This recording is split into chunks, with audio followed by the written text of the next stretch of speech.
Who's there? Nay, answer me! Stand up for yourself! Long live the king. No. He? Come most carefully upon your hour. Tis now struck 12. Get thee to bed, Francisco. Oh, for this relief, much thanks. 'Tis bitter cold, and I am sick at heart. Have you had quiet guard? Not a mouse stirring. Well, good night. If you to meet Horatio and Marcellus, the rivals of my watch, bid them make haste.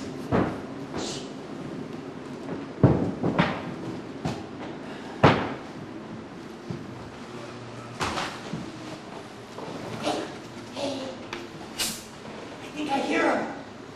Stand low, who's there? Friends to this ground, policemen for the day. Give you good night. Who hath relieved you? Bernardo has my place. Give you good night. Hola, Bernardo. Say what? Is Horatio there? A piece of it. Welcome, Horatio. Welcome, good Marcellus. What, has this thing appeared again tonight? I've seen nothing. Horatio says 'tis but our fantasy, and will not let belief take hold of him, touching this dreaded sight twice seen of us. Therefore I have entreated him along with us to watch the minutes of the night, that if again this apparition come, he may approve our eyes and speak to it. Well, sit we down, and let us hear Bernardo speak of this. Last night of all, when yon same star that's westward from the pole had made his course to illume that part of heaven where now it burns, Marcellus and myself, the bell then beating one. Peace, break thee off.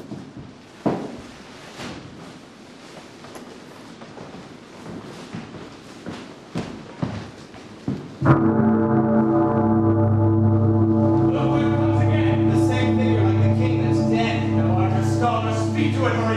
at not like the king. Market Horatio. Most like. It harrows me with fear and wonder. It would be spoke to. Speak to it, Horatio. What art thou that usurp this time of night? Together with that fair and warlike form in which the majesty of very Denmark would sometimes march. Speak! By heaven, I charge thee, speak. Oh, it is offended! Stay and speak! Stay! Marcellus! Stay! Get it off of me! Stay! Get it off! Stay! Tis gone and will not answer.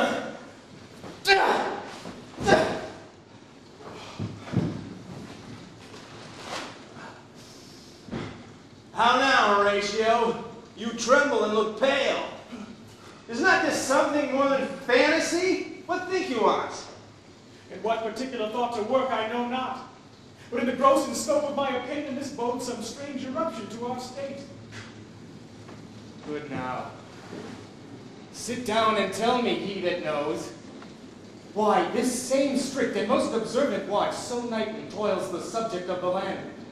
And why this daily cost of brazen cannon and foreign mark for implements of war? Who is can inform me? That can I. At least the whisper goes so. Our last king, whose image even but now appeared to us, was, as you know, by Fortinbras of Norway, thereto pricked on by a most emulate pride, dared the combat, in which our valiant Hamlet, for so this side of our known world esteemed it, did slay this Fortinbras, who by a sealed compact, well ratified by law and heraldry, did forfeit with his life all those his lands which he stood seized of to the conqueror. Now, sir, young Fortinbras, of unimproved metal, hot and full, hath in the skirts of Norway here and there sharked up a list of landless resolutes for food and diet to some enterprise that hath a stomach in it. 'Tis no other, as it doth well appear unto our state, but to recover of us by strong hand and terms compulsatory those foresaid lands so by his father lost. And this, I take it, is the main motive of our preparations, the source of this our watch, and the chief head of his post-haste and rummage in the land. I think it'd be no other but e'en so. Well may it sort that this portentous figure comes armed through our watch, so like the king that was and is the question of these wars. A mote it is to trouble the mind's eye. In the most high and palmy state of Rome, a little ere the mightiest Julius fell, the graves stood tenantless, and the sheeted dead did squeak and gibber about the Roman streets, as stars with trains of fire and dews of blood, disasters in the sun. And the moist star upon whose influence Neptune's empire stands was sick almost to doomsday with eclipse. And the like precursor fierce events of heaven and earth together demonstrated unto our climatures and countrymen. But soft, behold, lo, it comes again. I'll cross it, though it blast me. Stay! Illusion, if thou hast any sound or use of voice, speak to me.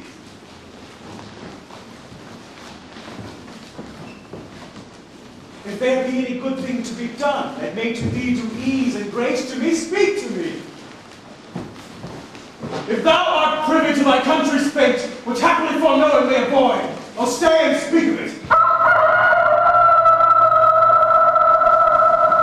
Stop it, Marcellus! That's my enemy, my partisan! Do it, will not stand!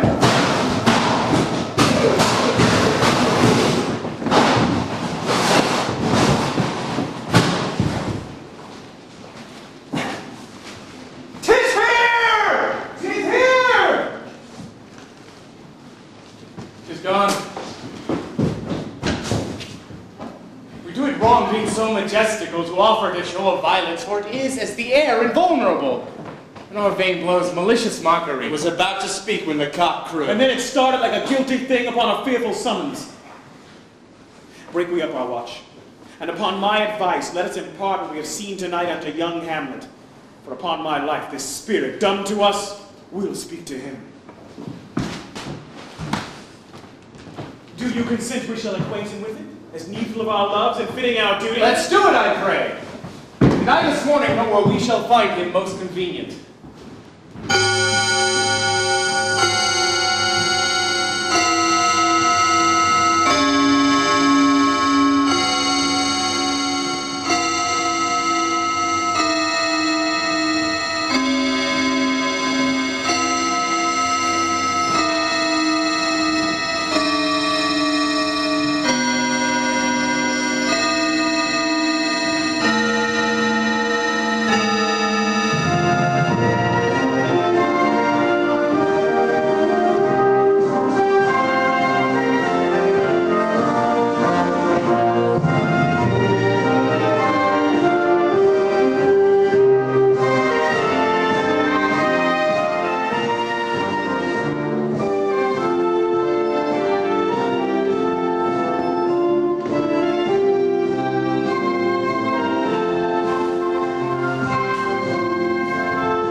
dear brother's death, the memory be green, and that it us befitted to bear our hearts in grief, and our whole kingdom to be contracted into one brow of woe. Yet so far hath discretion fought with nature, that we with wisest sorrow think on him, together with remembrance of ourselves. Therefore our sometime sister, now our queen.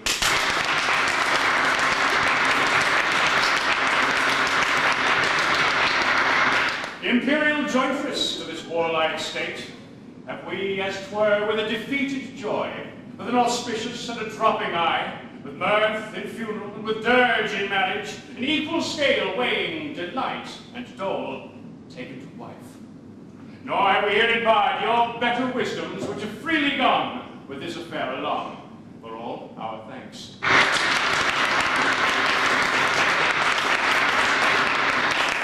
Now, follows that you know, young Fortinbras, holding a weak supposal of our worth, or thinking by our late dear brother's death our state to be disjoint and out of frame. Colleagued with this dream of his advantage, he hath not failed to pester us with message, importing the surrender of those lands lost by his father, together with all bands of law, to our most valiant brother. So much for him. Now, for ourselves, this time of meeting, thus much the business is. We have here writ to Norway, uncle of young Fortinbras, who, impotent and bedrid, scarcely hears of this his nephew's purpose, to suppress his further gait herein. And we here dispatch you, good Cornelius, and you, Voltimand, for bearing of this greeting to all Norway, giving to you no further personal power to business with the king, more than the scope of these elated articles allow. Farewell, and let your haste commend your duty. In this and all things we will show our duty. Doubt it nothing. Heartily, farewell.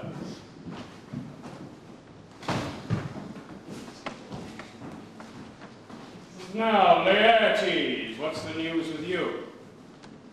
You told us of some suit? What is that? You cannot speak of reason to the Dane and lose your voice. What was thou beg, Laertes? It shall not be my offer, not thy asking.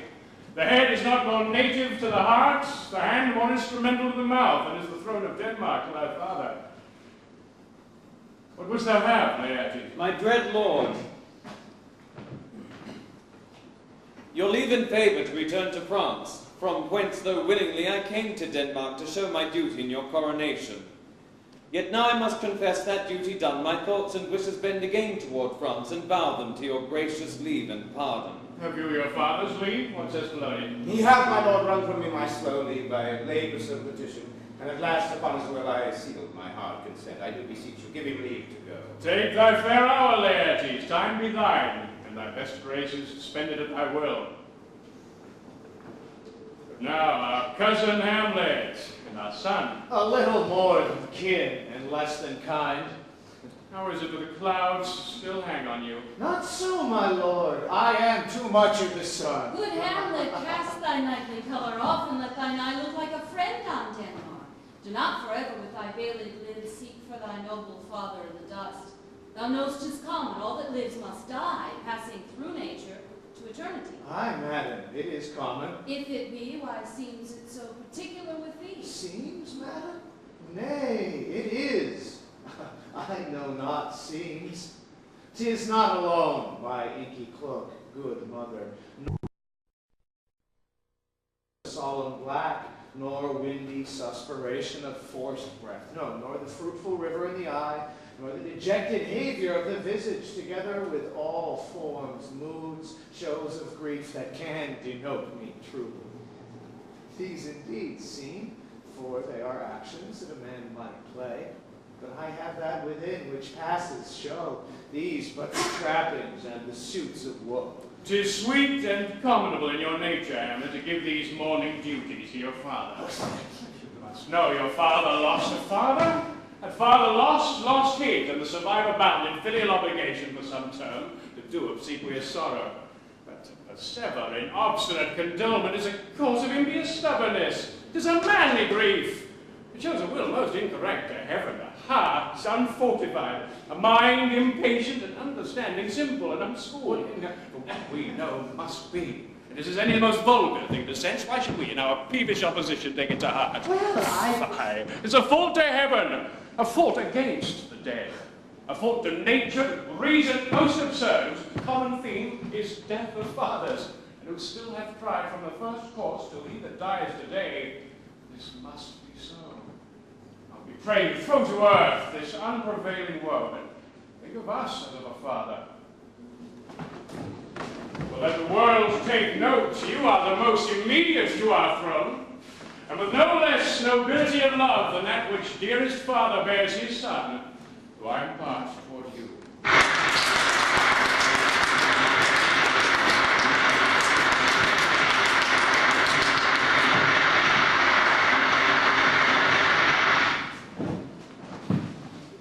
Your intent in going back...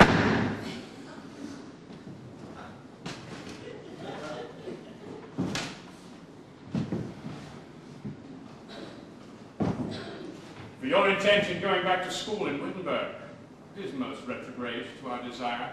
We here beseech you, bend you to remain here in the cheer and comfort of our eye, our chiefest courtier cousin, and our son.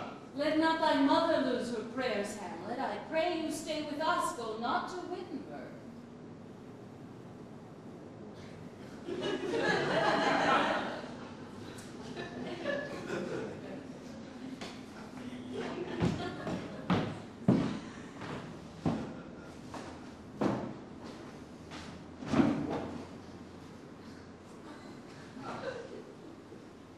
I shall, in all my best, obey you in heaven.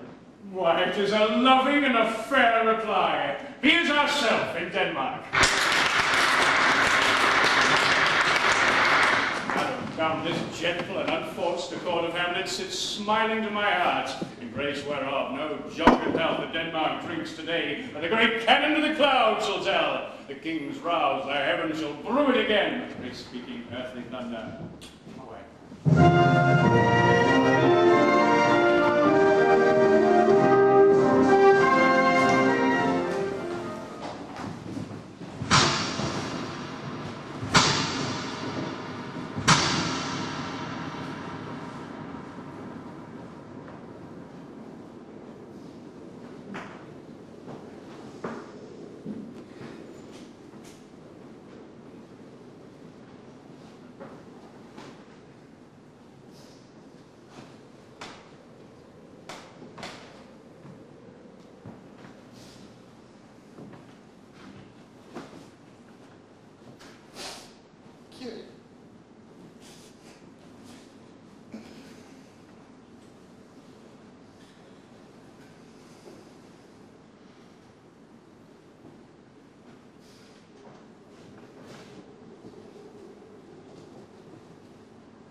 Too solid flesh would melt, thaw, and resolve itself into a dew, or that the everlasting had not fixed his cannon gainst self-slaughter. Oh, God! God!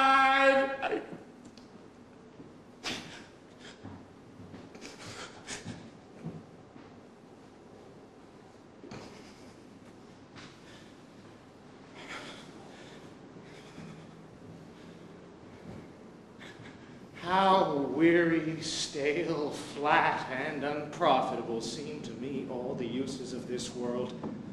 Fie on't! Ah, fie! 'Tis an unweeded garden that grows to seed. Things rank and gross in nature possess it merely. That it should come to this, but 2 months dead. Nay, not so much, not 2. So excellent a king, that was to this, Hyperion to his satyr, so loving to my mother that he might not bedeem the winds of heaven, visit her face too roughly. Heaven and earth, must I remember? Why, she would hang on him as if increase of appetite had grown by what it fed on. And yet within a month...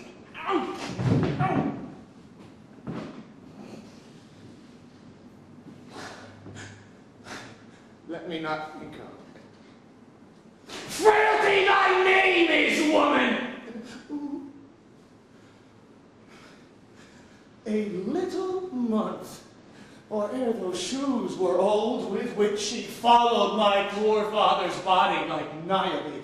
All tears, why she... Oh, God. The beast that wants discourse of reason would have moored longer. Married with my uncle, my father's brother, but no more like my father than I, please. Within a month, ere yet the salt of most unrighteous tears had left the flushing in her gullet eyes, she married. Oh, most wicked speed, to post with such dexterity to incestuous sheets.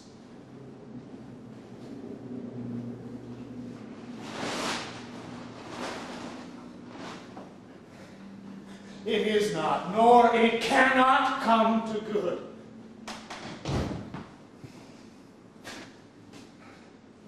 But break my heart, for I must hold my tongue. Hail to your lordship. I am glad to see thee well. Oh.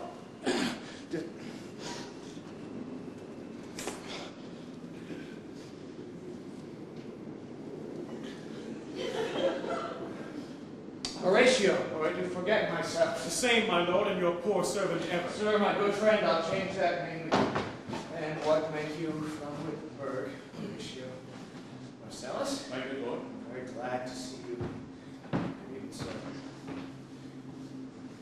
But what in faith make you from Wittenberg?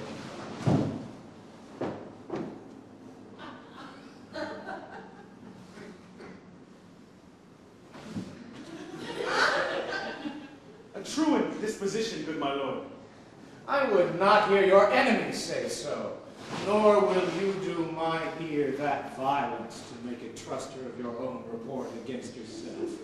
I know you are no truant.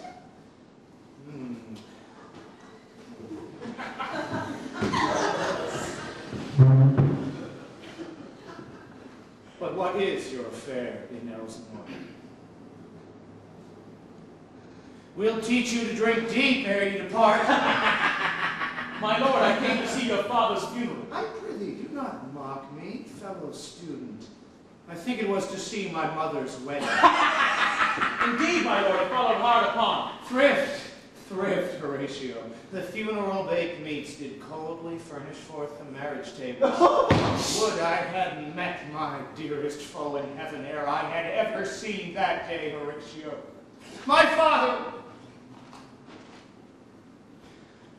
Methinks I see my father. Where, my lord?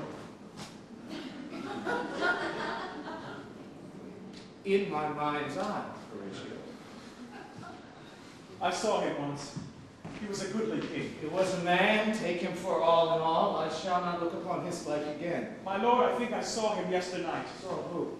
My lord, the king, your father. The king, my father. Seizing your admiration for a while with an attempt here, till I may deliver upon the witness of these gentlemen this marvel to you. For God's love, let me hear.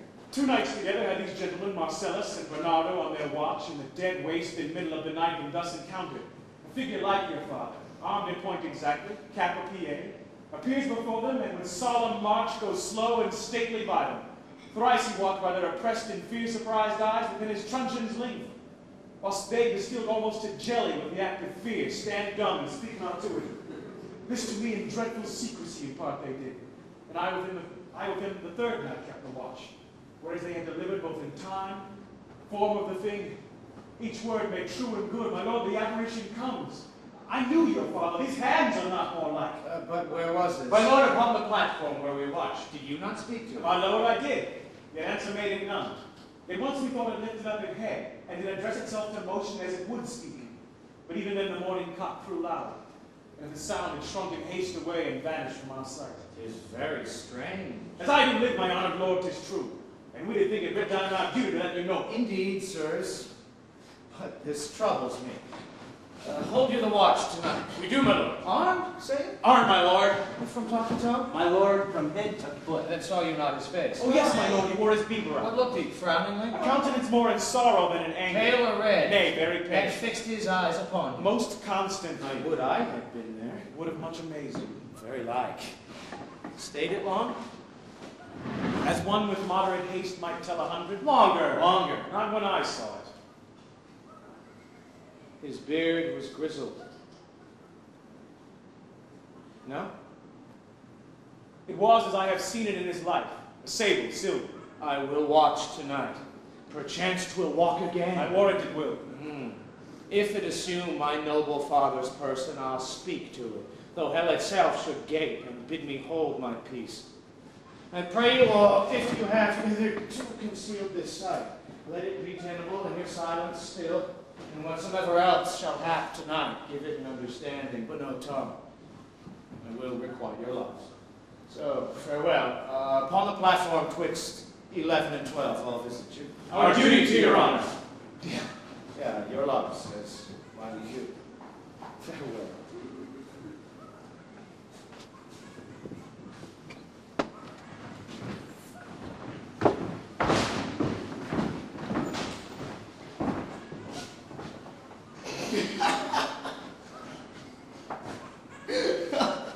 My father's spirit in arms.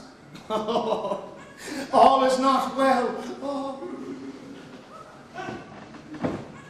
I doubt some foul play. Would the night were come. Till then, sit still, my soul. Foul deeds will rise, though all the earth o'erwhelm them to men's eyes.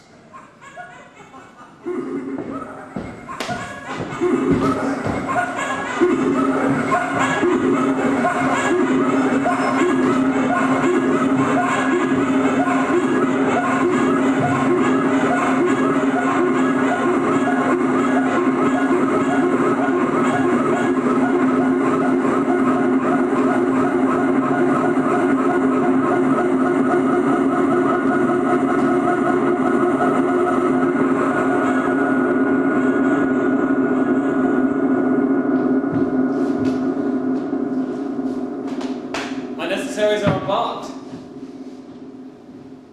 Farewell. And sister, as the winds give benefit and convoys assistant, do not sleep, but let me hear from you. Do you doubt that?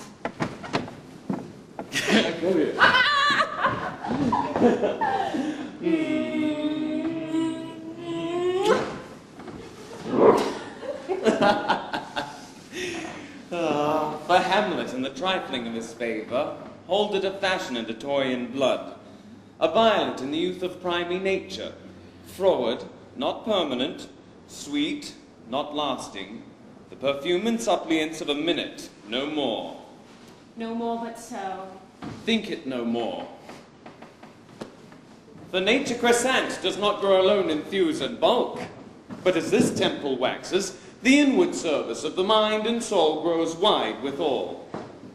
Perhaps he loves you now, and now no soil nor courtal doth besmirch the virtue of his will, but you must fear his greatness weighed his will is not his own.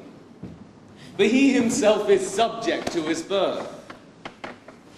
He may not, as unvalued persons do, carve for himself, for on his choice depends the sanctity and health of his whole state, and therefore must his choice be circumscribed unto the voice and yielding of that body whereof he is the head. Then if he says he loves you, it fits your wisdom so far to believe it, as he in his peculiar sect and force may give his say indeed, which is no further than the main voice of Denmark goes withal.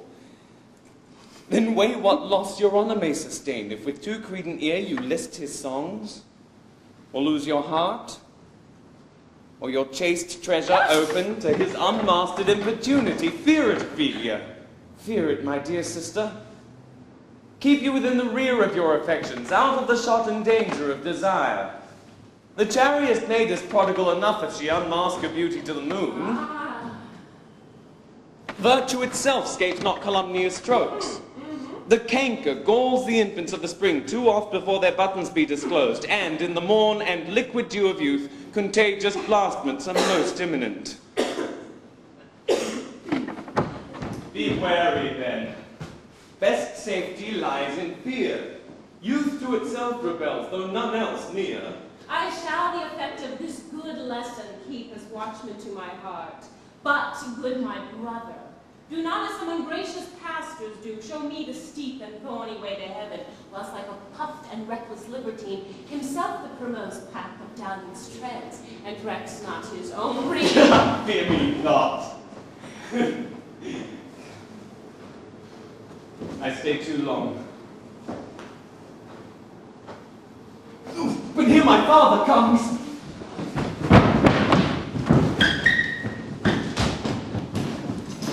A double blessing is a double grace. Occasion smiles upon the second leave. Here, here, laities. Aboard, aboard, for shame. The wind sits in the shoulder of your sail. You are stayed for. Bear my blessing on this.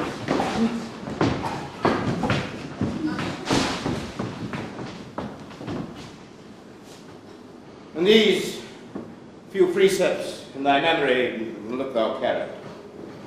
Give thy thoughts no tongue, nor any unproportioned thought his act. And be thou familiar, but by no means vulgar. Those friends thou hast in their adoption tried, grapple them unto thy soul with hoops of steel, but do not dull thy palm with entertainment of each new-hatched, unfledged comrade. Be aware of entrance to a quarrel, but being in, bear it that the opposite may beware of thee.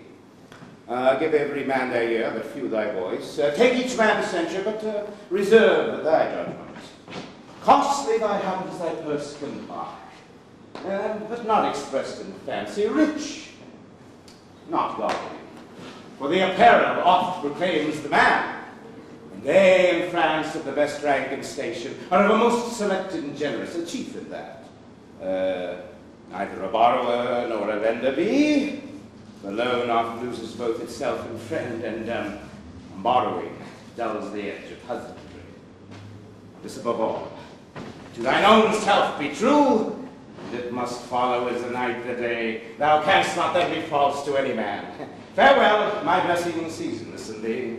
Most humbly do I take my leave, my lord. The time invest you. Go, go, your servants tend.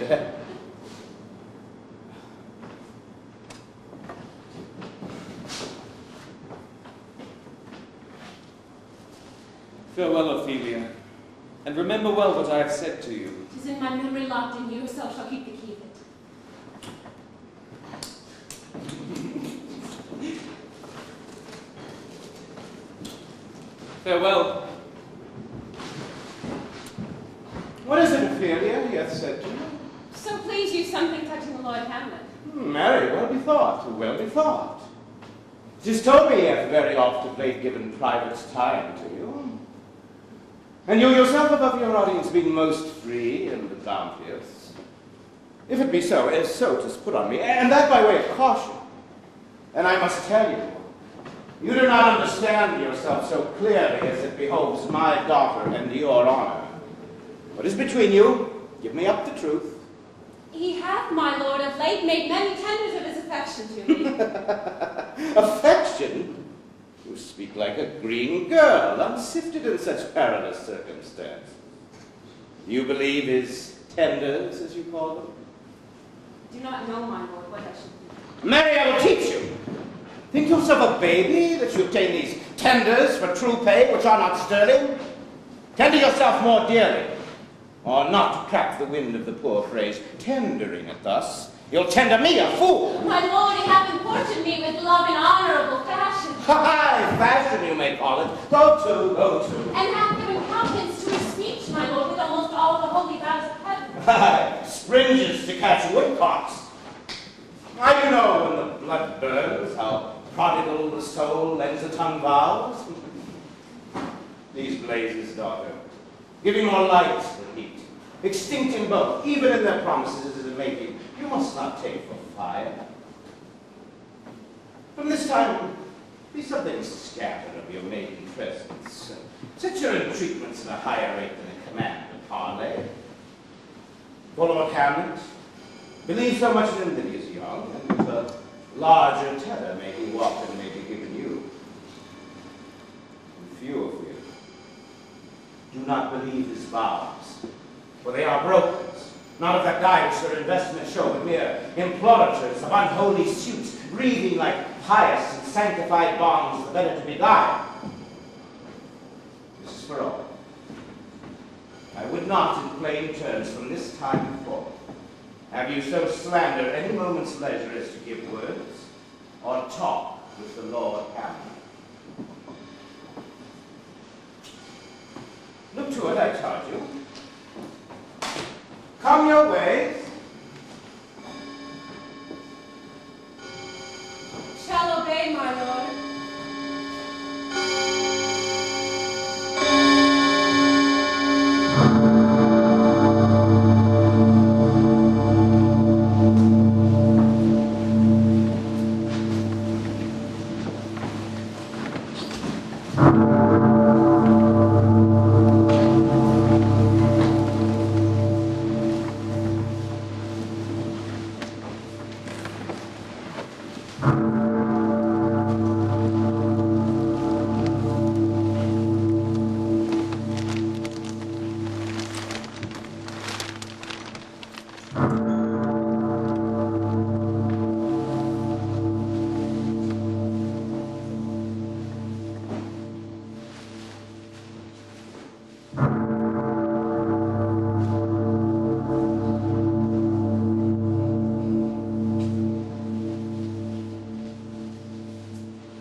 Bites shrewdly.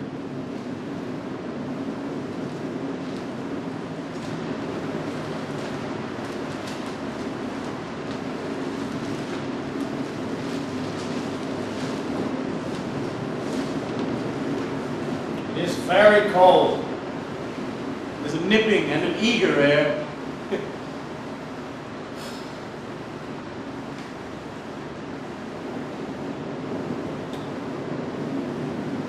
Hour now. I think it lacks at 12. No, it is struck. Indeed. I heard it not. It then draws near the season wherein this spirit held his wont to walk. What does this mean, my lord? The king doth wake tonight and takes his rouse, keeps wax sail and the swaggering up spring reels. And as he drains his draught of Rhenish down, the kettle drum and trumpet thus bray out the triumph of his pledge. Is it a custom? Ay, merry ist.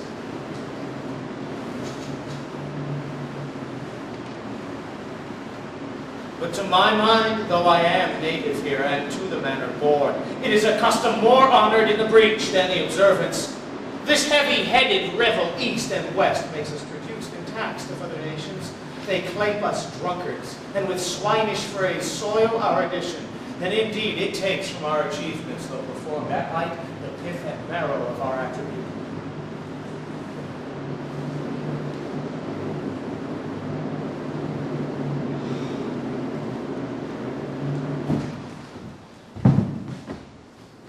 Look, my lord, it comes. Angels, the ministers of grace, defend us.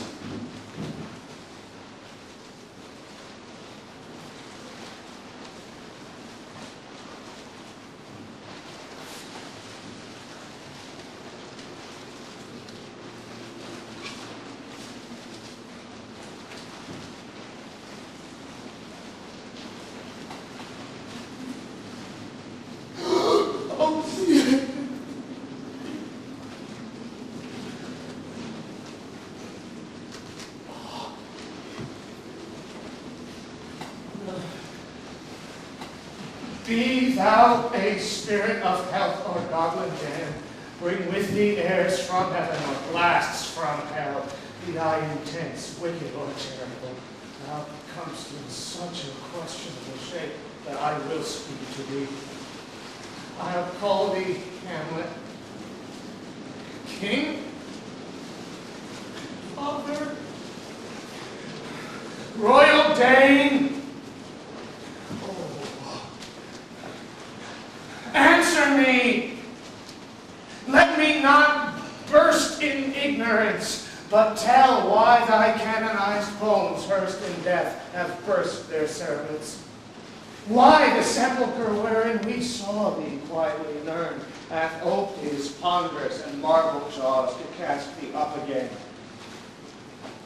What may this mean, that thou, dead corse, again in complete steel revisits us the glimpses of the moon, making night hideous, and we, fools of nature, so hardly to shake our dispositions with thoughts beyond the reaches of our souls?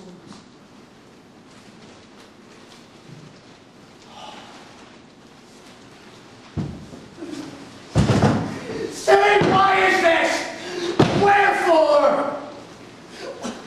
What should we do? It beckons you to go away with it, as if it's some impartment it desire to you alone. Look with what courteous action it waves you to a more removed crowd. Do not go with it. No, by no means. Say, I will not speak. Then I will follow it. Do not, my lord. Why? What should be the fear? I do not set my life at a pin's fee. And for my soul, what can it do to that? Being a thing immortal as itself, it waves me forth again. I'll follow it. What if it tempt you toward the flood, my lord, or to the dreadful Solomon of the cliff, and there assume some other horrible form which might deprive your sovereignty of reason and draw you into madness? Think of it! The very place puts toys of desperation, without more motive into every brain that looks so many fathoms to the sea, and hears it roar beneath. It waves me forth again. Go on. I'll follow thee. You shall not go, my lord! Hold off your hands! You shall not go! My fate cries out, and makes each petty artery in this body as hardy as the Nemean lion's nerve. Still am I called? Unhand me, gentlemen! No!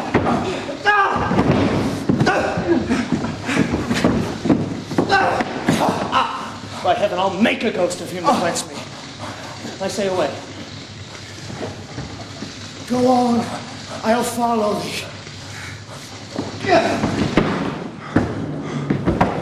He waxes desperate with imagination. Let's follow, 'tis not fit thus to obey him. Have after. To what issue will this come? Something is rotten in the state of Denmark. Heaven will direct it. Nay! Let's follow him!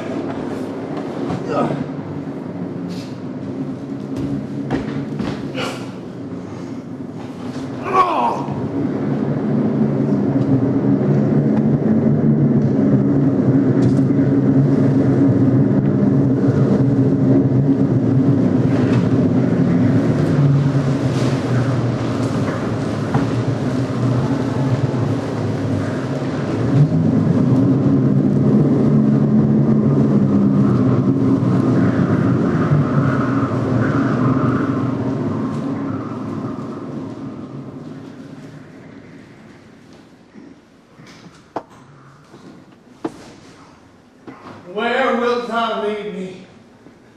Speak, I'll go no further. Mark me. I will. My hour is almost come. When I to sulphurous and tormenting flames must render up myself. Alas, poor ghost. Pity me not! But lend thy serious hearing to what I shall unfold. Speak, I am bound to hear. So art thou to revenge when thou shalt hear. What? I am thy father's spirit, doomed for a certain term to walk the night, and for the day confined to fasting fibers, till the foul crimes done in my days of nature are burnt and purged away. But that I am forbid to tell the secrets of my prison house, could a tale unfold whose lightest word would harrow up thy soul. Freeze thy young blood, make thy 2 eyes like stars start from their spheres. But this eternal blazing must not be to ears of flesh and blood. List if thou didst ever thy dear father love. Oh, God! Revenge his foul and most unnatural murder. Murder most foul as in the best case, but this most foul, strange and unnatural. Haste me to note that I with wings as swift as meditation with the thoughts of love may sweep to my revenge. I find thee apt now, Hamlet, here. 'Tis given out that sleeping in my orchard a serpent stung me. So the whole year of Denmark is by a fortunate process of my death, rankly abused, but no, thou noble youth, the serpent that did sting thy father's life now wears his crown. Oh, my prophetic soul, my uncle. Aye, that incestuous, that adultery beast, with witchcraft of his which the traitorous gifts, won to his shameful lust the will of my most seeming virtuous queen. Oh, Hamlet, what a falling off was there from me, whose love was of that dignity, that it went hand in hand even with a vow I made to her in marriage, and to decline upon a wretch whose natural gifts were poor to those of mine. The virtue that there will be moved, though lewdness court it in a shape of heaven, so lust, though to a radiant angel linked, will sage itself in a celestial dread, and prey on God. What's up? Methinks I scent the morning air. Breathe! Let me breathe! Sleeping within my orchard, my custom always of the afternoon. Upon my secure hour, my uncle stole with juice of cursed vinum in a vial, and in the porches of my ears did pour the leprous distilment, whose effect holds such an enmity with blood of man, that swift as quicksilver courses through the natural gates and alleys of the body, with a sudden vigor it does faucet and turn, like eager droppings into milk, the thin and wholesome blood. So did it mine. Thus was I, sleeping, by a brother's hand of life, of crown, of queen at once dispatched, cut off, even in the blossoms of my sin, unhoused, disappointed, an elder no-reckoning maid, sent to my account with all my imperfections on my head. Oh, Horus! Oh! Horus! Most horrible! If thou hast nature in thee, bear it not. Let not the royal bed of Denmark be a couch for luxury and damned incest. But howsoever thou pursuest this act, take not thy mind, nor let thy soul contrive against thy mother ox. Leave her to heaven, and to those thorns that in her bosom lodge, to prick and sting her.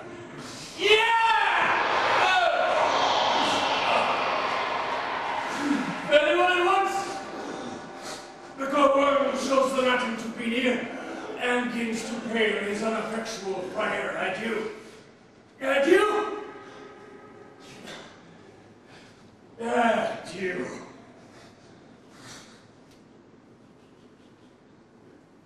Remember me.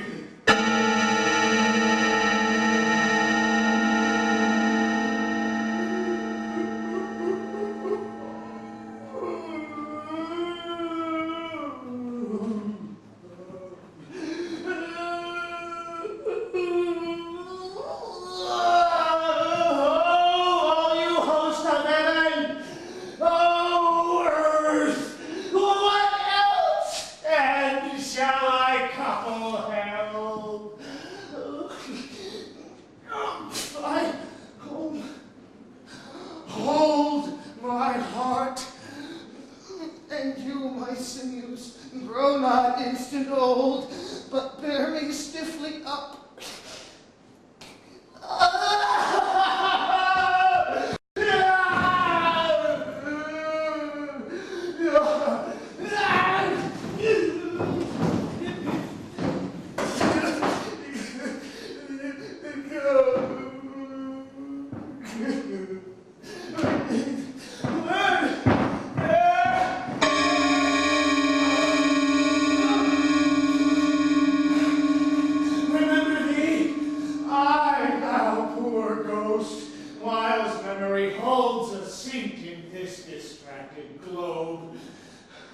Remember thee? From the table of my memory I'll wipe away all trivial fond records, all saws of books, all forms, all precious past, that youth and observation copied there. And thy commandment all alone shall live within the booking volume of my brain, unmixed with baser matter. Yes! By heaven! No!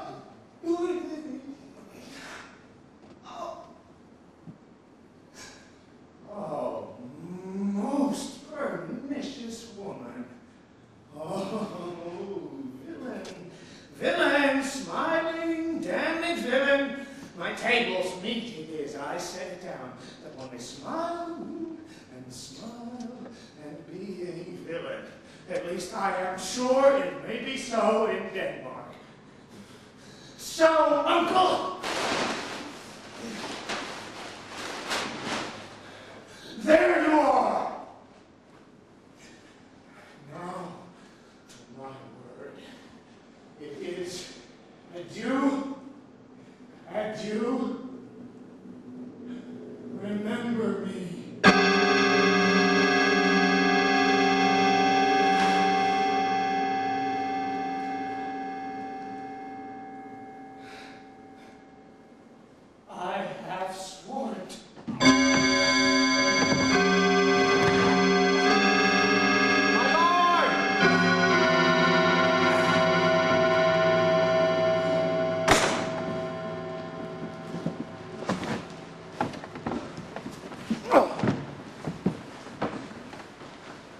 My lord! Lord Hamlet!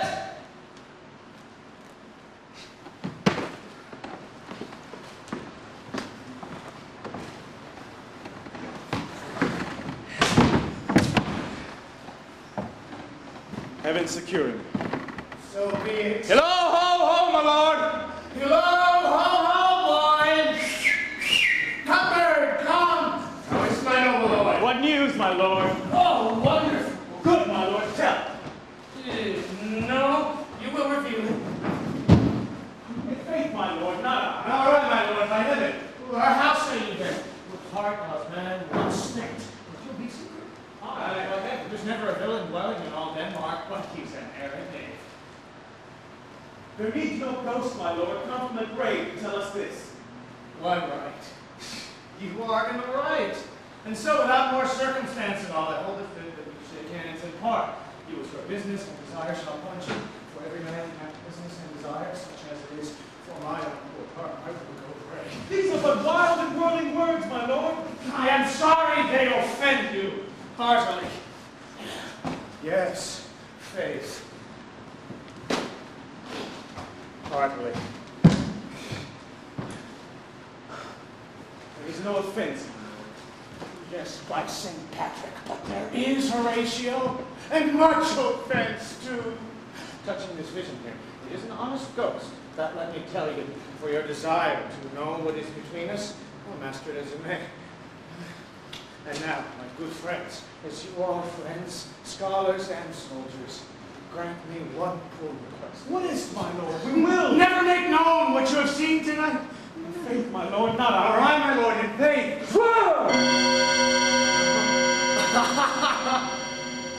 Come on. You hear this fellow in the cellarage. Swear.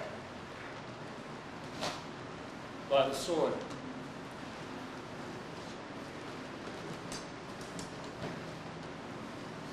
Swear.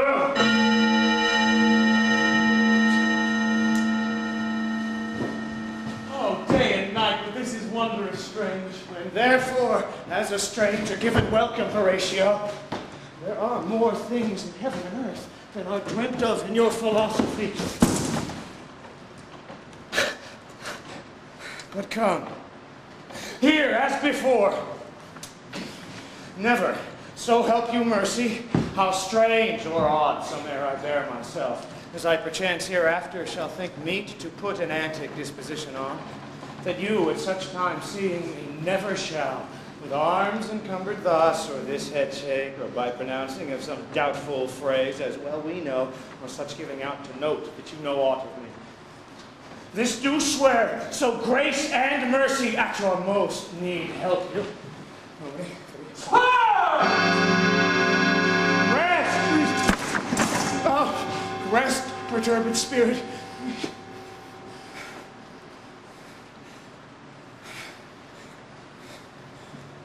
So, gentlemen, with all my love, I do commend me to you. And what so poor a man as Hamlet is may do to express his love and friending, God willing, shall not lack. Okay. Let's go in together, and still your fingers on your lips. I pray. The time is out of joint. No cursed spite that ever I was born to put it right.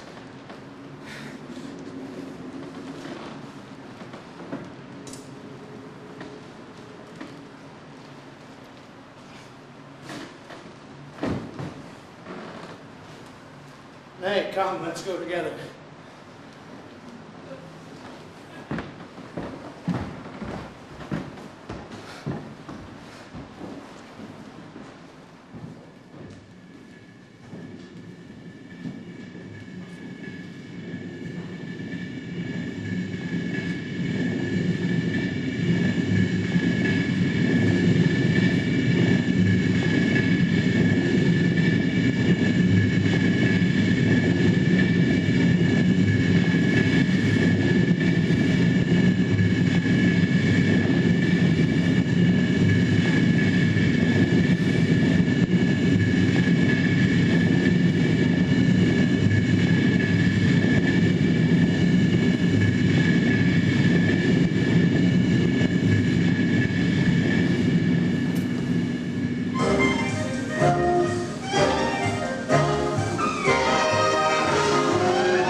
Money in these notes, good Ostrich. I will, my lord.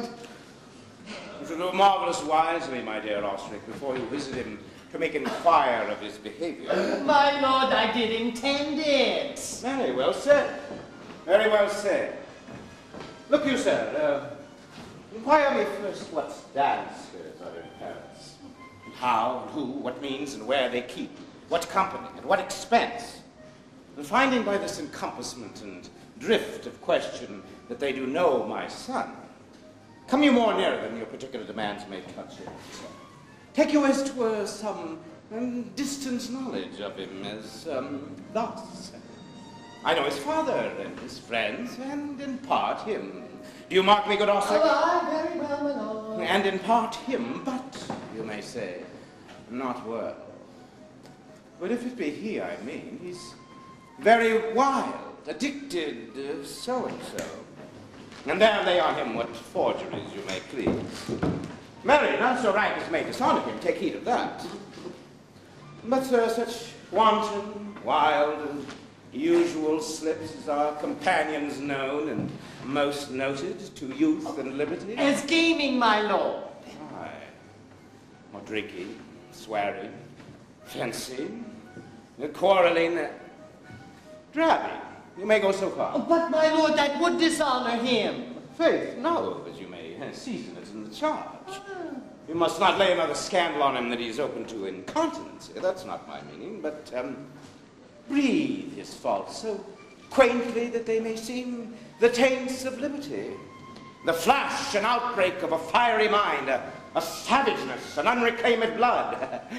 I'm generous. But my good lord, Wherefore should you do this? Aye, my lord, I would know that. Marry, sir, here's my drift, and I believe it is a fetch of warrant. You, sir, lay these slight sullies on my son, as though 'twere a thing a little soiled with the working. Now mark you, your party in converse, him you would sound. Have you never seen in the aforementioned crimes the youth you breathe up guilty? Be assured he closes with you in this consequence. Good sir, or so, a friend, or gentleman, according to the addition and phrase of mankind. Very good, my lord. And then, sir, does he this? He does... What was I about to say? Why, the master was about to say something. Where did I leave? At closes in the consequence at friends are so enchanted. At closes in the consequence. Aye, sir, he closes with you thus. I know the gentleman. I saw him yesterday, or t'other day, or then was such and such. And, as you say, there was a gaming. There are tookens roused. There falling out at tennis. Perchance I saw him enter such and such a house at sale, villainous at a brothel, and so forth.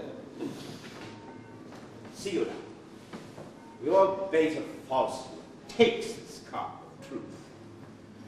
Must a way of wisdom and a breach with windlessness and with the stays of bias, by indirections,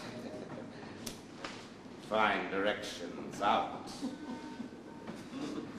So by my former lecture and advice tell you my son. You have me, have you not? Oh, my lord, I have. God by you, fare you well. Good, my lord. Oh! Observe his inclination in yourself. Oh, I shall, my lord. And let him ply his music. Well, my lord. Farewell. Oh, now. Ophelia? What's the matter? My lord, I've been so affrighted. With what in the name of God?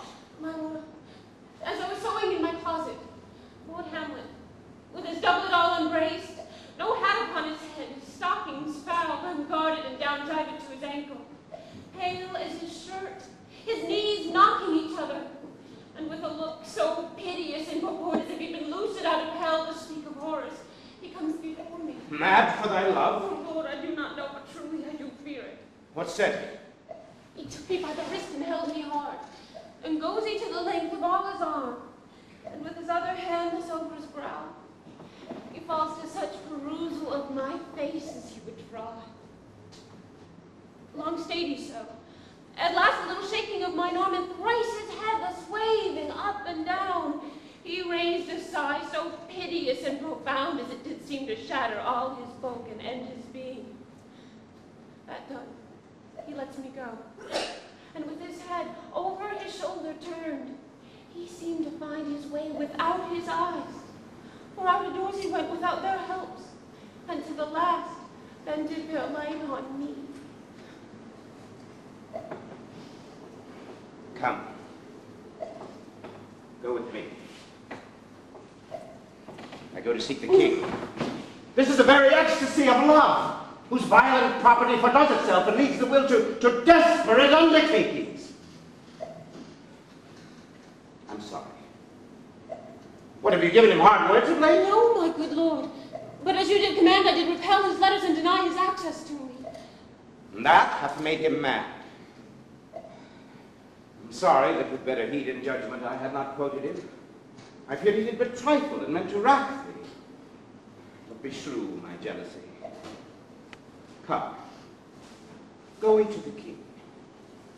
This must be known, which being kept close might move more grief to hide than hate to utter love. Come.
Welcome, dear Rosencrantz and Guildenstern. Moreover, that we much did long to see you, the need we have to use you to provoke our hasty sending.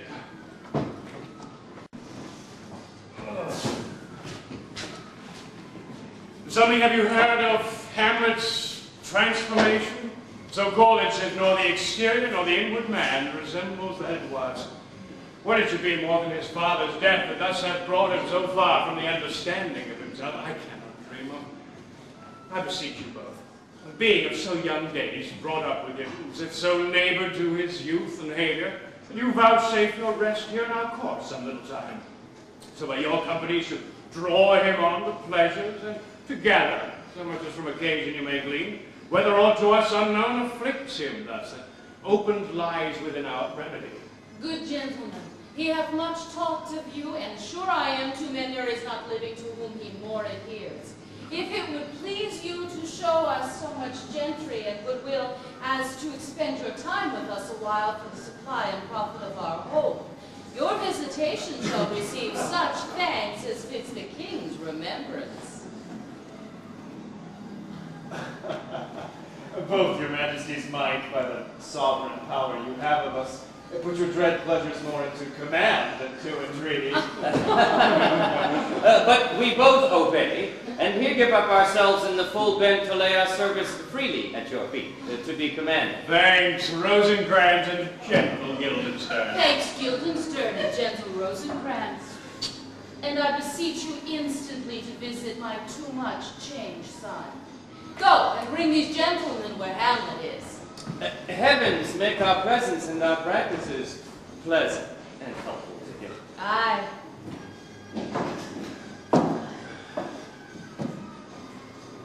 Amen.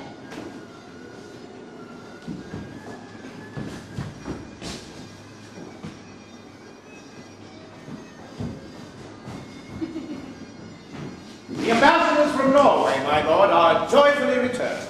Thou still hast been the father of good news. Have I, my lord?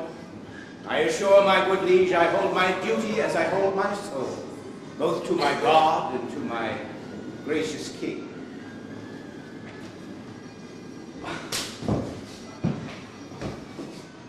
And I do think, or else this brain of mine hunts not the trail of policy so sure as it used to do, that I have found the very cause of Hamlet's lunacy. Oh, speak of that. That do I long to hear. Give first admittance to the ambassadors. My news shall be the fruit to that great feast. Thyself, do grace to them and bring them in.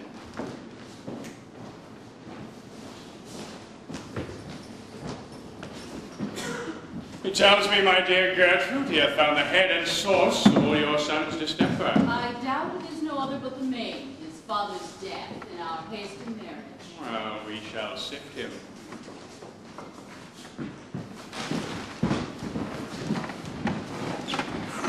Welcome, my good friends. St. Boteman, what from our brother Norway? Most fair return of greetings and desires. Upon our first, he sent out to suppress his nephew's levies, which appeared to him to be a preparation against the Polack.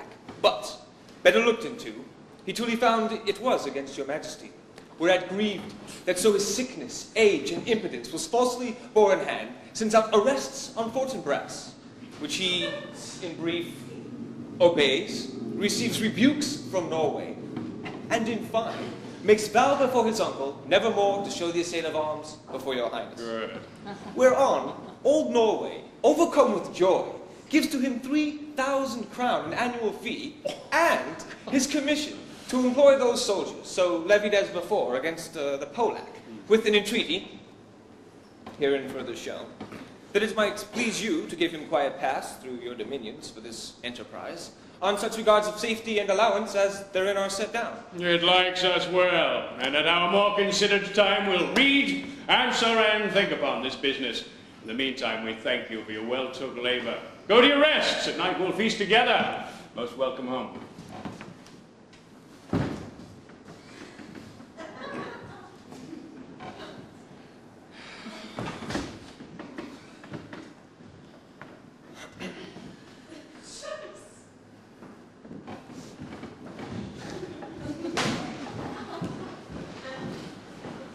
This business is well ended.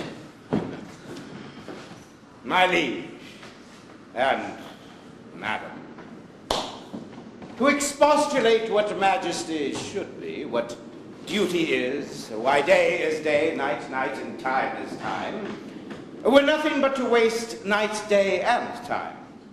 Therefore, since brevity is the soul of wit, and tediousness the limbs and outward flourishes, I will be brief. Your noble son is mad. Mad call I it, for to define true madness, what is it but to be nothing else but mad? But let that go. More matter with less art. Madam, I swear I use no art at all. That he's mad, 'tis true. 'Tis true, 'tis pity. Pity 'tis true. A foolish figure, but farewell it, for I will use no art. Mad is granted then. It then remains for us to find out the cause of this effect. Or rather say the cause of this defect. For this effect, defective comes by cause. Thus it remains, and the remainder thus. Prepare. I have a daughter, as while she is mine, who in her duty and obedience, mark, hath shown me this. Now gather and surmise. To the celestial and my soul's idol, the most beautified Ophelia. That's an ill phrase. It's a vile phrase. Beautified is a vile phrase, but you shall hear. Thus. In her excellent white bosom. Came this from Hamlet to her? Good madam, stay a while. I will be faithful. Doubt thou the stars are fire, doubt that the sun doth move, doubt truth to be a liar, but never doubt I love. Oh, dear Ophelia, I am ill at these numbers. I have not art to reckon my groans, but that I love thee best, oh, most best, believe it. Adieu. Thine evermore most dear lady, whilst this machine is to him, Hamlet. This in obedience hath my daughter shown me, and more above hath his solicitings, as they fell out by time, means, and place, all given unto mine ear.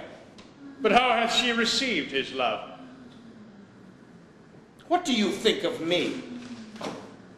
As of a man faithful and honorable. I would fain prove so. But what might you think when I had seen this hot love on the wing, as I perceived it? That I must tell you, before my daughter told me. What might you, or my dear majesty, your queen here, think, if I had played the desk or table book, or given my heart a winking, mute and dumb, or looked upon this love with idle sight? What might you think? But no, I went round to work, and my young mistress thus I did bespeak. Lord Hamlet is a prince, out of thy star this must not be. And then I prescripts gave her that she should lock herself from his resort, receive no messages, and admit no tokens. Which, being done, she took the fruits of my advice, and he, repelled, a short tale to make, fell into a sadness, then into a fast, thence to a watch, thence into a weakness, thence to a likeness, and by this declension into the madness wherein now he raves and all we mourn for.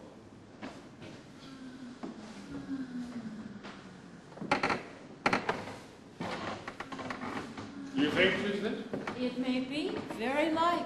Hath there been such a time, I'd fain know that I have positively said 'tis so when it proved otherwise? Not that I know. Take this from this, if it be otherwise. If circumstances lead me, I will find where truth is hid, though it were hid indeed within the center. How may we try it further? You know, sometimes he walks 4 hours together here in the lobby. So he does indeed. At such a time, I'll loose my daughter to him. Be you and I behind an arras then, mark the encounter. If he love or not, and be afterwards reason fallen thereon, let me be no assistant to estate, but keep a farm and carters. We will try it. But look where sadly the poor wretch comes reading. Away, I beseech you both, away. I'll board in presently. Oh, give me leave.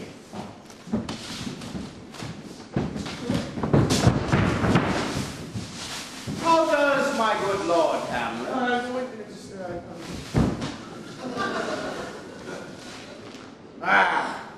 Well, God of mercy. Do you know me, my lord?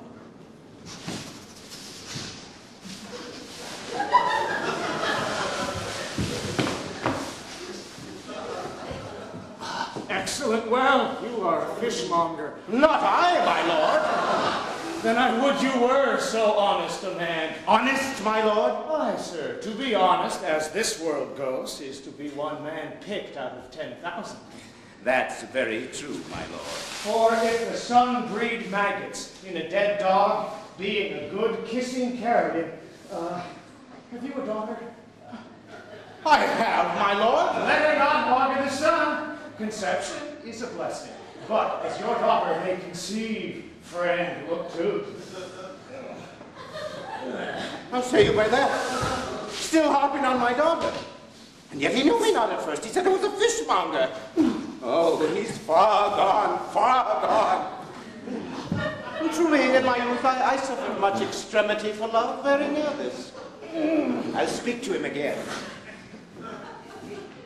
What do you read, my lord? Words, words, words. What is the matter, my lord? Between who? I mean the matter that you mean, my lord. Oh, slander, sir. For the satirical rogue says here that old men have gray beards, their faces are wrinkled, their eyes purging thick amber and plum tree gum, and that they have a plentiful lack of wit, together with most weak hands, all the which, though I most powerfully and potently believe,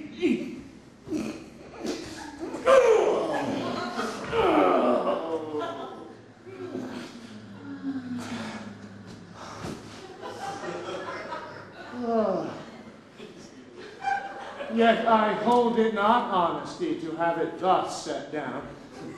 For yourself, sir, shall grow as old as I am, if like a crab you could go backwards. Well, this be madness, yet there is method in it. Will you walk out of the air, my lord? Into my grave? Indeed, that is out of the air. How pregnant sometimes his replies are. A happiness that often madness hits on, which reason and sanctity cannot so prosperously be delivered of. I'll take my leave of him, and suddenly contrive the means of meeting between him and my daughter. My lord, I will take my leave. Ah! You cannot, sir, take anything from me that I would not more willingly part with all, except my life. Except my life. Except my life.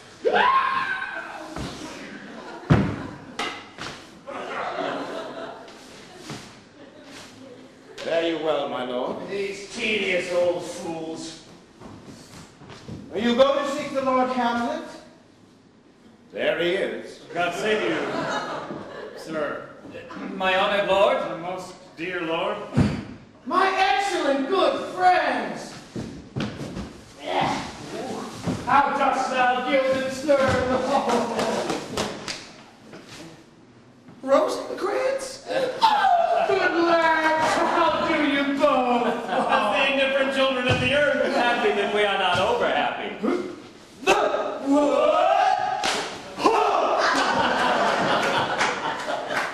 Unfortunate's cap, we are not the very button. Lord, the souls are in shield.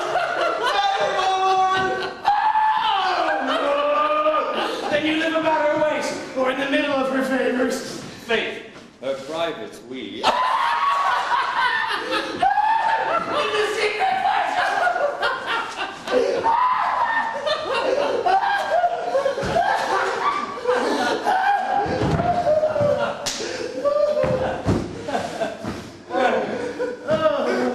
Most true. Jesus, trumpet.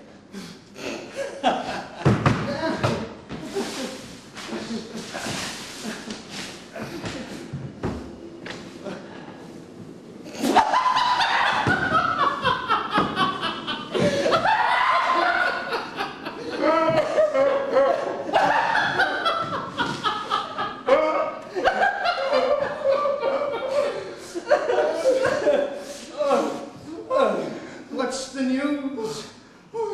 None, my lord. But that the world's grown on There's doomsday here.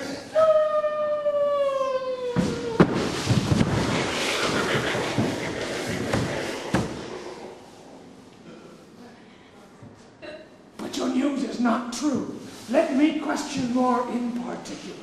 What have you, my good friends, deserved at the hands of fortune that she sends you to prison hither? A prison, my lord? Denmark's a prison. Then is the world one? A goodly one, in which there are many confines, wards, and dungeons, Denmark being one of the worst.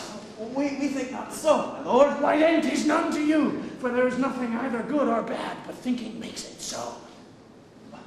Why, then your ambition makes it one. 'Tis too narrow for your mind.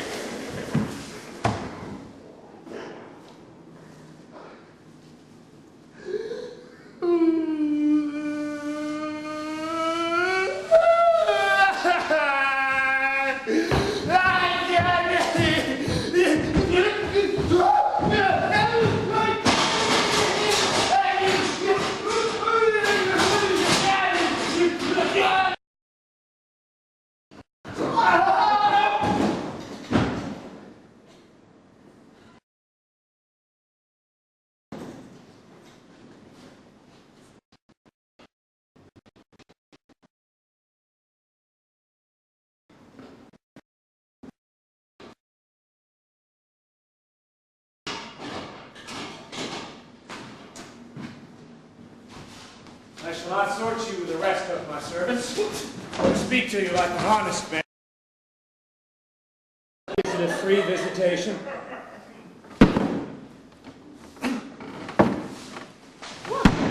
What? Come, be justly with me. Come, nay, speak. What should we say, my lord? Why? So shall my anticipation prevent your discovery, and your secrecy to the king and queen want no feather. I have of late, wherefore I know not, lost all my mirth, forgone all custom of exercises, and indeed it goes so heavily with my disposition that this goodly frame, the earth, seems to me a sterile promontory. This most excellent canopy, the air, look you, this brave o'erhanging firmament, this majestical roof, fretted with golden fire, why, it appeareth nothing to me but a foul and pestilent congregation of vapors. What piece of work is a man?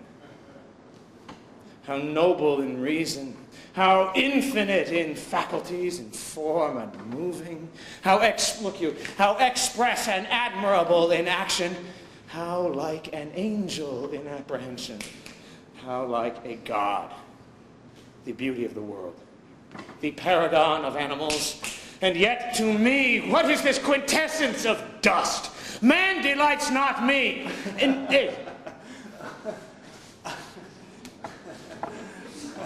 Nor woman neither, though by your smiling you seem to say so. My lord, there was no such stuff in my thoughts. Why did you laugh then, when I said man delights not me? To think, my lord, if you delight not in man, what Lenten entertainment the players shall receive from you. have we coated them on the way, and hither they are coming to offer you service. He that plays the king shall be welcome. His Majesty shall have tribute on me. The adventurous knight shall use his foil and target. The lover shall not sigh gratis. Now. And the humorous man shall end his part in peace. And the clown shall make those laugh whose lungs are tickle of the seer. The lady shall say her mind freely.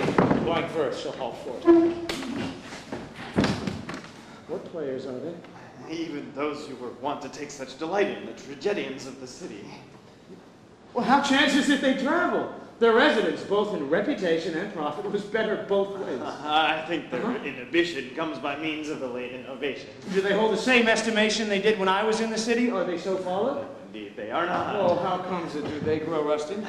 Nay, their endeavor keeps them in the wanted pace, but there is, sir, an eyrie of children and little asses who cry out on top of questions and are most tyrannic. Clap, right?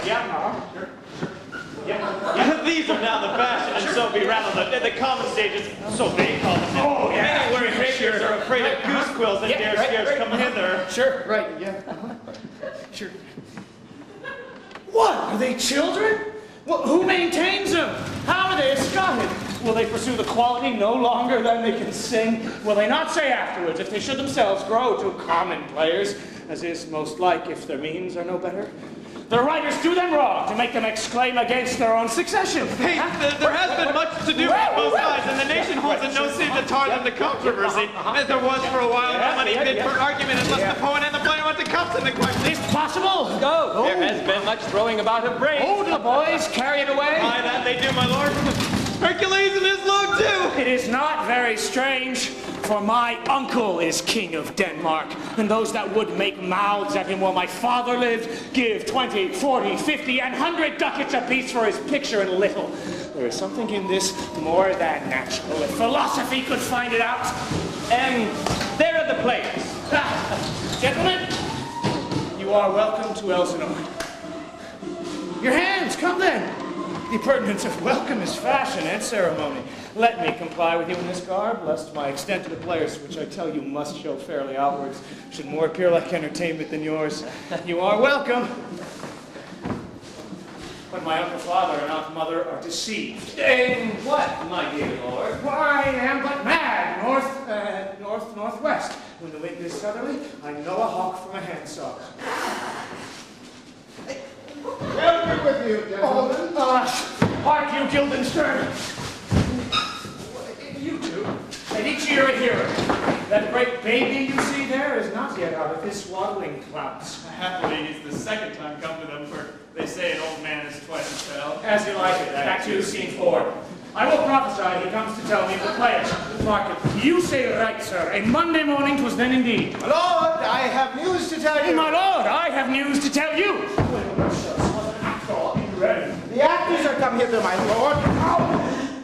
Oh, upon mine heart. Then came each actor upon his axe. The best actors in the world. Either for tragedy, comedy, history, pastoral, tragical comical, historical pastoral, tragical historical comical pastoral, scene undivided, or poem unlimited. Seneca cannot be too heavy nor Plautus too light. For the law, wit, and the liberty, these are the only men. O Jephthah, judge of Israel, what a treasure hadst thou? What a treasure had he, my lord? Why, one fair daughter, and no more, the which he loved passing well. Still on my daughter. Psst, give me. Am I not his right, O Jephthah? Well, if you call me Jephthah, my lord, I have a daughter that I love passing well. Nay, that follows not. Well, what follows then, my lord? Why, as by lot God wot, and then you know it came to pass as most like it was. The first row of the pious chanson will show you more, for look where my abridgment comes. You are welcome, masters!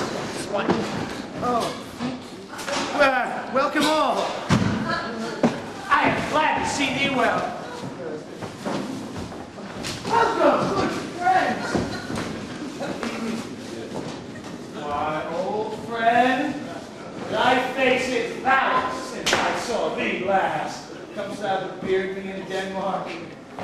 What, the lady and mistress?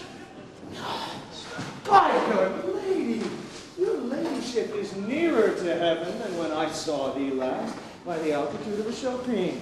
Pray God your voice, like a piece of uncurrent gold, be not cracked within the ring. You are welcome, masters. Come, give us a taste of your quality, come. A passionate speech.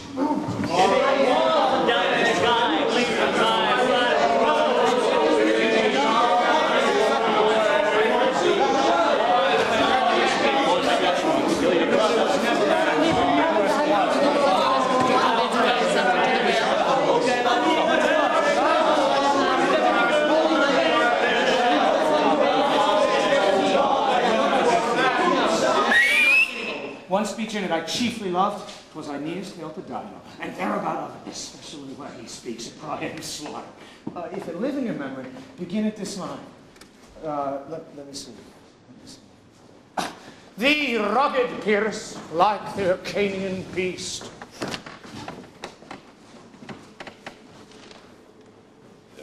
'Tis not so?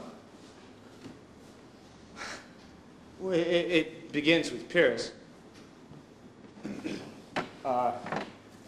The rugged Pyrrhus. The rugged Pyrrhus. Sable arms. He whose sable arms, black as his purpose, did the knight resemble when he lay couched if on his horse, hath now this dread and black complexion smeared with blood of fathers, mothers, daughters, sons, baked and impasted with the parching streets that rendered tyrannous and a damned light to their lord's murder, roasted in wrath and fire, and thus all-sized with coagulate gore, with eyes like carbuncles, the hellish Pyrrhus, old grandsire Priam seeks. So proceed.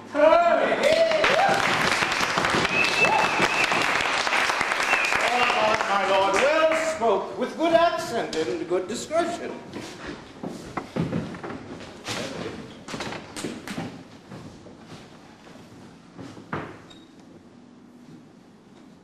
Anon he finds him, striking too short at Greeks. His antique sword, rebellious to his arm, lies where it falls, repugnant to command. Unequal matched, Pyrrhus at Priam drives, in rage, strikes wide.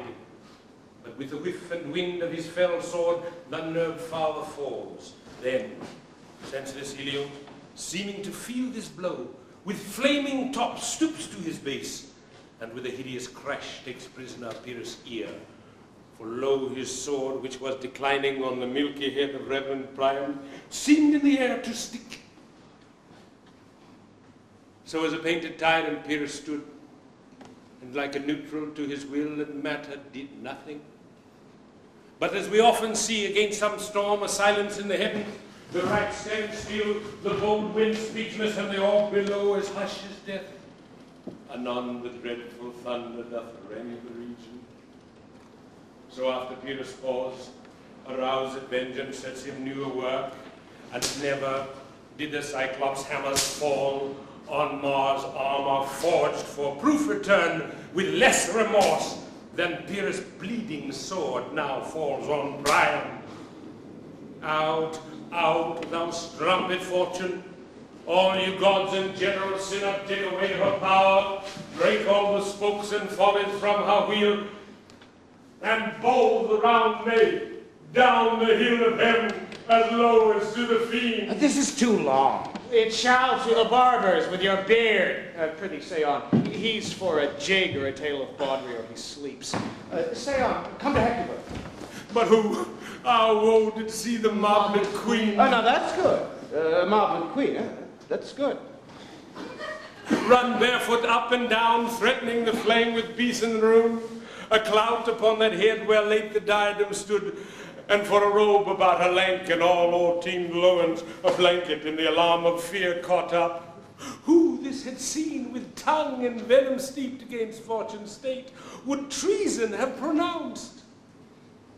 But if the gods themselves did see her then, when she saw Pyrrhus make malicious sport in mincing with his sword her husband's limbs, the instant burst of clamor that she made, unless things mortal move them not at all, would have made milk the burning eyes of heaven and passion in the gods. But he has not changed his color and has tears. I pity no more, no more.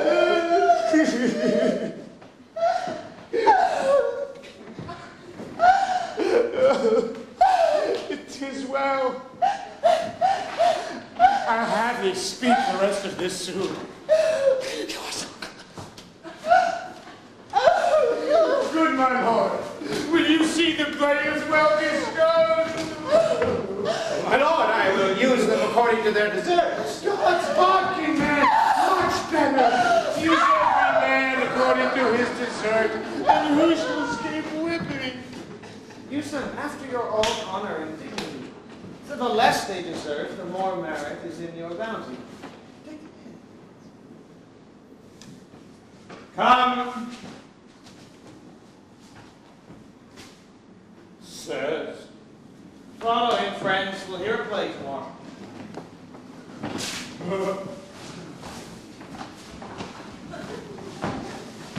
Just out here with your friend. Can you play the murder of Gonzaga? I'm a lord. We'll have tomorrow night. You could, for a need, study a speech of some 12 or 16 lines, which I would set down and insert it, could you not? I'm a lord. Very well. Follow that lord. And look him, mock him not. My good friends, I'll leave you till night.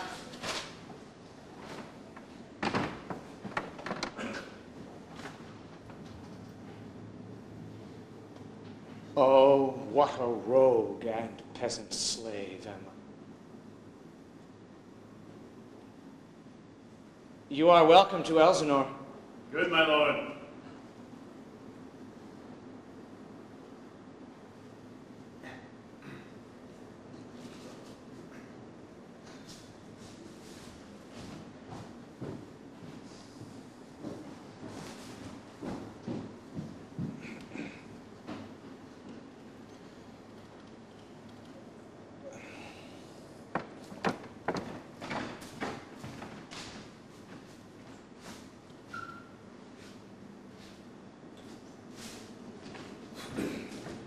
Now I am alone.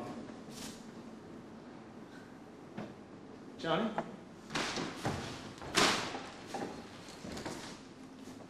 Thanks, man.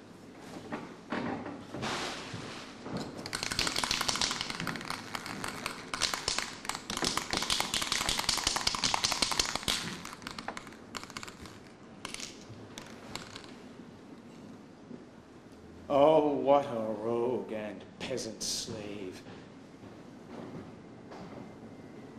am I? Is it not monstrous that this player here, but in a fiction, in a dream of passion, could force his soul so to his conceit that from her working all his visage wand, tears in his eyes, distraction in his aspect, a broken voice, and his whole function suiting with forms to his conceit. And all for nothing, for Hecuba. What's Hecuba?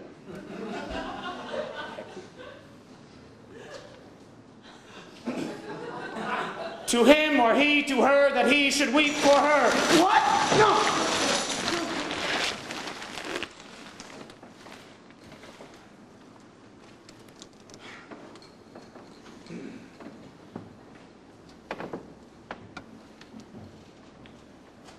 Would he do, had he the motive and the cue for passion that I have?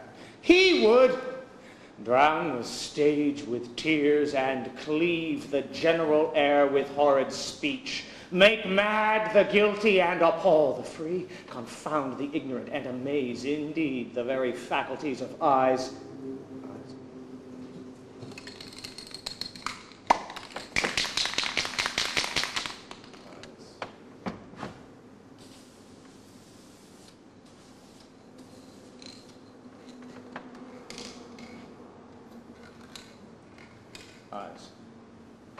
and ears, yet I, a dull and muddy, metalled rascal, peep like John? Dreams unpregnant of my cause and can say no. Sing! No! Not.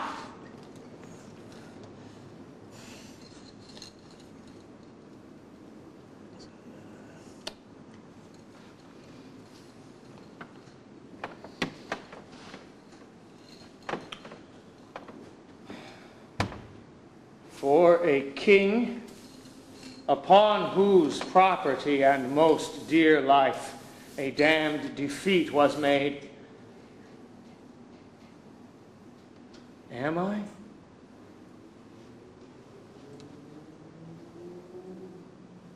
A coward. Who calls me? Villain. Breaks my pate across, tweaks me by the nose, plucks off my beard and blows it in my face, gives me the lie, if throat as deep as to the lungs. Who does me this?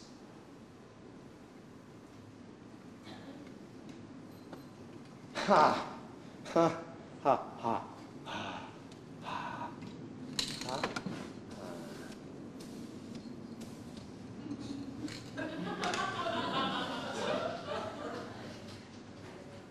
Why?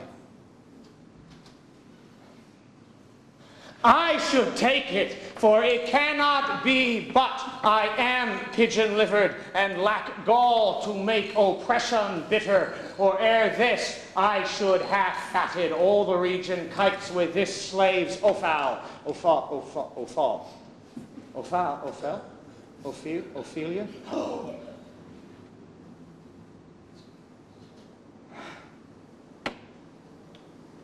Bloody body villain! Remorseless, lecherous, treacherous, kindless villain. Why? What an ass!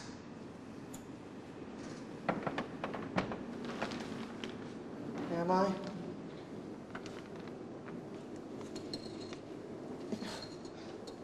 This is most brave.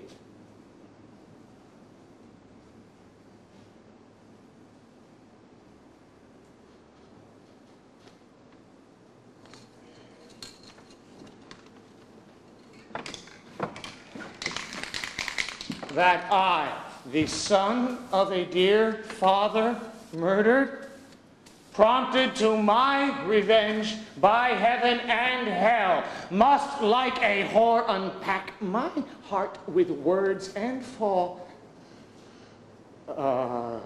cursing like a very drab a scullion,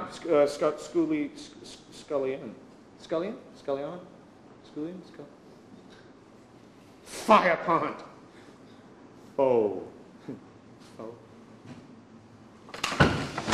About my brains!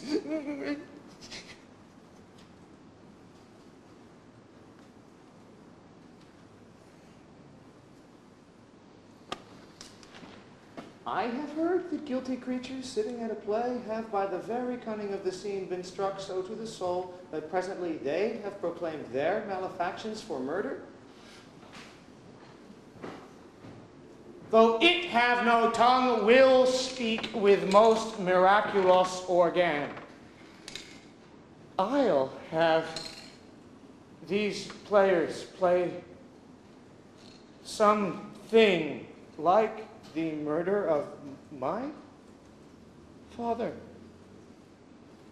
before mine uncle. I'll observe his looks. No, I'll thank him to the quick if he do blench. I know my course.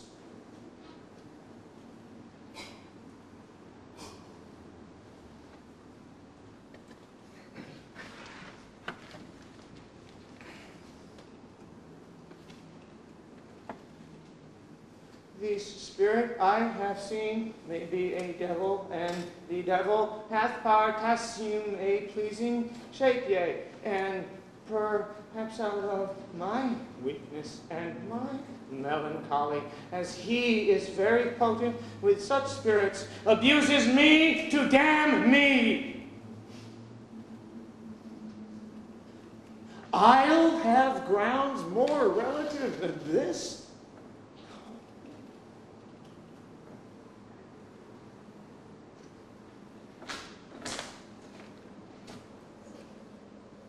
The play.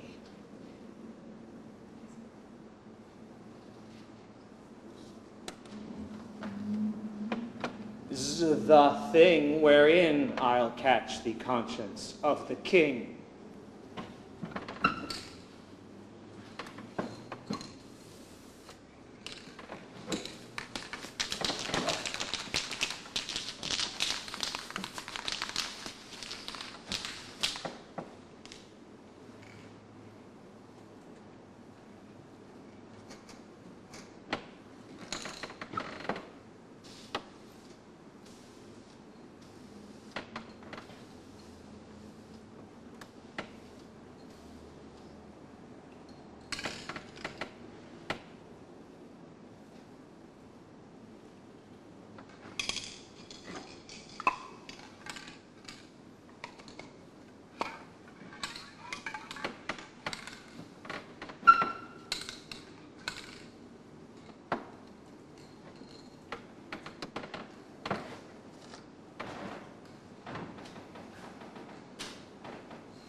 Be or not to be, that is the question.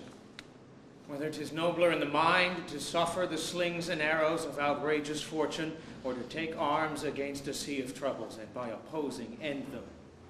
To die, to sleep, no more.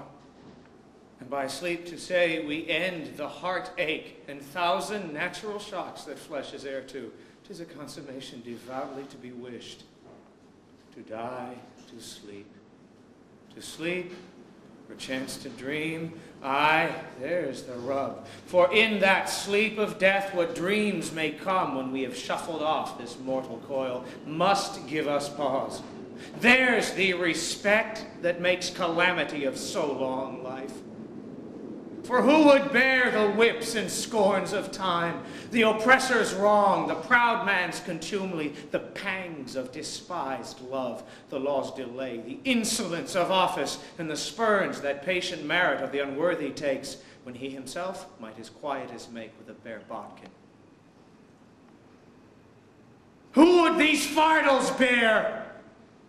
To grunt and sweat under a weary life, but that the dread of some thing after death, the undiscovered country from whose bourne no traveler returns, puzzles the will, and makes us rather bear those ills we have than fly to others we know not of.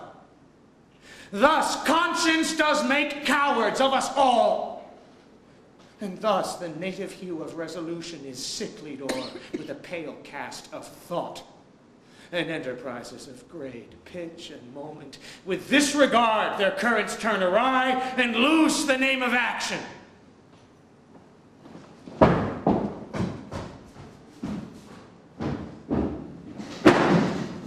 And can you by no drift of circumstance get from him why he puts on this confusion? Grating so harshly all his days of quiet with turbulent and dangerous lunacy. He does confess he feels himself distracted, but from what cause they will by no means speak. Nor do we find him forward to be sounded, but with a crafty madness keeps aloof when we would bring him on to some confession of his true state. Did he receive you well? Most like a gentleman. But with much forcing of his disposition. Niggard of question, but of our demands most free in his reply. Did you assay him to any pastime? Madam, it so fell out that certain players we o'erwrought on the way, of these we told him, and there did seem in him a kind of joy to hear of it. They are here about the court, and as I think I've already ordered this knight to play before him. And 'tis most true, and he beseech me to entreat your majesties to hear and see the matter. With all my heart, and it doth much content me to hear him so inclined. Good gentlemen, give him a further edge, and drive his purposes into these delights. We shall, my lord. Good Gertrude, leave us too, for we have closely sent for Hamlet hither, that he, as 'twere by accident, might hear affront Ophelia. Her father and myself, lawful espials, will so bestow ourselves that, seeing unseen, we may of their encounter frankly judge, and gather by him as he has behaved, if 't be the affliction of his love, or no, that thus he suffers for. I shall obey you. And for your part, Ophelia, I do wish that your good beauties be the happy cause of Hamlet's wildness. So do I hope your virtues will bring him to his wonted way again. To both your honors. Madam, I wish it may. Ophelia, walk you here. Grace, so please you, we will bestow ourselves. Read on this book that show of such an exercise may color your loneliness. We are often to blame in this. 'Tis too much proved that with devotion's visage and with pious action we do sugar over the devil himself. 'Tis too true. And how smart a lash that speech doth give my conscience. The harlot's cheek, beautied with plastering art, is not more ugly to the thing that helps it than is my deed to my most painted word. A heavy burden. Here it is. Let's withdraw, my lord.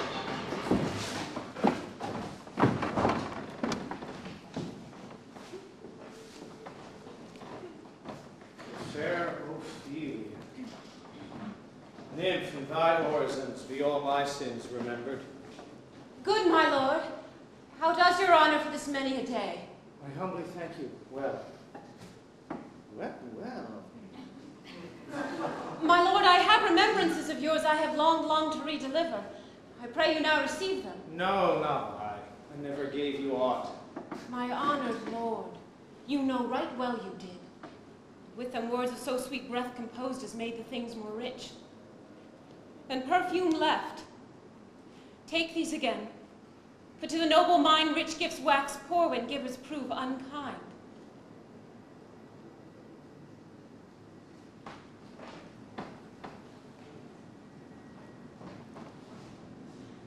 There, my lord.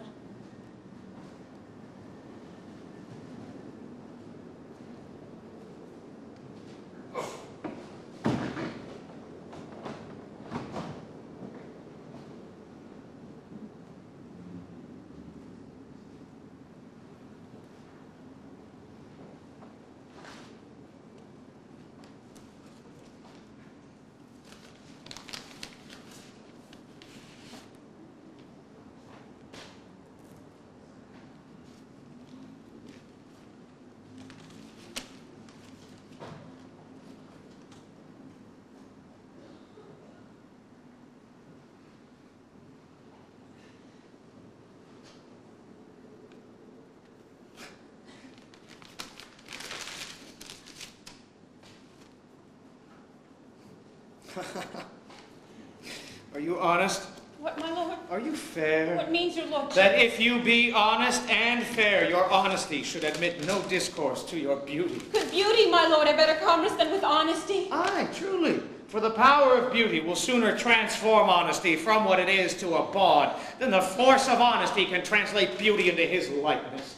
This was sometime a paradox, but now the time gives it proof. I did love you once. Indeed, my lord, you made me believe so. Oh, you should not have believed me. For virtue cannot so inoculate our old stock, but we shall relish of it. I loved you not.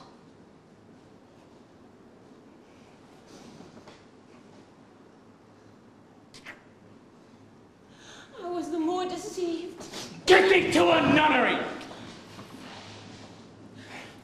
Why, wouldst thou be a breeder of sinners? I am myself indifferent honest, but yet I could accuse me of such things that it were better my mother had not borne me. I am very proud, revengeful, ambitious, with more offenses at my beck than I have thoughts to put them in, imagination to give them shape, or time to act them in.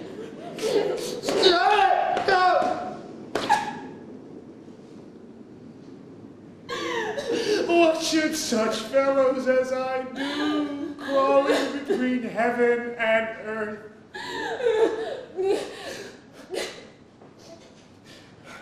We are errant knaves, all.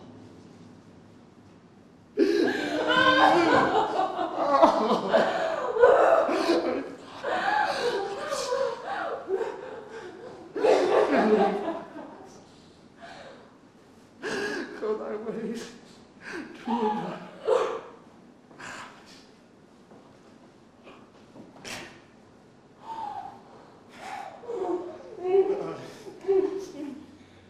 Where's your father? At home, my lord. Where's your father? At home. Where's your father? Let the doors be shut upon him, that he may play the fool nowhere but in his own house. Farewell. Oh, help me, sweet heaven. If thou dost marry, I'll give thee this play for thy dowry.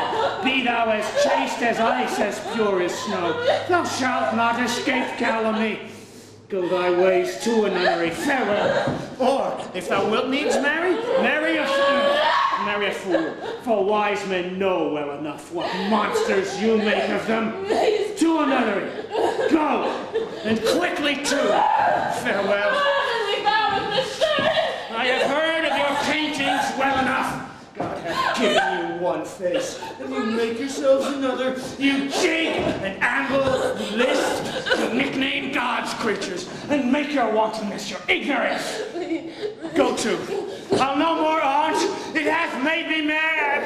I say we will have no more marriage. Those that are married already, all but one shall live. The rest shall keep as they are.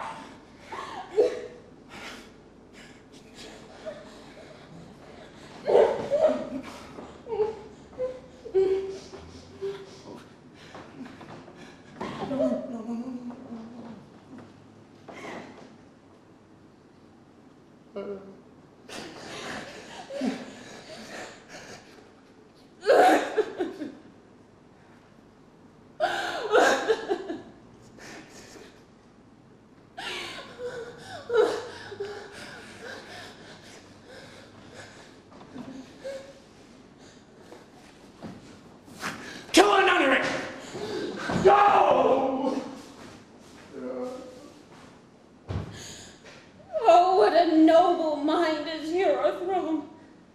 The courtiers, soldiers, scholars, high-tongued sword. The expectation and rose of the fair state. The glass of fashion and mold of form. The observed of all observers. Quite down. And I, of ladies most dejected and wretched, who suck the honey of his music vows. Now see, that noble and most sovereign reason, like sweet bells jangled out of tune and harsh, that unmatched form and feature of blown youth blasted with ecstasy. Oh, woe is me to have seen what I have seen. See what I see.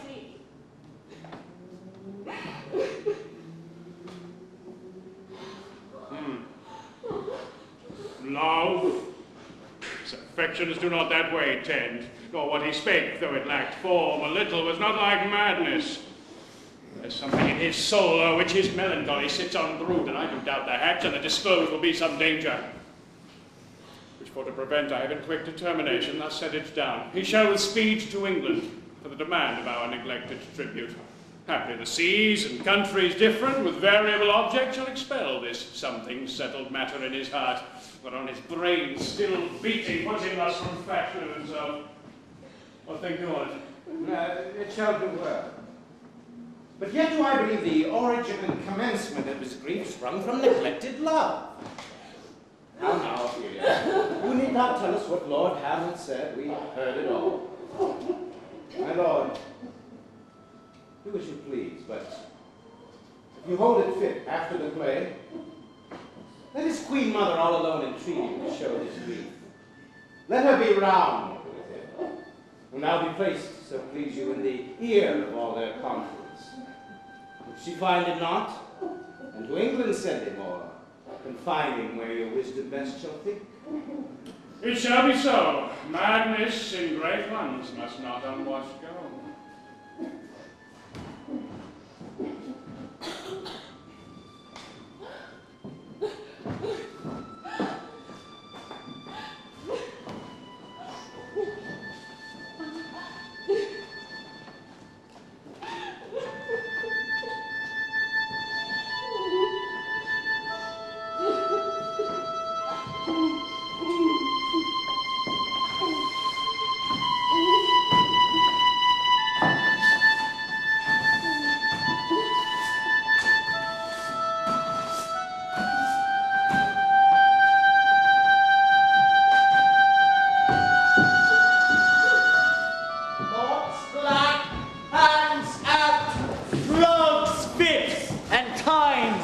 Agree.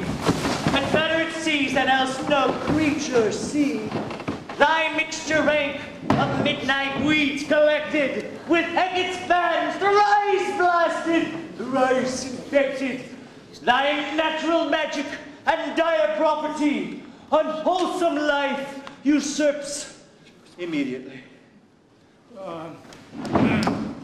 Speak the speech, I pray you, as I pronounced it to you, trippingly on the tongue. Lord Black, hands apt, drug spit, and time agreeing. Confederate seas and else no creature seeing. Thou mixture rank of midnight weeds collected, with Hecate's band thrice infected. Thy natural... If you mouth it, as many of your players do, I would as lief the town crier spoke my lines. Nor do not saw the air with your hand thus, but use all gently.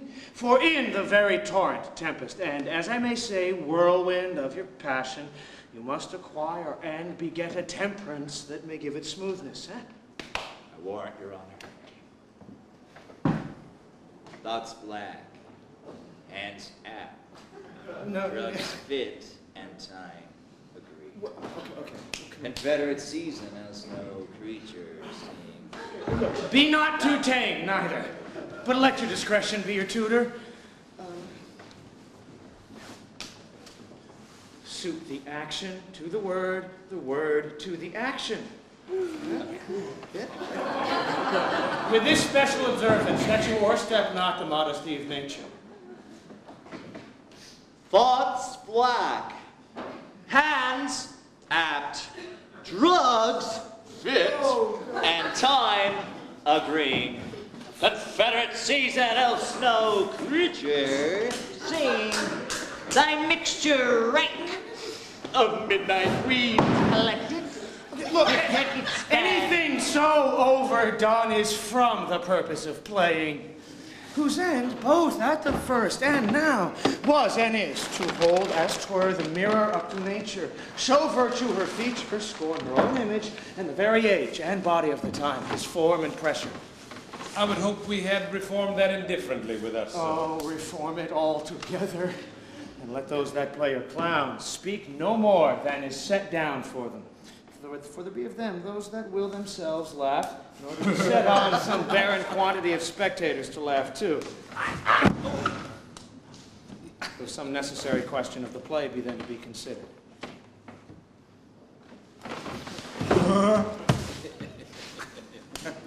That's villainous, and shows a most pitiful ambition in the fool that uses it.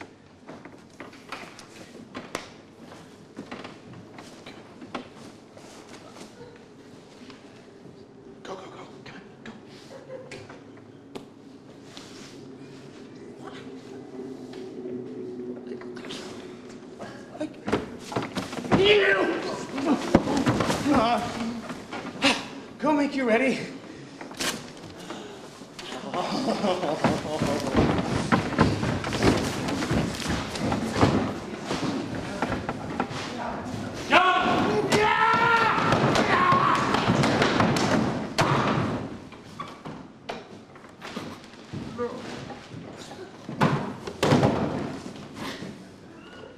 How now, my lord?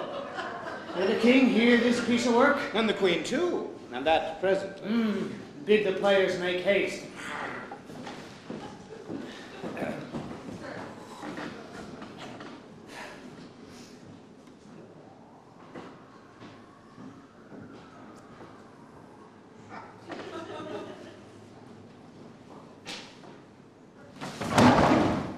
Will you help to hasten them? Aye, my lord.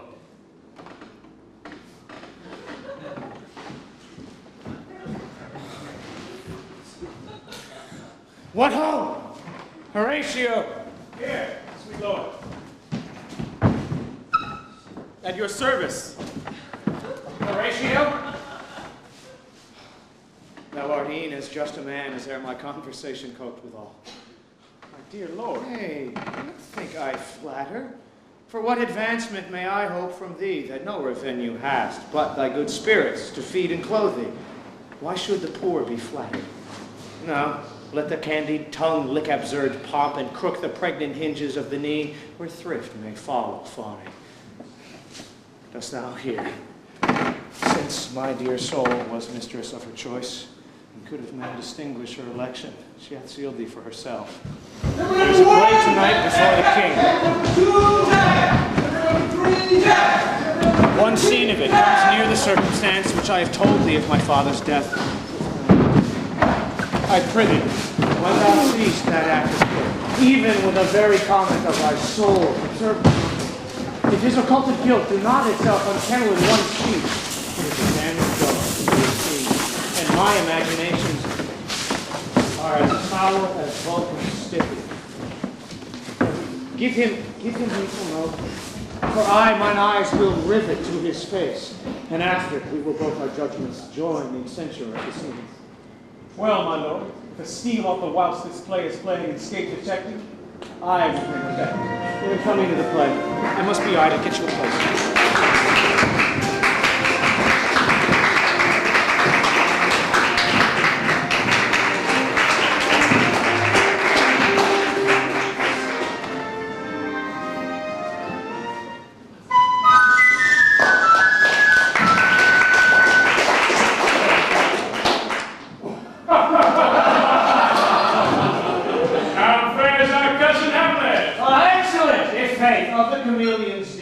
I eat the air, promise crammed. You cannot feed capons so. I have nothing with this answer, Hamlet. These words are not mine. No, nor mine now.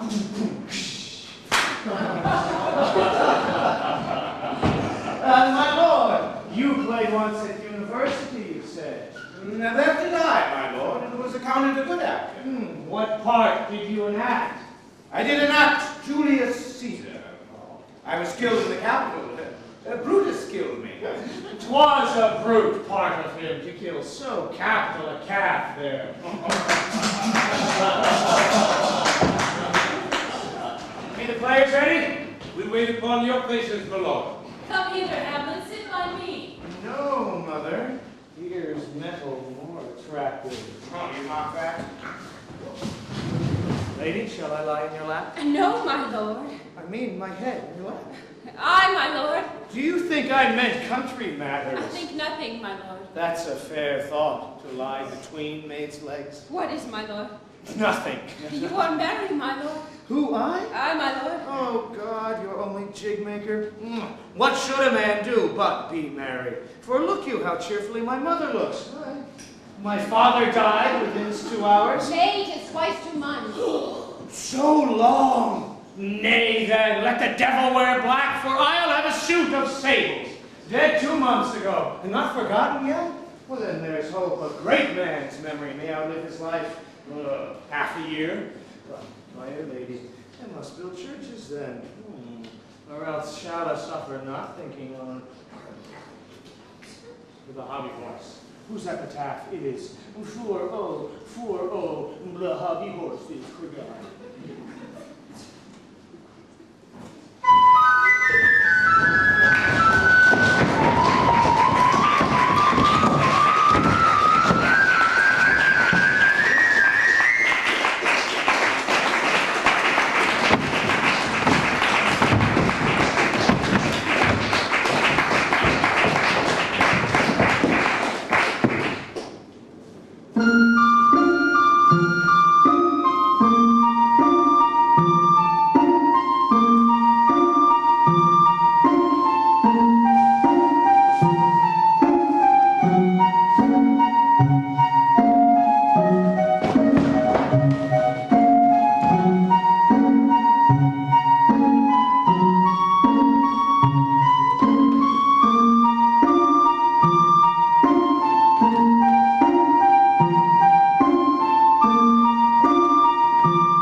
Cannot keep counsel, they'll tell all. Will they tell us what this show meant? Aye, or any show that you show him. Be you not ashamed to show, we're not ashamed to tell you what it means. You are not keeping my mark.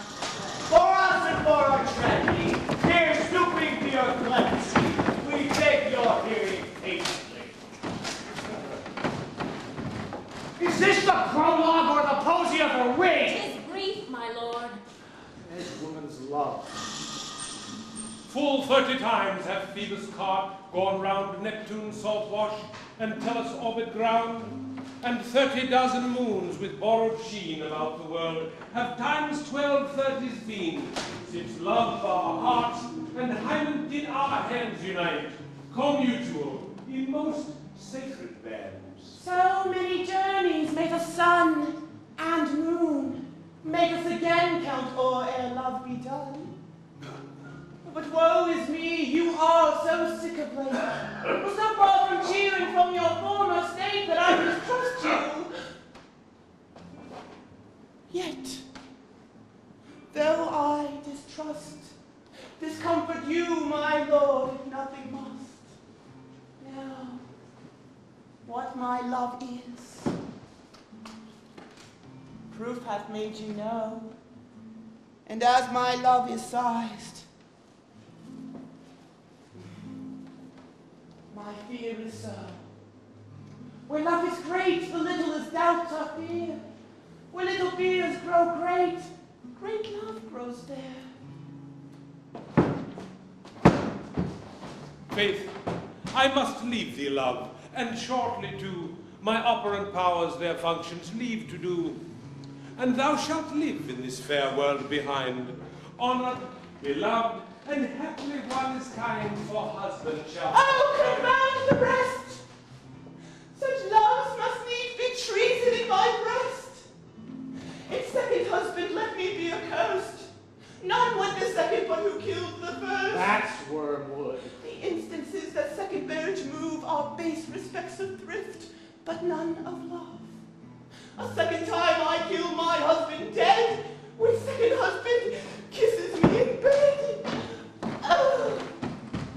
Faith, I do believe you think what now you speak, but what we do determine oft we break. Purpose is but a slave to memory of violent birth, but poor validity. What to ourselves in passion we propose, the passion ending doth the purpose lose. This world is not for aye, not 'tis not strange, that even our loves should with our fortunes change.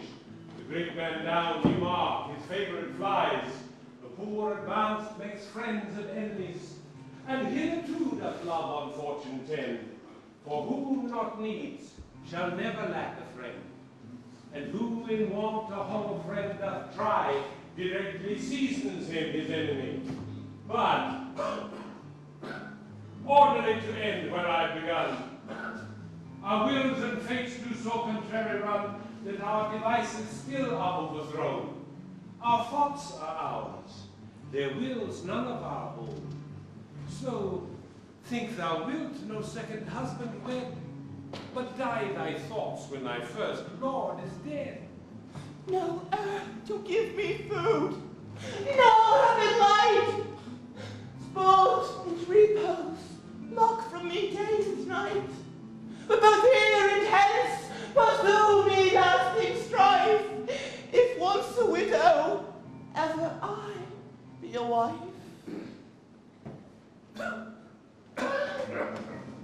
'Tis deeply sworn. Sweet, leave me here a while. My spirits grow dull, and fain I would beguile the tedious day with sleep.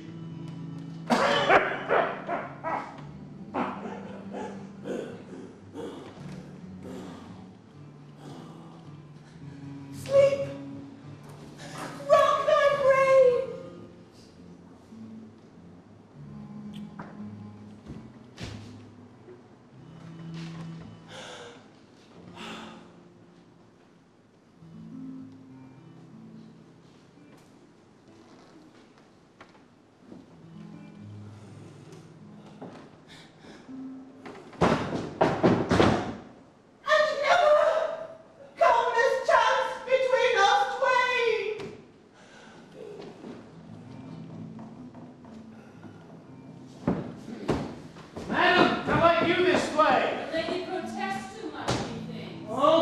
keep her word. Have you heard the argument? Is there no offense? No offensive world. They do but jest, poison and jest. What do you call the play? The mousetrap. Mary, how tropically. This play is the image of a murder done in Vienna. The Duke's name was Gonzago, his wife Baptista. Ah, you shall see it on.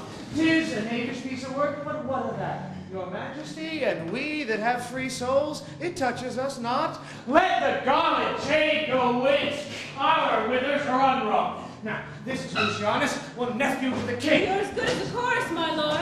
I could interpret between you and your love if I could see the puppets dally. You are keen, my lord, you are keen. It would cost you a groan to take off my edge. No better and worse. So you mistake your husband.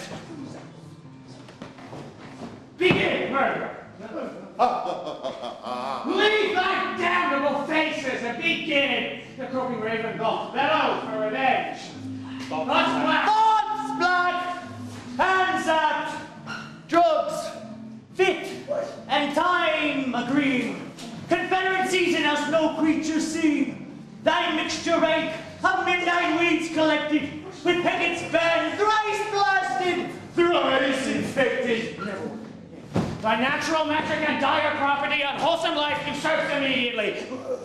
They poisoned him in the garden for his estate. The story is extant and written in very choice Italian. You shall see anon how the murderer gets the love of Gonzago's wife. The king rises. What? Frightened with false fire? Well, there's my lord. Give on the play! Give me some liars! Give on!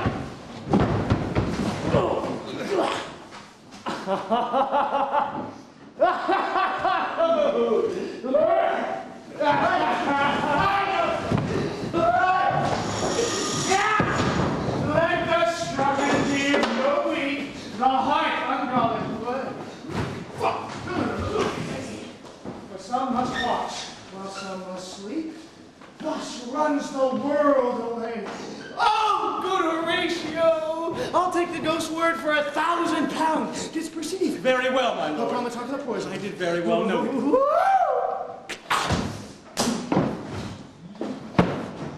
Come, some music! Come, the recorders! For if the king like not the comedy, why then be like he likes it not pretty. Come, some music! Good, my lord, vouchsafe me a word with you. Sir, a whole history. The king, sir, Aye, sir, what of him? is in his retirement marvelous distempered. With drink, sir? No, my lord, rather with choler.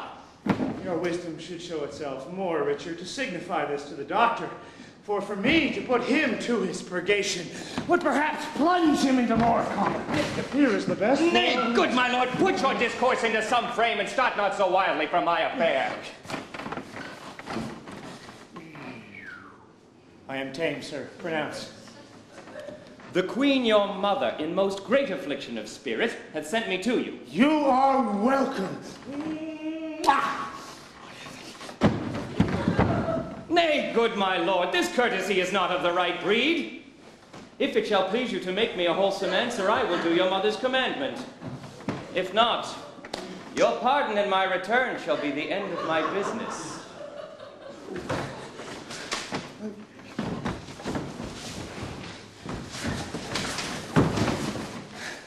Sir, I cannot. What, my lord? Make you a wholesome answer. My wits diseased. Such answer as I can make. You shall command, or rather, you say, my mother. Therefore, no more, but to the matter. My mother, you say? Then thus she says, your behavior hath struck her into amazement and admiration. Oh, wonderful son, that can so astonish a mother. Oh. But is there no sequel at the heels of this mother's admiration? Impart. She desires to speak with you in her closet ere you go to bed. Ooh, we shall obey, were she 10 times our mother. Have ye any further trade with us? My lord, you once did love me. And do still, by these pickers and stealers. Good, my lord.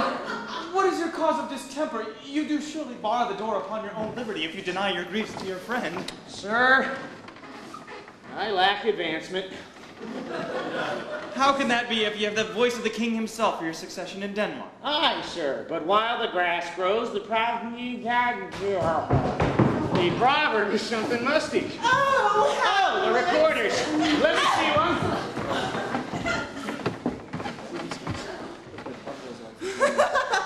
Be gone. Why do you go about to recover the wind of me, as if you would drive me into a toil? Oh, my lord, if my duty be too bold, my love is too unmannerly. I cannot well understand that. Will you play upon this pipe? My lord, I cannot. Oh, you can't.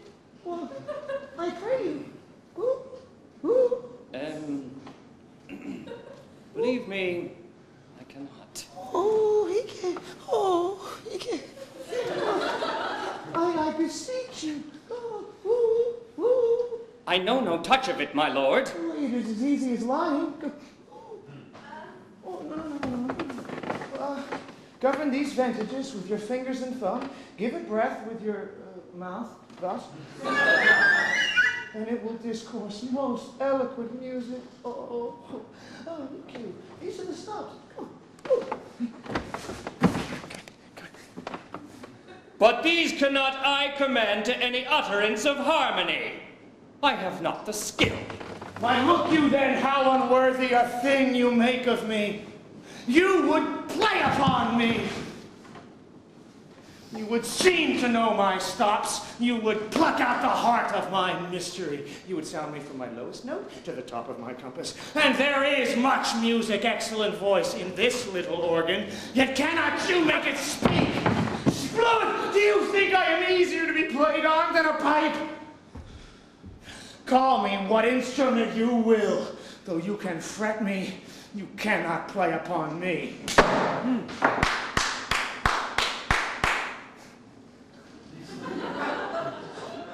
God bless you, sir. My lord, the queen would speak with you, and present. I will come to my mother by and by. They fool me to the top of my bent. I will come by and by. I will say so. By and by is easily said. Leave me, friends.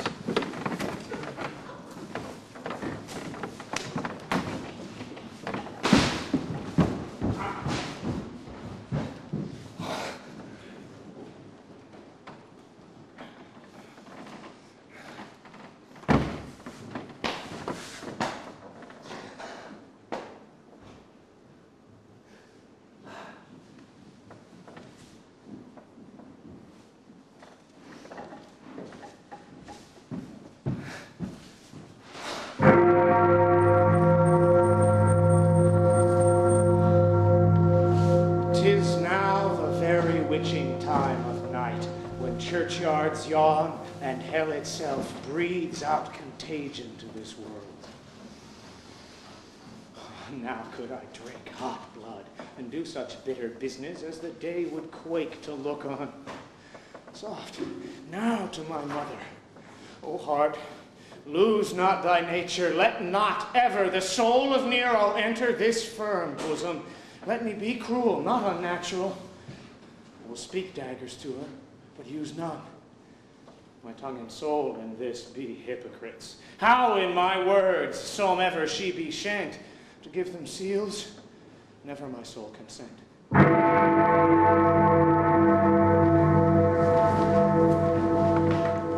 like him not, nor stands it safe with us to let his madness range.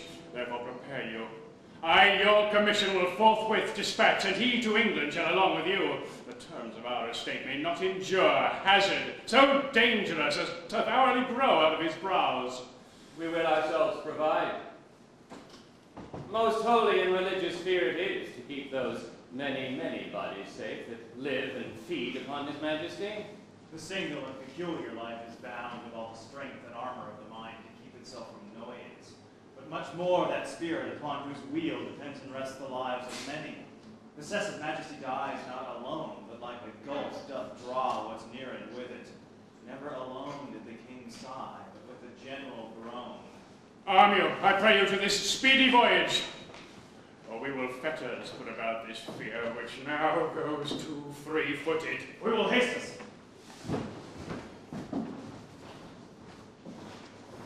My lord, he's going to his mother's apartment.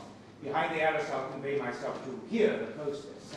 I'll warrant she'll taxi him home. And as you said, and wisely was it said, 'tis meet that some more audience than a mother, since nature makes them partial, should all hear the speech advantage. Very well, my liege. I'll call upon you ere you go to bed and tell you what I know. Thanks, my lord.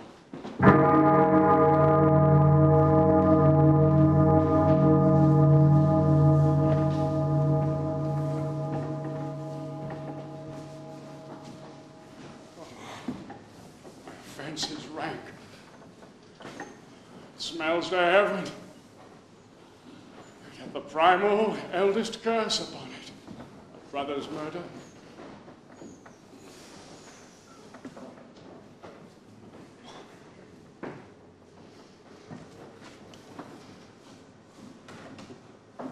Pray, can I not? Though inclination be as sharp as will, my stronger guilt defeats my strong intent. Like a man to double business bound, I stand in pause where I shall first begin and both neglect.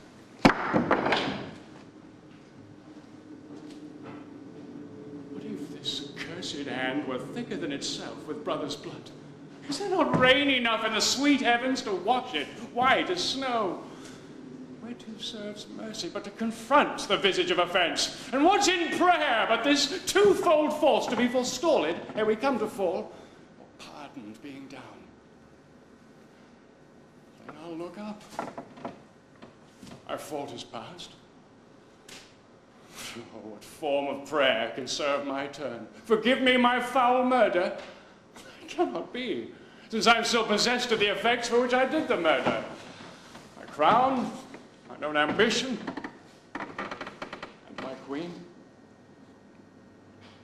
Can one be pardoned and retain the offense?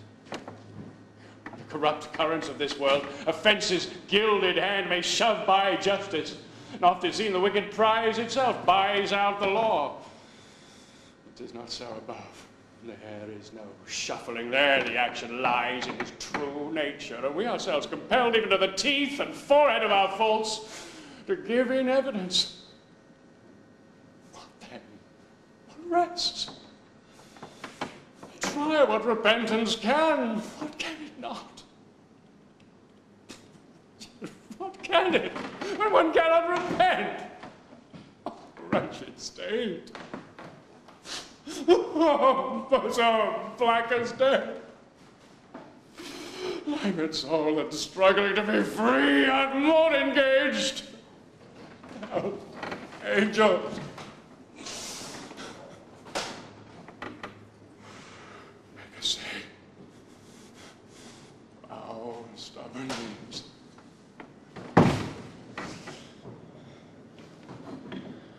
Tied with strings of steel, soft as sinews of the newborn babe. All may be well.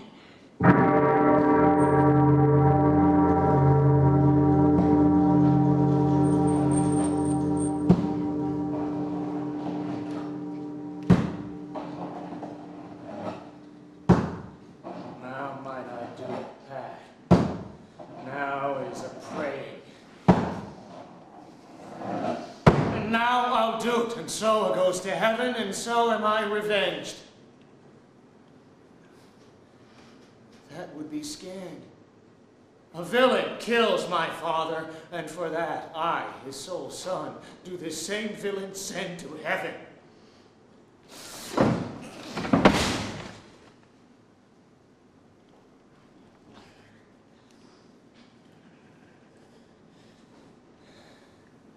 Why, this is hire and salary, not revenge. He took my father grossly, full of bread, with all his crimes broad, blown as flush as May. And how his audit stands, who knows, save heaven. But in our circumstance and course of thought, 'tis heavy with him. And am I then revenged to take him in the purging of his soul, when he is fit and seasoned for his passage? No. Up, sword, and know thou a more horrid hint, when he is drunk asleep, or in his rage, or in the incestuous pleasure of his bed.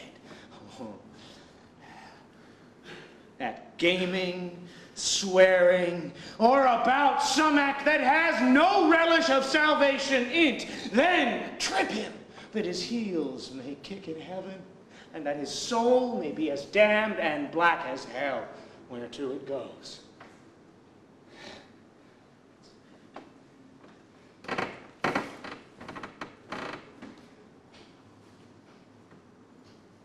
My mother stays.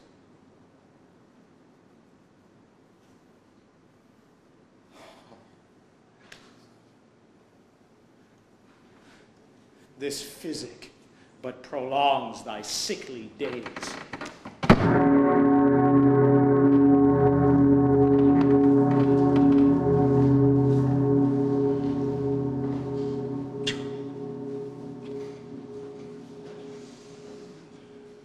My words fly up, my thoughts remain below.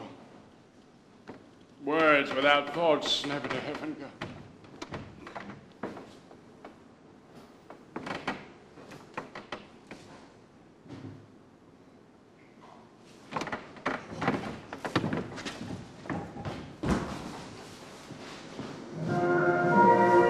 Strength, pride, truth, nobility, purity, honor, industry, knowledge, justice.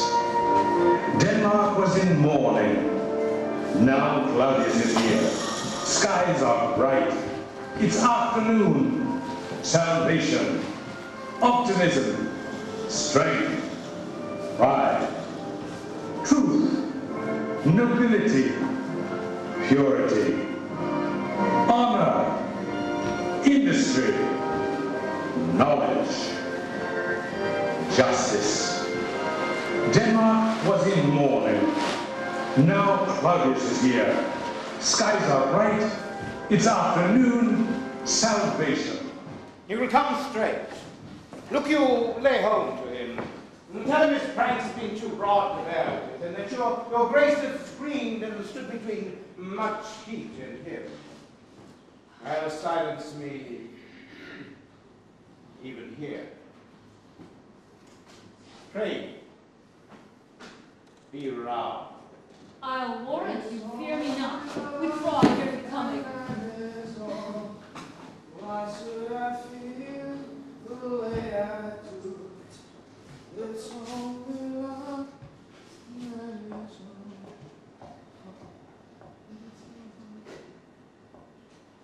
Now, mother.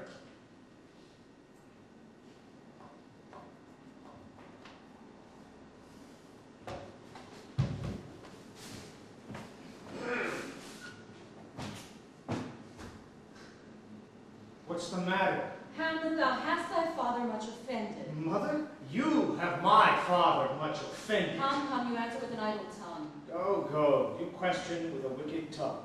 How now, Hamlet? What's the matter now? Have you forgot me? No, by the rood, not so. You are the queen. Your husband's mother's wife. Whoa. But would you were not so, you are my mother. Nay, then I'll set those to you that can speak. Now, conquer and sit you down.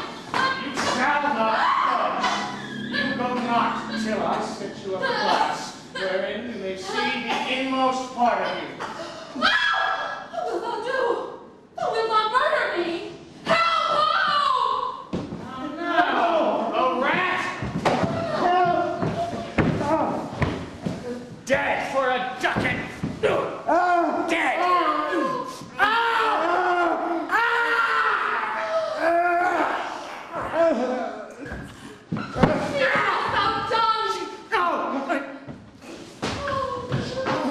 I know not. Is it the king? What wretched bloody deed is this? A bloody deed? Almost as bad, good mother, as kill a king and marry with his brother. As kill a king? My lady, 'twas my word.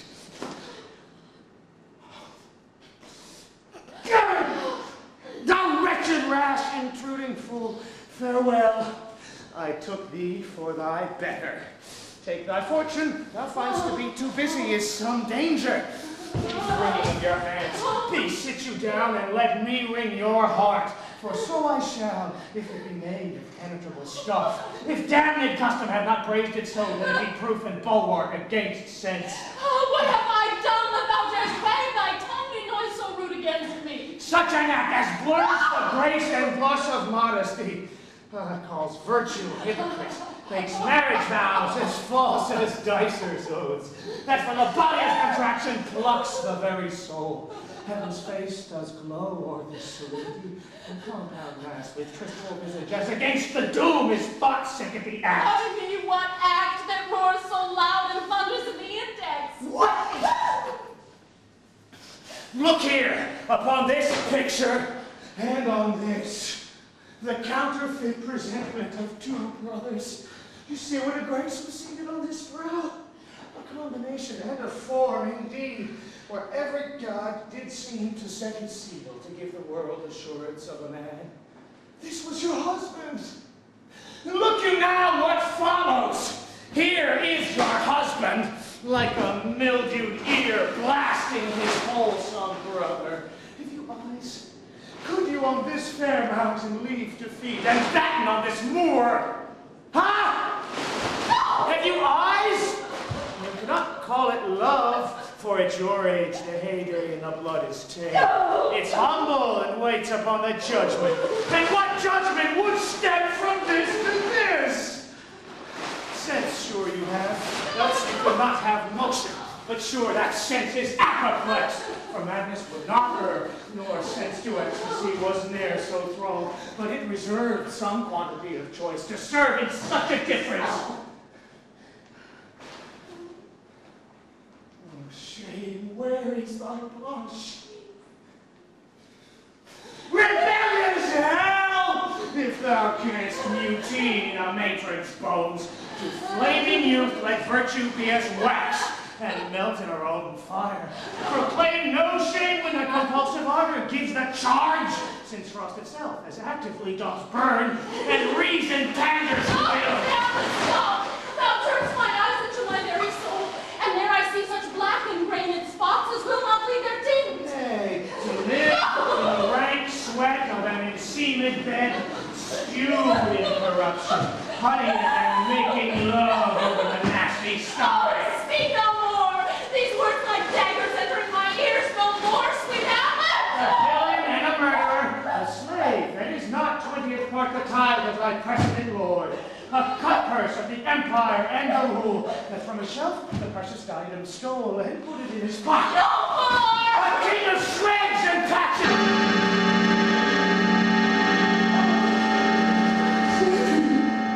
Save me and hover o'er me with your wings, you heavenly guards. What was your gracious speaking? Alexi's mad. Do you not come your tardy son to chide that lapse in time and passion lets go by the important acting of your dread command? Oh, stay! Do not forget. This visitation is but to whet thy almost blunted purpose. Look! Amazement how thy mother sits. Oh, slip between her and her fighting soul. Conceit in weakest body, strongest worst. Speak to her, Hamlet. What?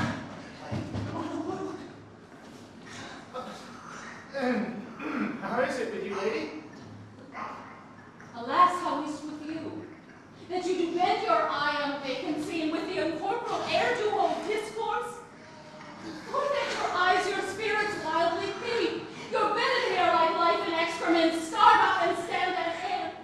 O gentle sun, upon the heat and flame of thy distemper, sprinkle full patience. Whereon do you look? On him! On him! Look you how pale he glares. His form and cause conjoined, preaching to stones would make them capable. Do not look upon me, lest with this piteous action you do convert my stern effects.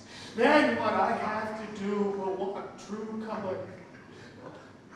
Tears perchance for blood. To whom do you speak this? Do you see nothing there? No, nothing at all, yet all that is I see. Yeah, nor did you nothing here? No, nothing but ourselves. Why look you there? Look how it steals away!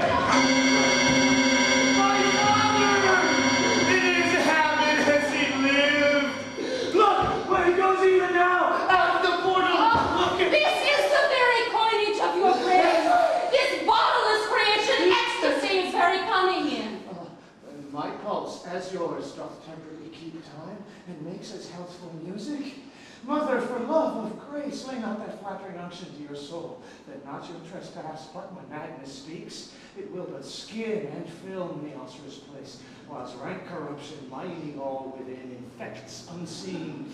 But confess yourself to heaven, repent what's past, avoid what is to come, and do not spread the compost on the weeds to make them ranker.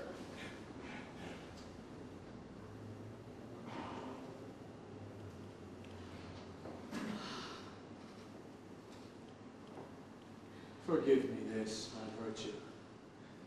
For in the fatness of these pursy times, virtue itself of vice must pardon beg, yea, curb and woo for leave to do him good. Oh, Hamlet, thou hast cleft my heart in twain. Oh, throw away the worser part of it, and live the pure with the other half. Good night. But go not to my uncle's bed. Assume a virtue if you have it not. Refrain tonight, and that shall lend a kind of easiness to the next abstinence. The next, more easy. For use almost can change the stamp of nature, and either lodge the devil or throw him out with wondrous potency. Once more, good night, and when you are desirous to be blessed, how blessed and beg of you. For this same Lord I do repent, but heaven hath pleased it so to punish me with this and this with me, that I must be their scourge and minister.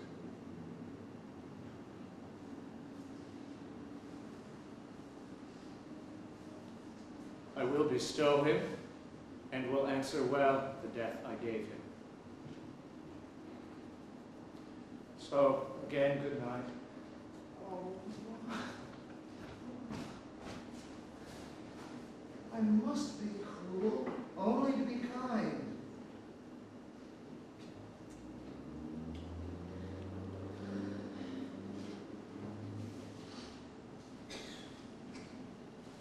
This bad begins, and worse remains behind.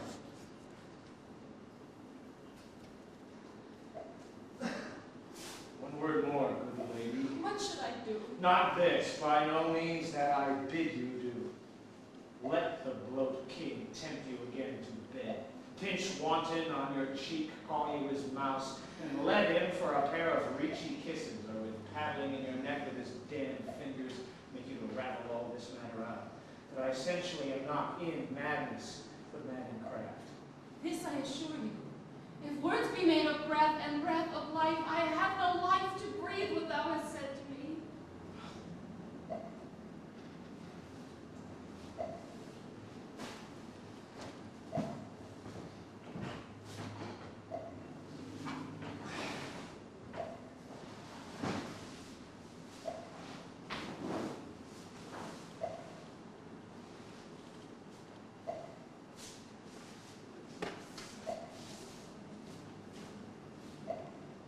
I must to England.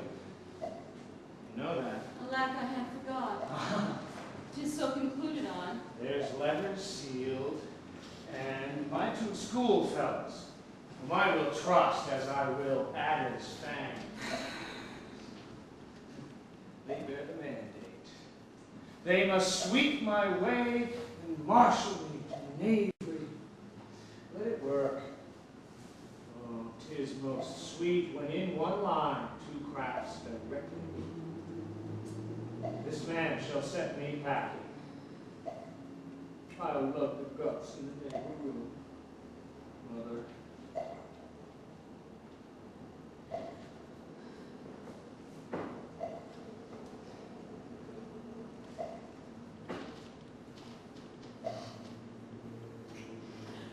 Good night indeed. This counselor is now most still, most secret, and most grave, who was in life a foolish, prating knave. Come, sir, to draw toward an end with you.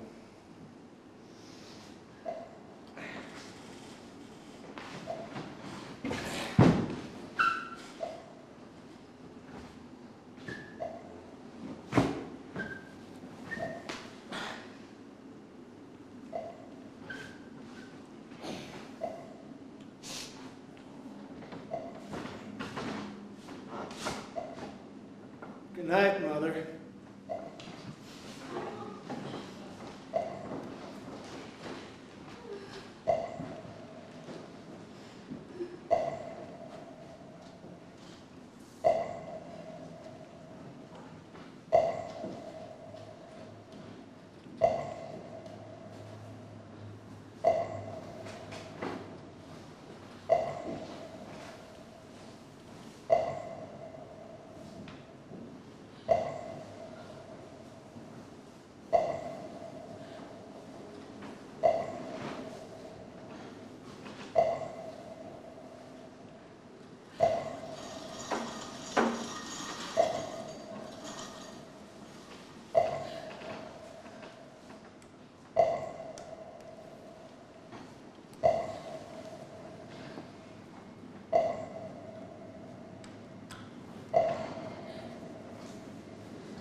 In these sighs, these profound heaves you must translate. 'Tis fit we understand them. Where is your son? Bestow this place on us a little while. Oh, my own Lord, what I have seen tonight. What, Gertrude? How does Hamlet? As mad as the wind and sea, when both contend which is the mightier. In his lawless fit, behind the arras, hearing something stir, whips out his rapier, cries, "A rat, a rat!" And in his brainish apprehension, kills the unseen good old man.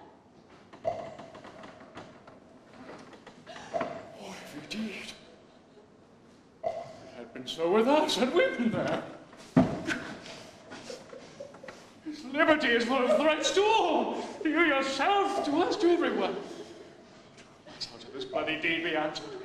It will be laid to us. His providence should have kept short, restrained, and out of haunt this mad young man. So much was our love, we would not understand what was most fit. Like the owner of a foul disease, to keep you from divulging that it feed even on the pith of life. Where is he gone?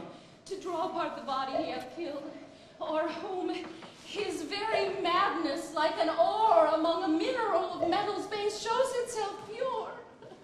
Weeps for what is done. Gertrude, come away. The sun no sooner shall the mountains touch, but we will ship him hence. This vile deed we must with all our majesty and skill both countenance and excuse. Ho, Guildenstern! us both. Go join you with some further aid. Hamlet in madness hath Polonius slain, and from his mother's closet hath he dragged him. Go seek him out, speak fair, and bring the body into the chapel. I pray you haste in this. Gertrude will call up our wisest friends and let them know both what we mean to do and what's untimely done. So envious slander may miss our name and hit the woundless air. Oh, come away, my soul is full of discord and dismay.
What noise?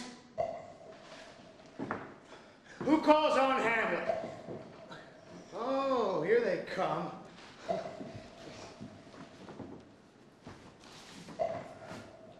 What have you done, my lord, with the dead body? Compounded it with dust, whereto 'tis kin. Tell us where 'tis, that we may take it thence and bear it to the chapel. Do not believe it. Believe what? That I can keep your counsel and not mine own. Besides, to be demanded of a sponge, what replication should be made by the son of a king?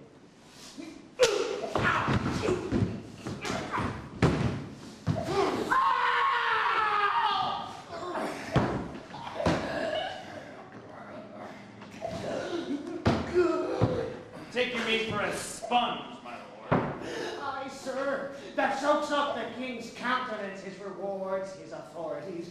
But such officers do the king best service in the end. He keeps them like an ape in the corner of his jaw, first mouthed to be last swallowed. When he needs what you are doing, it is but squeezing you and sponge. Yeah! You shall be dry again.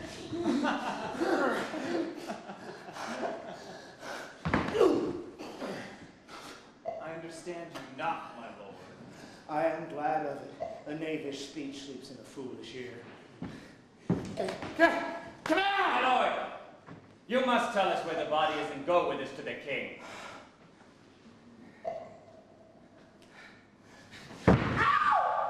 Oh!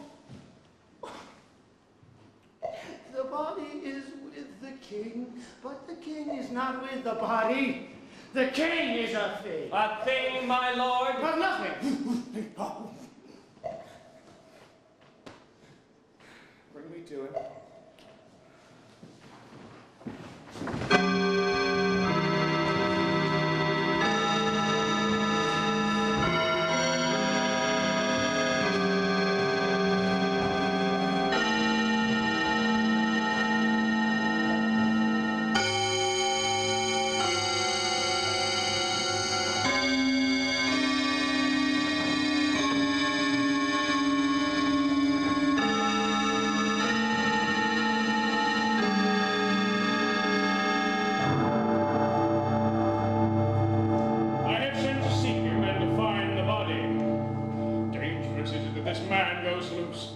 It must not weep with the strong law on him. He's loved of the distracted multitude, who like not in their judgment, but in their eyes. Where 'tis so, the offender's scourge is weighed, but never the offence. To bear all smooth and even, this sudden sending him away must seem deliberate cause. Diseases desperate grown by desperate appliance are relieved, or not at all. Oh, now, what has befallen? Where the dead body is bestowed, my lord, we cannot get to him. But where is he? Without, my lord, guarded to know your Bring him before us. Oh, bring him along.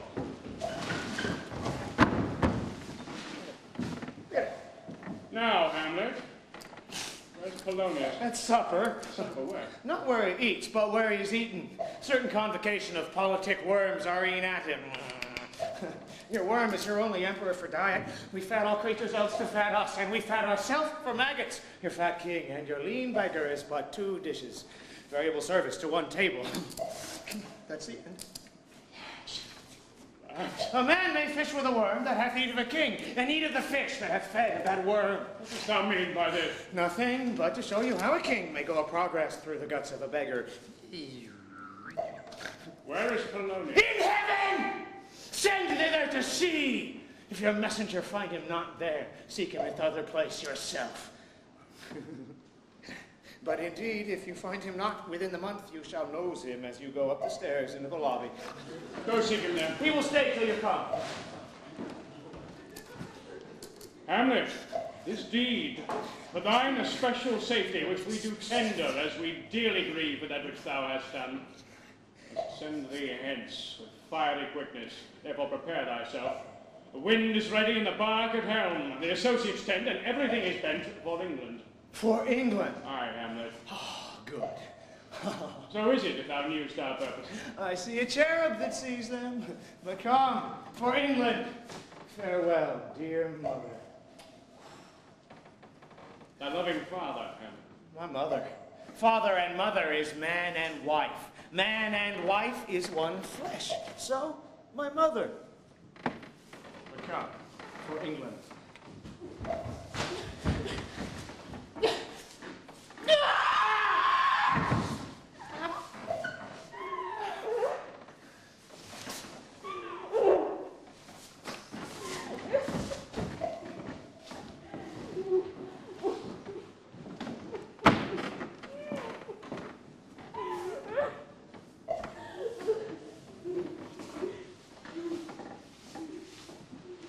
Follow him at foot. Tempt him with speed aboard. Delay it not, I'll have him hence tonight.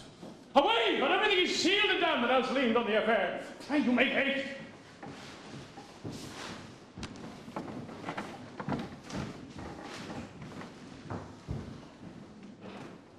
England, if my love thou hold'st at aught, thou mayst not coldly set our sovereign process, which imports at full, by letters congruing to that effect, the present death of Hamlet. Do wait, England, for like the hectic in my blood he rages, and thou must cure me. Till I know it is done, howe'er my acts, my joys were never done.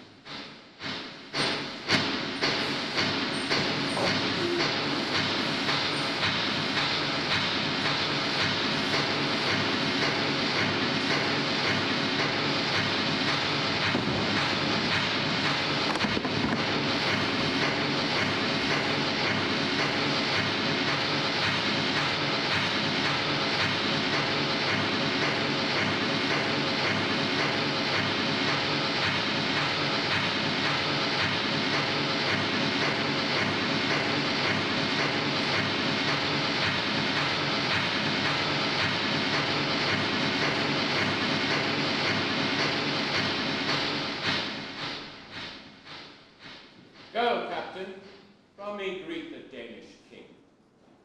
Tell him that by his license Fortinbras craves the convenience of a promised march over his kingdom. You know the rumble. If that his majesty would aught with us, we shall express our duty in his eye, and let him know so. I will do, my lord. Go safely on.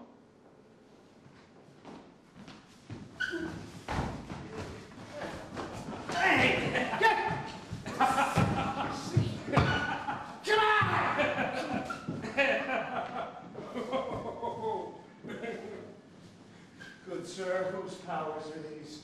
They are of Norway, sir. Our purpose, sir, I pray you. Against some part of Poland. Who commands them, sir? The nephew to old Norway, Fortinbras. Goes it against the main of Poland, sir, or for some frontier? Truly to speak, and with no addition, we go to gain some little patch of ground that hath in it no profit but the name. To pay 5 ducats, 5. I would not farm it. Nor will it bring to the Pole or to Norway a ranker rate should it be sold in fee. Well, then the Polak never will defend it. It is already garrisoned. I humbly thank you, sir. God by you, sir.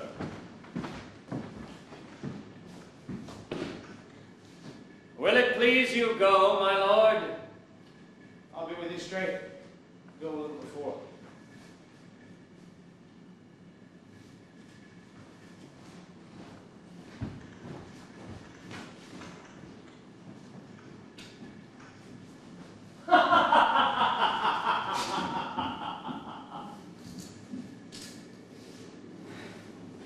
How all occasions do inform against me and spur my dull revenge.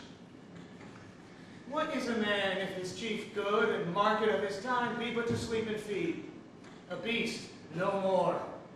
Sure he that made us with such large discourse, looking before and after, gave us not that capability and godlike reason to fuss in us unused. Now, whether it be bestial oblivion or some craven scruple of thinking too precisely on the event, a thought which, quartered, hath but 1 part wisdom, and ever 3 parts coward. I do not know why yet I live to say these things to do, sith I have cause and will and strength and means to do't. Examples gross as earth exhort me. Witness this army of such mass in charge, led by a delicate and tender prince, whose spirit with divine ambition puffed makes mouths at the invisible event, exposing what is mortal and unsure to all that fortune, death, and danger dare, even for an eggshell. How stand I, then, that have a father killed, a mother stained, excitements of my reason and my blood, and let all sleep?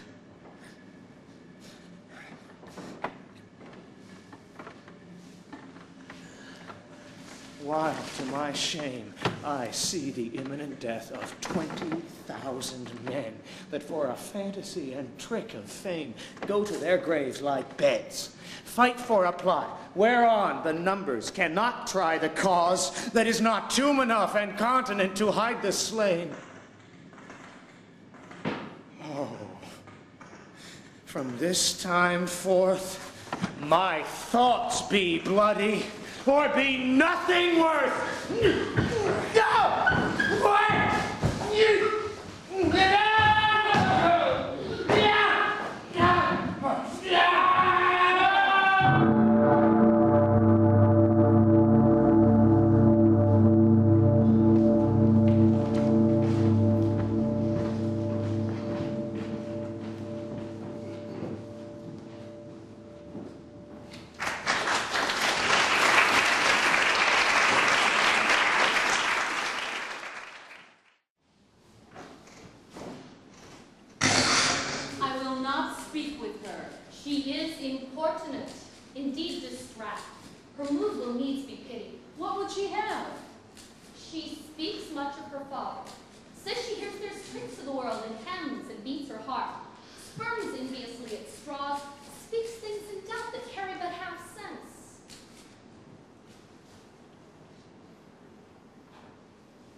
Her speech is nothing, yet the untamed use of it doth move the hearers to collection. They yawn at it, and botch the words up fit to their own thoughts, which, as her winks and nods and gestures yielded, indeed would make one think there might be thought. Though nothing sure, yet much unhappily. For good she was spoken with. She may strew dangerous conjectures and ill-breeding minds. Let her come in.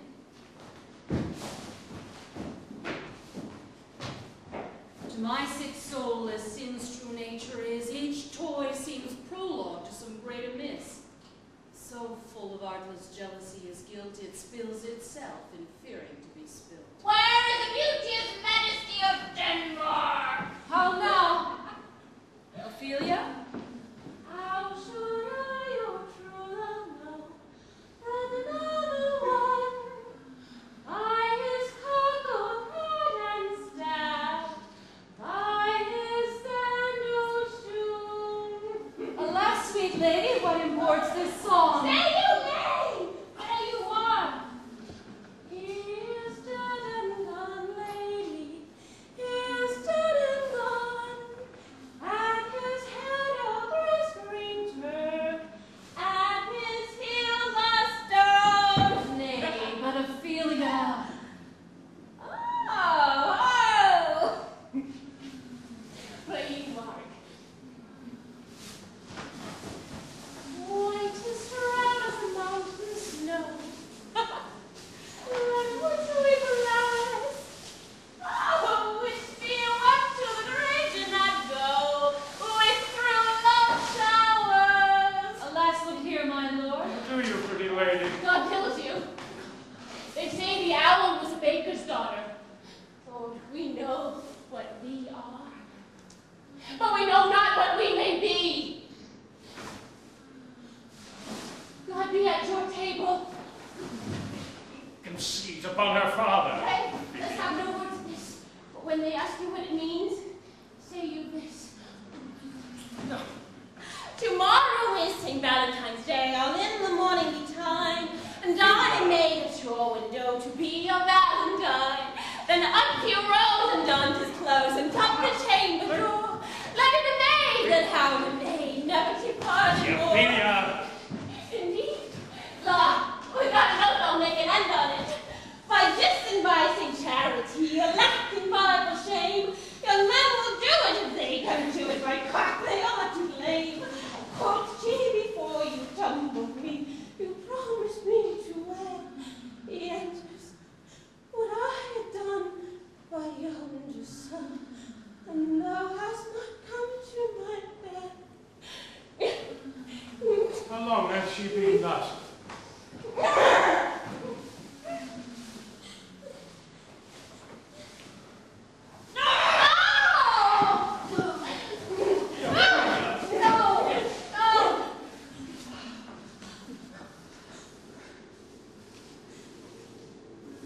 All will be well. Must be patient. But I cannot choose but weep to think they lay him in the cold ground.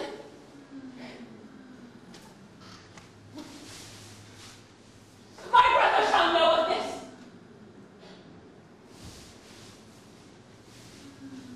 And so I thank you for your good counsel. Don my coach.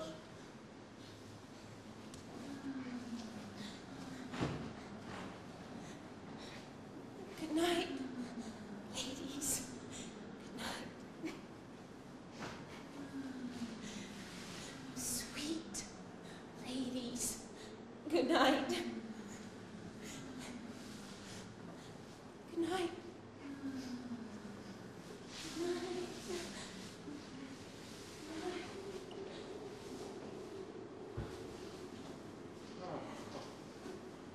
This is the poison of deep grief.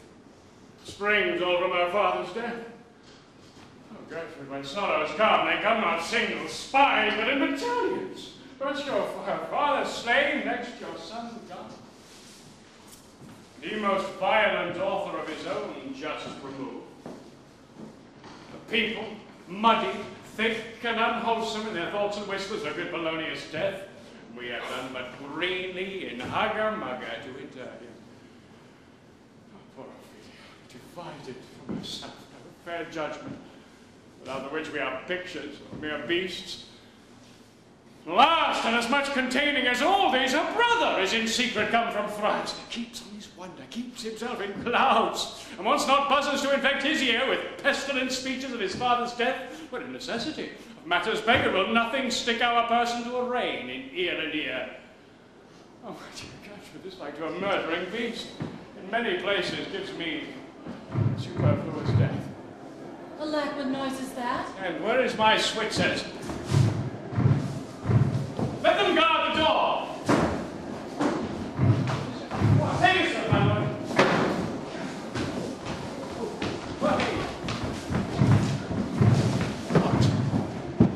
The ocean, overpeering of his list, eats not the flat with more impetuous haste than young Laertes in a riotous head o'erbears your officer.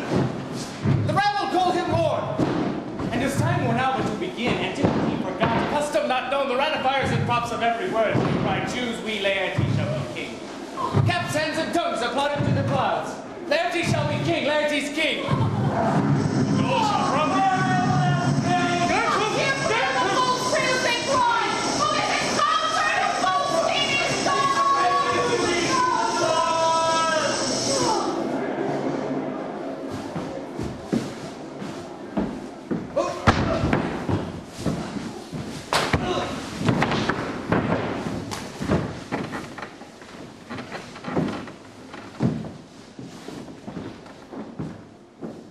O thou vile king, give me my father! Call me, good Laertes! That drop of blood that comes proclaims me bastard. Christ, coupled to my father, brands the harlot even here between the chaste unsmirched brow of my true mother. What is the cause, Laertes, that thy rebellion looks so giant-like? Let him go, Gertrude. Do not fear our person. As such divinity doth hedge a king that treason can repeat to what it would. Acts little of his will. Tell me, good Laertes, why thou art thus incensed. Let him go, Gertrude. Speak, man! Where is my father? Dead. But not by him! Let him to matters still. How came he dead? I'll not be juggled with. To hell allegiance! Vow to the blackest devil, conscience and grace to the profoundest pit. I dare damnation. To this point I stand. That both the worlds I give to negligence, let come what comes. Only I'll be revenged most throughly for my father.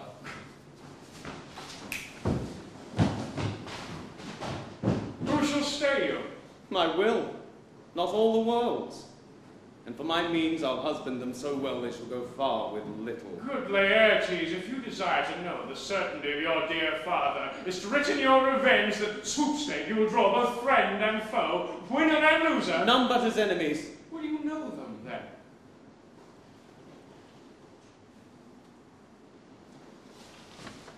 To his good friends thus wide I'll ope mine arms, and like the kind, life-rendering pelican repast them with my blood. Why, now you speak like a good child and a true gentleman, that I am guiltless of your father's death, and am most sensibly in grief for it. It shall as level to your judgment appear as day doth to your eye. Hannah, what noise is that? Let her come in.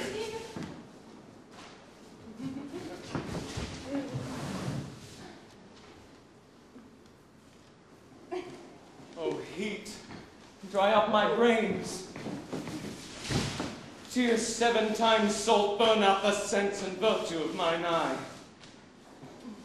By heavens, I'm madness shall be paid with weight till our scale turn the beam. Rose of May, dear maid, kind sister, sweet Athelia. Oh heavens, is possible a young maid's wit should be as mortal as an old man's life? Nature is fine in love, and where 'tis fine it sends some precious instance of itself after the thing it loves. They bore him barefaced on the bier, and in his grave drank many a tear. Fare you well, my dove. Hadst thou thy wits and didst persuade revenge, it could not move thus. You must sing a down, and you call him a down. Oh, how the wheel becomes it. It is the false steward that stole his master's daughter. This nothing's more than matter.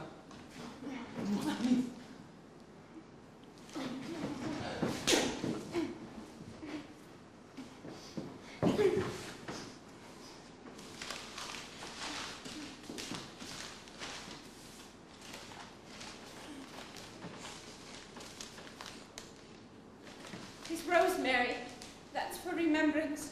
Pray you, love, remember. And there's pecan seeds. document and madness, thoughts and remembrance fitted. There's fennel for you, and columbines.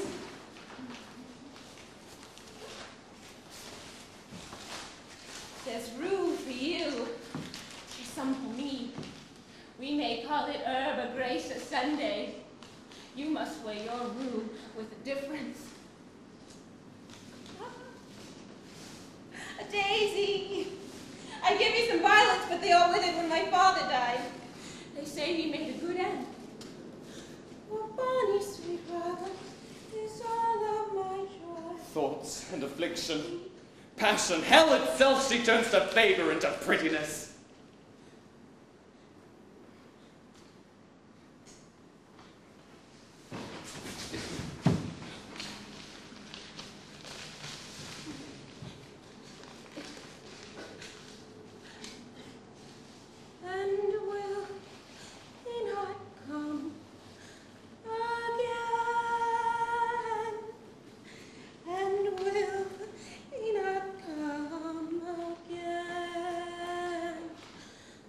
No, he is dead. Go to thy deathbed. He never will come again. His beard was as white as snow. All flaxen was his poll. He is gone, and we cast away moan. God have mercy on our soul, and on all Christian souls.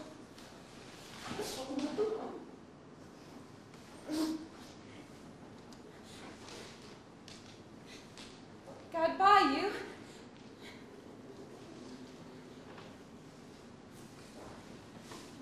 Do you see this, O God? Stay at ease. I must commune with your grief, or you deny me right. Go but apart. Make choice of whom your wisest friends you will, and let them judge twixt you and me. By direct or by collateral hand they find us touched, we will our kingdom give, our crown, our life, and all that we call ours, to you its satisfaction. But if not, be you content to lend your patience to us, and we will jointly labor with your soul to give it due content.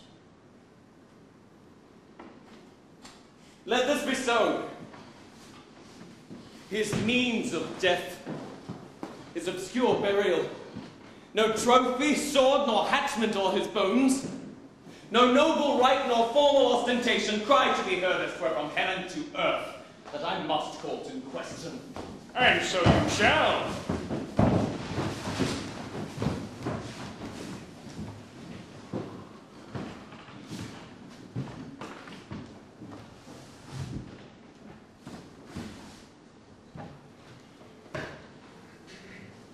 Where the offense is, let the great axe fall. March, buddy. Ready, aim, fire! March, buddy. Ready, aim, fire!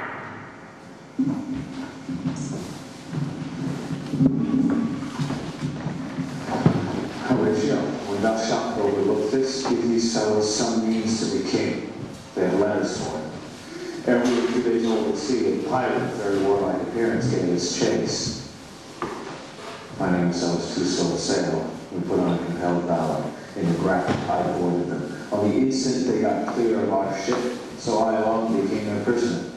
They have dealt with me like thieves of mercy, but they knew what they did. I am to do return for them. Let the king have the letters I have sent, and repair thou to me with as much speed as thou wouldst fly death. I have words to speak in thine ear will make thee dumb, yet they are much too light for the bore of the matter. These good fellows will bring me where I am. Rosencrantz and Guildenstern hold their course for England. Of them I have much to tell thee. Farewell. March, buddy. Ready, aim, fire!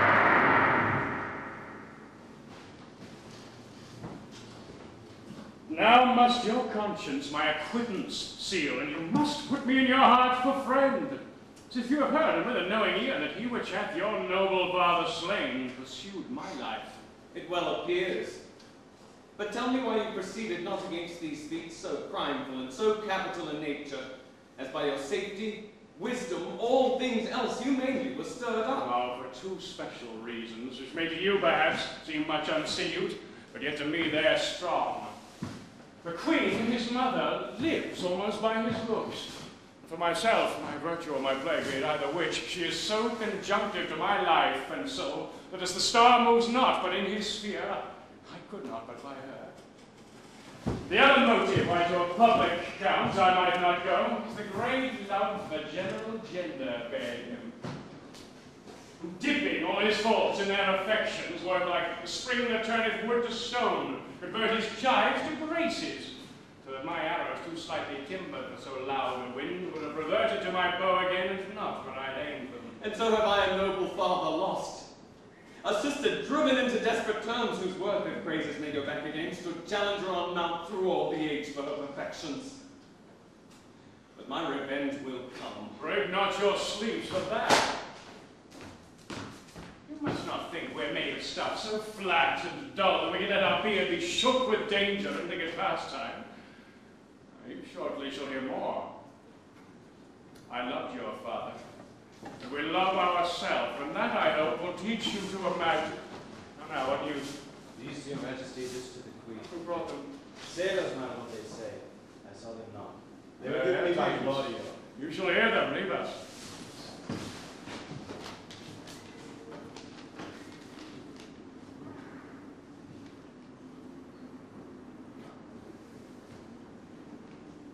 High and mighty, you shall know I am set naked on your kingdom.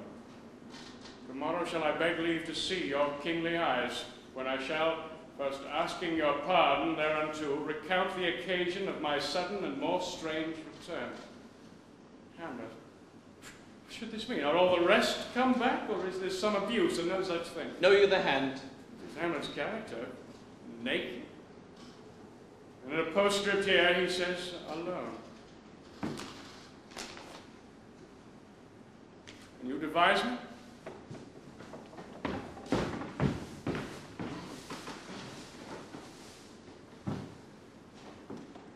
I'm lost in it, my lord, but let him come. It warms the very sickness in my heart that I shall live and tell him to his teeth, thus, giant, ah! If it be so, Laertes, as how should it be so, how otherwise? Will you be ruled by me? Aye, my lord, so you'll not o'errule me to a peace. To thine own peace. If he be now returned, as checking at his voyage, and that he means no more to undertake it, I will work him to an exploit, and outripe in my device, under the which he shall not choose but fall. And for his death no wind of blame shall breathe, but even his mother shall uncharge the practice, and call it accident. My lord, I will be ruled. Or rather, if you could devise it so that I might be the organ. It falls right.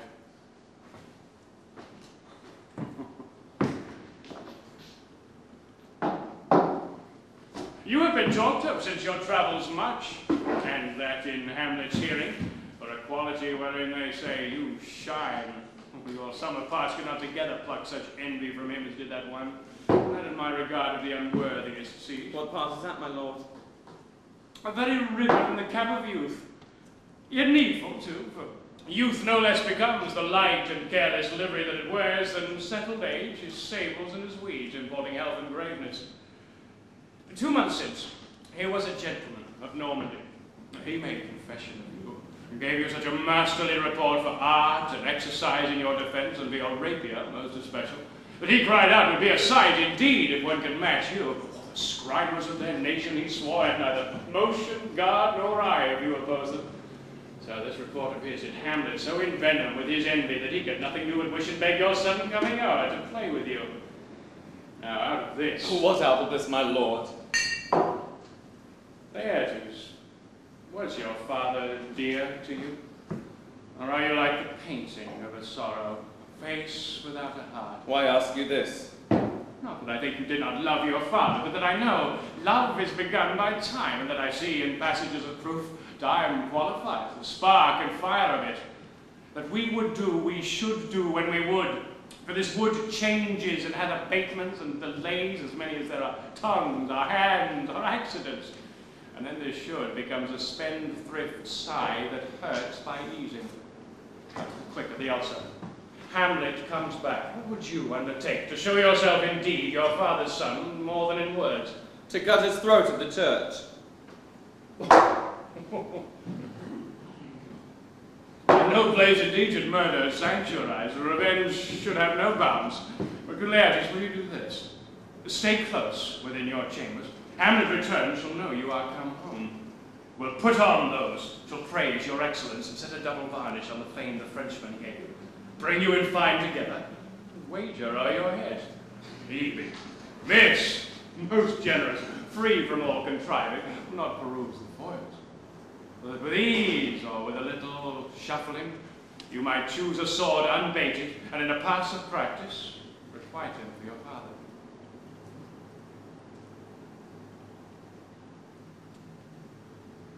I'll do it. And for that purpose I'll anoint my sword.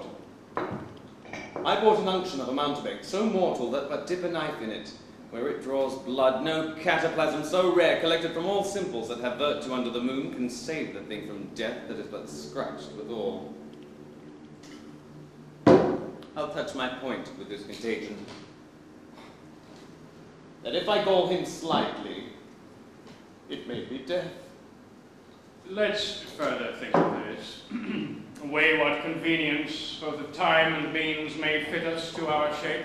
If this should fail, and let our drift look through our bad performance, it were better not to say. Therefore this project should have a back or second that might hold if this did blast in proof. So let me see. We'll make a solemn wager on your cunnings. I had. When in your motion you are hot and dry, as make your bouts more violent to that end, that he calls for drink.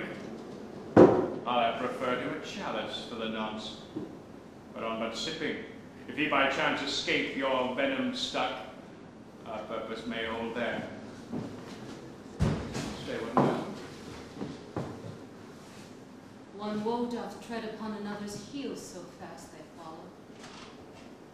Your sister's drowned, Laertes. Drowned?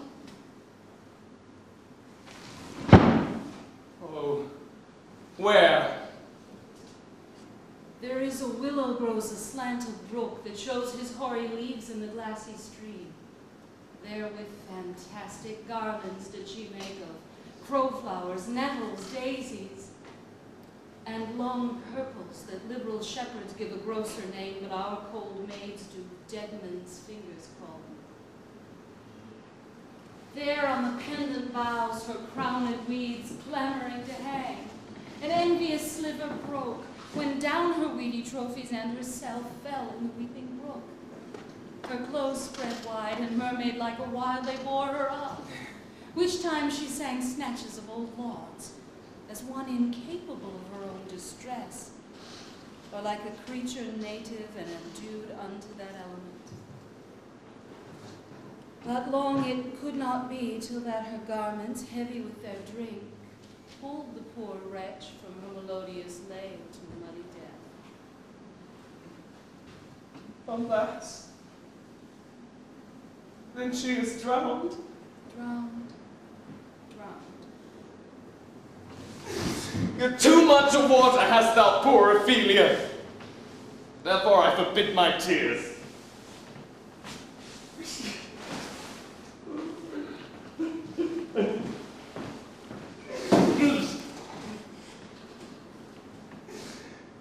But yet it is our trick. Nature her custom holds. Let shame say what it will.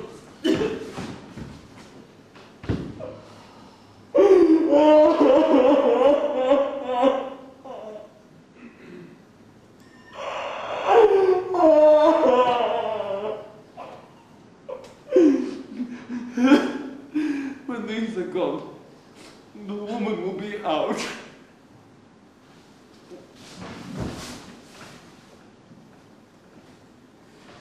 Adieu, my lord. I have a speech of fire that fain would blaze, but that this folly doubts it.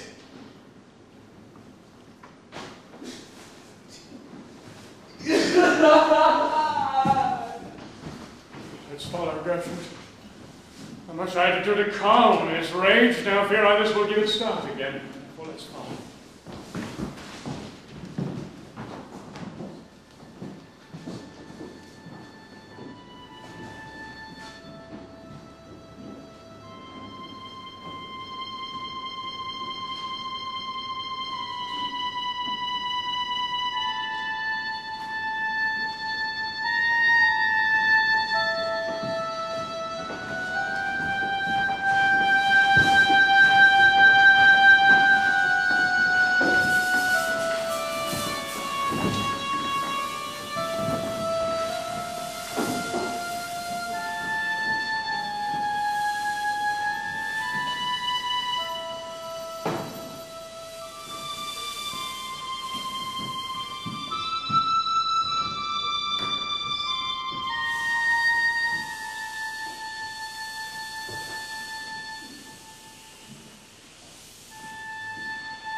Christian burial as she willfully seeks her own salvation. I tell thee she is. Therefore make her grave straight. The crowner hath sat on her and finds it Christian burial. Well, how can that be? Unless she drowned herself in her own defense. Why, 'tis found so. It must be se offendendo. How can it be else? But here lies the point.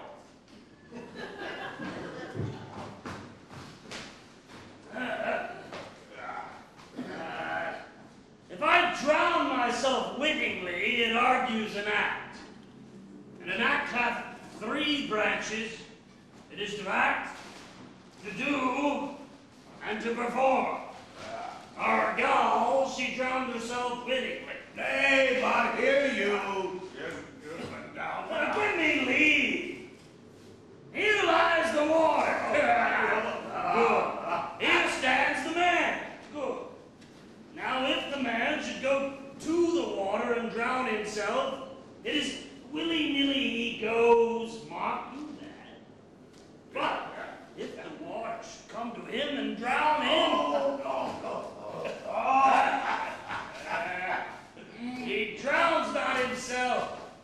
Our gal, he that is not guilty of his own death, shortens not his own life. But is this law? Aye, Mary, it's Crowner's quest law.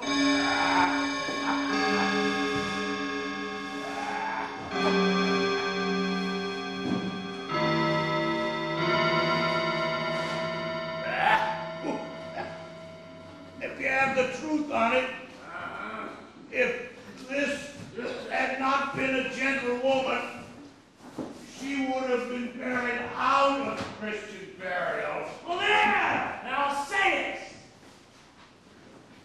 And the more pity that great folks should have countenance in this world that drown or hang themselves more than they're even Christian.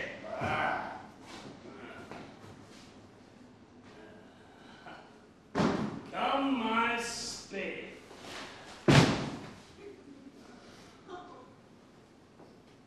There are no ancient gentlemen but gardeners, ditchers, and grave makers. They hold up Adam's profession. Was he a gentleman? He was the first that ever bore arms. But he had none. What, art a heathen? How dost thou understand the scripture? The scripture says Adam digged. Could he dig without arms? I'll put another question to thee, and if thou answerest me not to thy purpose, confess thyself. Go to. What is he that builds stronger than either the mason, the shipwright, or the carpenter? The gallows maker. For his frame outlives 1,000 tenants. The gallows maker does well. I like that one better. But how does it well? As well to those that do ill. Now thou dost ill to say the gallows is built stronger than the church. Our gal, the gallows may do well to thee. To it again. Come. Who builds stronger, the mason, the shipwright, or the carpenter? Answer me that and I'm yours. Oh, Mary, now I can tell. Talk to it. Oh, the mason, the shipwright, the carpenter. Oh, Moss, I cannot tell. Cudgel thy brains no more about it, or your dull ass will not mend his pace with beating.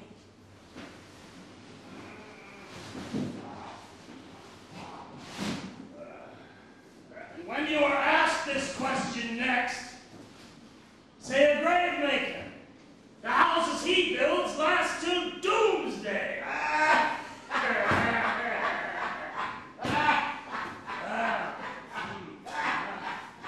Get me to the jewel box and fetch me a scoop of liquor.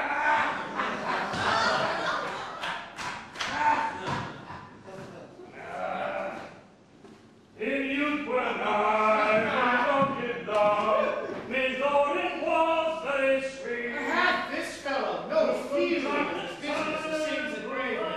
Custom hath made in him a fox. 'Tis e'en so. The hand of little employment hath made your sense. Stealing scraps. That skull had a tongue in it and could sing once. How the knave chows into the ground as if 'twere Cain's jawbone that did the first murder. This might be the pate of a politician, which this ass now bore offices. One that would circumvent God, might it not? It might, my lord. Even so, and now, my lady Worms, chopless and knocked about the matter with a sexton's spade. Here's fine revolution, and we had the trick to see. These bones cost no more the breeding than to play at loggets with them. Mine ache to think on. I will speak to this fellow. Whose grave's this, Sirrah? Mine, sir. I think it be thine indeed, for thou liest it. You lie out aunt, sir, therefore 'tis not yours. For my part, I do not lie in to get it as mine. Thou dost lie in, to be in, and say 'tis thine. 'Tis for the dead, not for the quick. Therefore thou liest. 'Tis a quick lie, sir. It's well away again from me to you. What man dost thou dig it for? For no man, sir. What woman, then? For none, neither. Who's to be buried in it? Well, one that was a woman, but rest her soul, she's dead. How absolute the knave is. We must speak by the card, or equivocation will undo us. How long hast thou been grave maker? Of all the days of the year, I came to it that day I last King Hamlet or came forth in grass. How long is that since? Oh, can you tell that? Every fool can tell that. It was that very day young Hamlet was born. He that is mad and sent into England. Aye, married. Why was he sent into England? Because he was mad. He shall recover his wits there, or if he do not, so great matter there. Why? It will not be seen in him there. There the men are as mad as he. How came he mad? Very strangely, they say. Well, how strangely? Oh, faith, he was losing his wits. Upon what ground? Why, here in Denmark. I've been sexton here, man and boy, 30 years.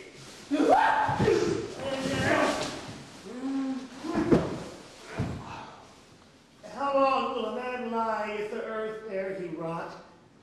Well, if he be not rotten before he die. pocky courses that scarce hold the laying in. That'll last you some 8 year, 9 year. 10 will last you 9 years. Why he more than another? His hide is so tanned with his trade. It will keep water out a great while. Your water's a sore decayer of your horse and dead body. Here's a skull now. This skull has lain in the earth 23 years. Whose was it? Horse and mad fellows it was.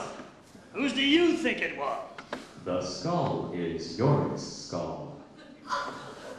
Nay, I know not. A pestilence on him for a mad rogue. Poured a flagon of Rhenish on my head once. Same skull, sir, was Yorick's skull, the king's jester. This? In that.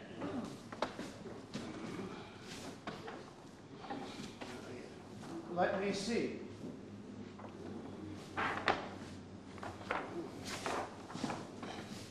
Ooh, yeah, I got the bad laws. Like a dog. Alas, poor Yorick. I knew him, Horatio. A fellow of infinite jest, of most excellent fancy. He hath bore me on his back 1,000 times. Now, how abhorred in my imagination it is. Here hung those lips, which I've kissed I know not how oft. Where be your jibes now, your gambols, your songs, your flashes of merriment that were wont to set the table on a roar? Not one now to mock your own grinning, eh? Quite chop fallen. Now get you to my lady's chamber, and tell her let her paint an inch thick. To this favor she must come. Make her laugh at that.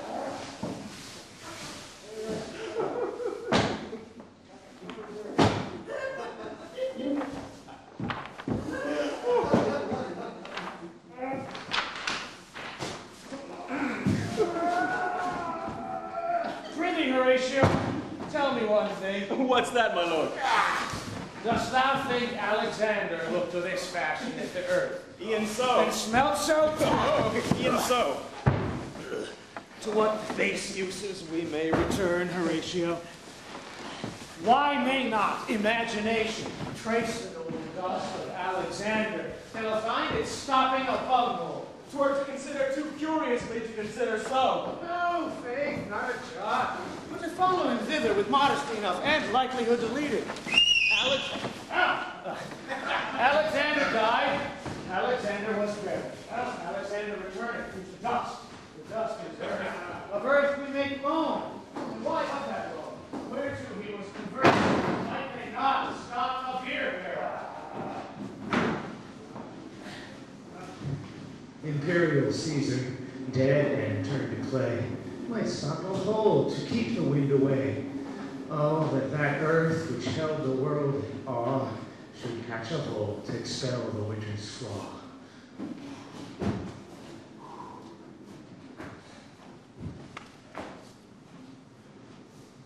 Soft.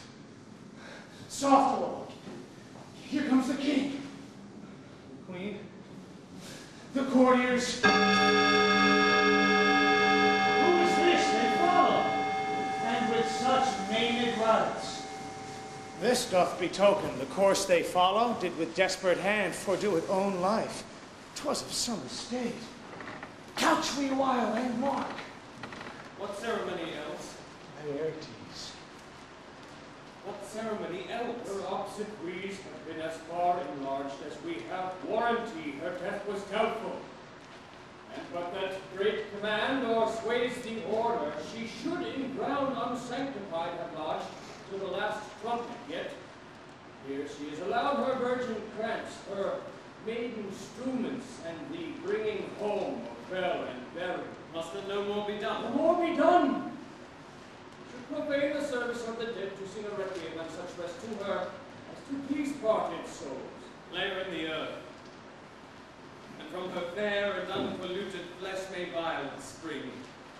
I tell thee, churlish priest, a ministering angel shall my sister be when thou liest howling. What? the fair Ophelia. Sweets to the sweet, farewell. I hope thou shouldst have been my Hamlet's wife. I thought thy bride bed to have decked, sweet maiden, not to have strewed thy grave. O terrible woe, 10 times treble on that cursed head, whose wicked deed thy most ingenious sense deprived thee of. Hold up the earth a while, till I force it once more in mine arms.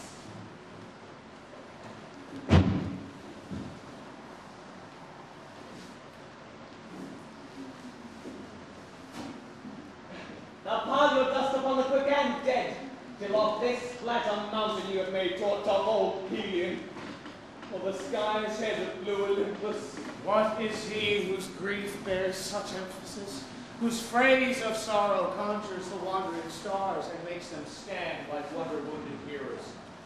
This is I, Hamlet the Dane. The devil take thy soul! That thou trace not well.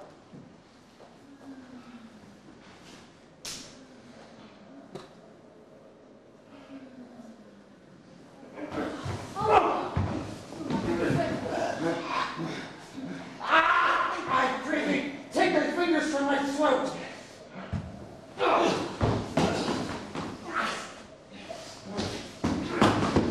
For though I am not splenitive and rash, yet have I in me something dangerous, which let thy wisdom fear. Hold up your hand.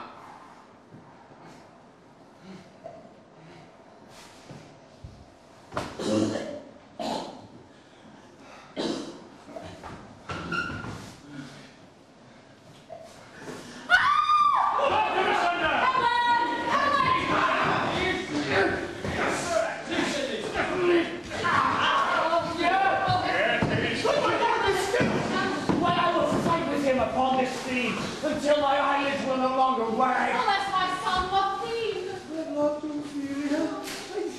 40,000 brothers with all their quantity of love cannot make up my son. What wilt thou do for He is mad, Laertes. For love of God, forbear him! Swoons, come, show me what thou do. Would weep, would fight, would fast, would tear thyself, drink up Isle, eat a crocodile? I'll do't.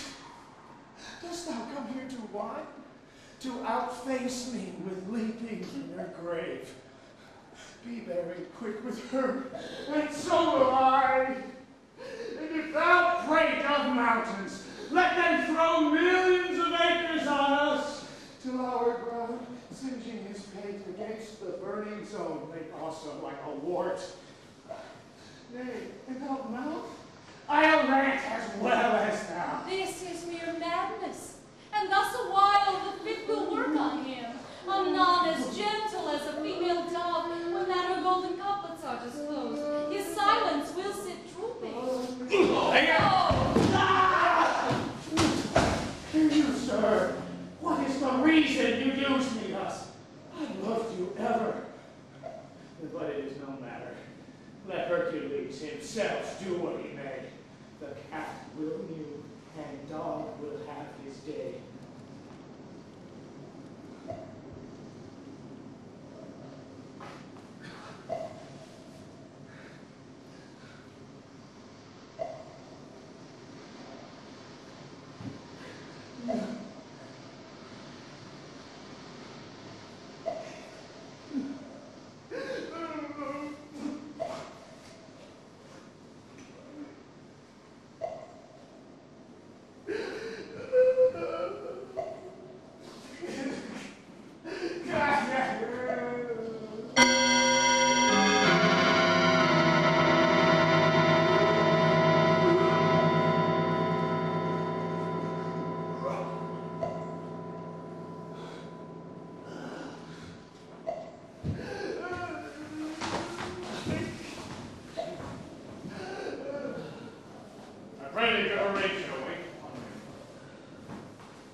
Strengthen your patience in our last night's speech, but put the matter to the present push.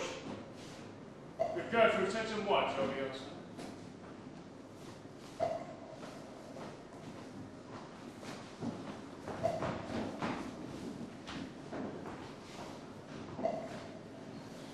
This grave shall have a living monument.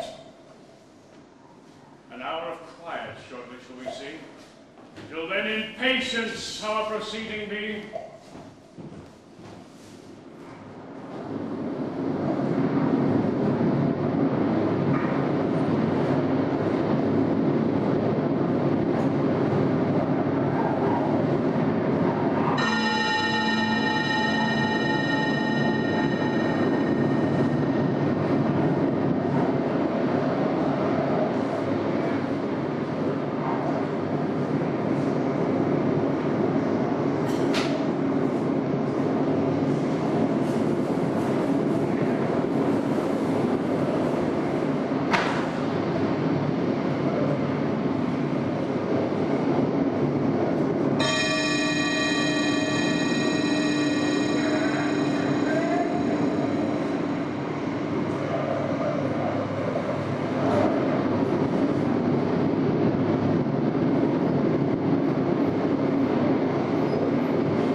Much for this, sir.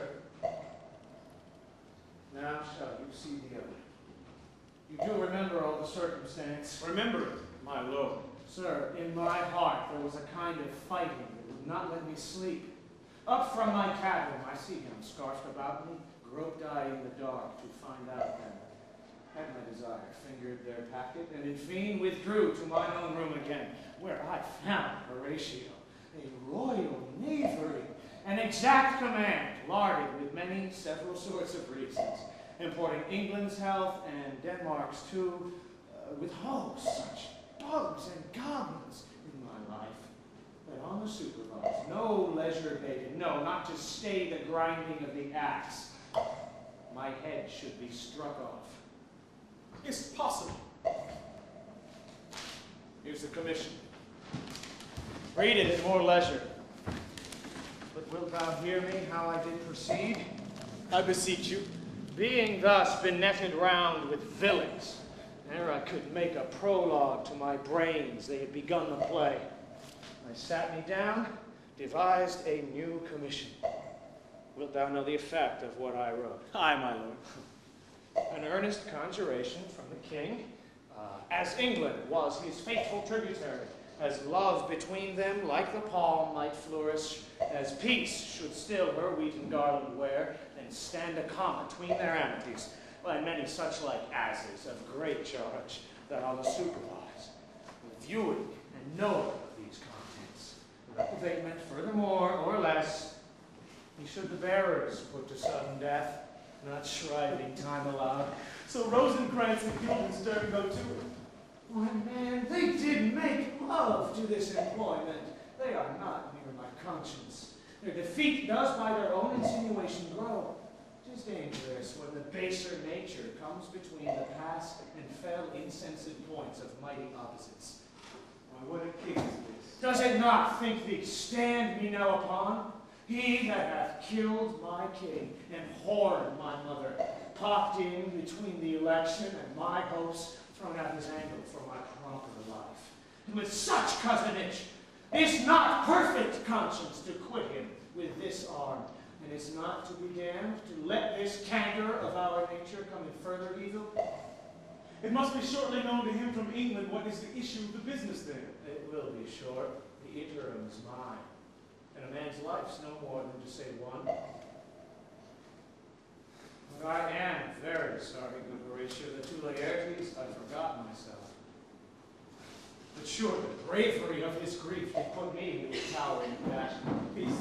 Who comes here? Your lordship is right. Welcome back to Denmark. I humbly thank you. Dost know this wonderful? No, my lord. Thy state is the more gracious, for 'tis a vice to know him. He hath much land and fertile. Let a beast be lord of beasts, and his crib shall stand in the king's mess. 'Tis a chop, but, as I say, spacious in the possession of dirt. Sweet lord, if your lordship were at leisure, I should impart a thing to you from his majesty. I shall receive it, sir, with all diligence of spirit. Your bonnet to his right shoes, 'tis for the head. Oh, I thank your lordship. It is very hot. No, believe me, it is very cold. The wind is northerly. Yes, it is indifferent cold, my lord, indeed. Yet methinks it is very hot and sultry for my complexion. Exceedingly, it is very sultry, my lord, as it were. I know not how, but your lordship, his majesty bade me signify to you that he has laid a great wager on your head. Sir, this is the matter. I beseech you, sir, remember. Oh, nay, good my lord, for mine ease and good faith. Oh, sir, here is newly come to court Laertes, believe me, an absolute gentleman, full of most excellent differences, a very soft society, and great showing. Indeed, to speak feelingly of him, he is the very card or calendar of gentry, for you shall find in him the continent of what part a gentleman would see. Sir, his definement suffers no perdition in you. Though I know to find him inventorially would dozy the arithmetic of memory, and yet would yawn either in respect of his quick sail. But in the verity of extolment, I take him to be a soul of great article, and his infusion of such dearth and rareness as to make true diction of him. His semblable is his mirror, and who else would trace him? His umbrage, nothing more. Your lordship speaks most infallibly of him. Be consternancy, sir. Why do we wrap gentleman in our more breath? Sir, it's not possible to understand in another tongue. You will do it, sir, really. What imports the nomination of this gentleman? Laertes. His purse is empty already, and all golden words are spent. Of him, sir. I know you're not ignorant. I would you did, sir. Yet in faith, if you did, it would not much approve me. Well, sir? Well, I know you're not ignorant of what excellence Laertes is. I dare not confess that, lest I should compare with him in excellence. But to know a man well were to know himself. I mean, sir, for his weapon. For in the imputation laid on him by them in his meetings, a felon. What's his weapon? Rapier and dagger. That's still of his weapons, but, well. Oh.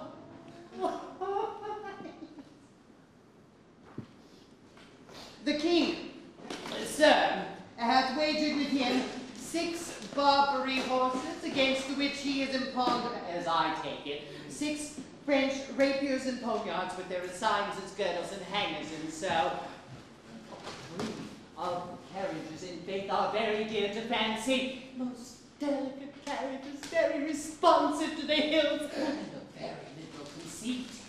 What call you the carriages? Oh, the carriages, sir, the hangers. The phrase would be more germane to the matter if we would carry a cannon by our sides. I would it might be hangers till then. But on 6 Barbary horses against 6 French swords, their assigns, and 3 liberal conceited carriages. That's the French bet against the Danish? Why is this impawned, as you call it? The king, sir, hath laid, sir, that in a dozen passes between... A dozen passes between yourself and him, he shall not exceed you 3 hits.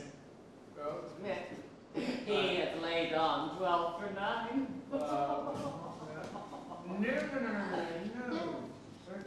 4 to 1. No.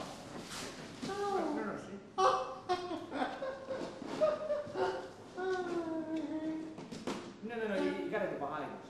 Oh, sir, it would come to immediate trial if your lordship would vouchsafe the answer. Well, how, if I answer no? I mean the opposition of your person in the trial. Sir, I will walk here in the hall, if it please his majesty. It is the breathing time of day with me. Let the foils be brought, the gentleman willing, and the king hold his purpose. I will win for it. I can. If not, I shall gain nothing but my shame and the odd hits. Shall I deliver you even so? To this effect, sir, after what flourish your nature will. I commend my duty to your lordship. Yours. This lapwing runs away with a shell on its head. They did comply with his dud before he sucked it. Thus as he, and many more of the same bevy I know The drossy age dotes on only got the tune of the time. The king and queen and all are coming down. Happy time. The queen desires you to use some gentle entertainment to lay Laertes before you fall to play. She well instructs me.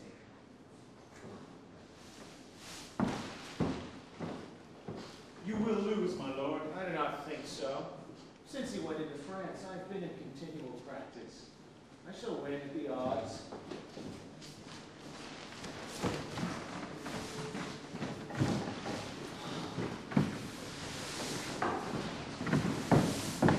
Thou wouldst not think how ill falls here about my heart.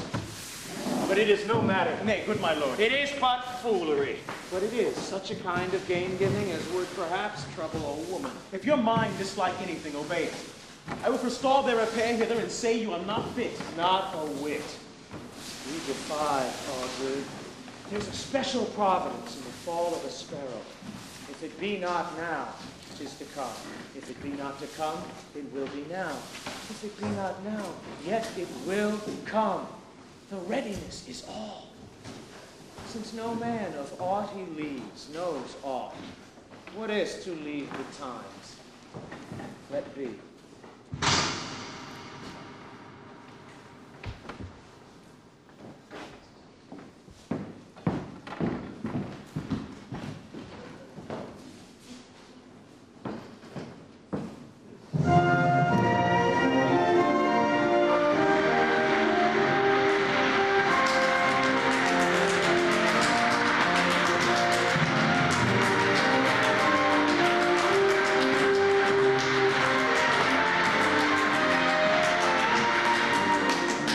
Come, Hamlet.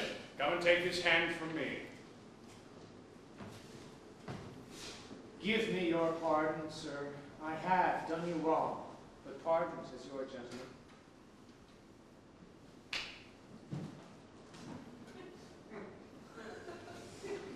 Sir, this presence knows, and you must needs have heard how I am punished with a sore distraction.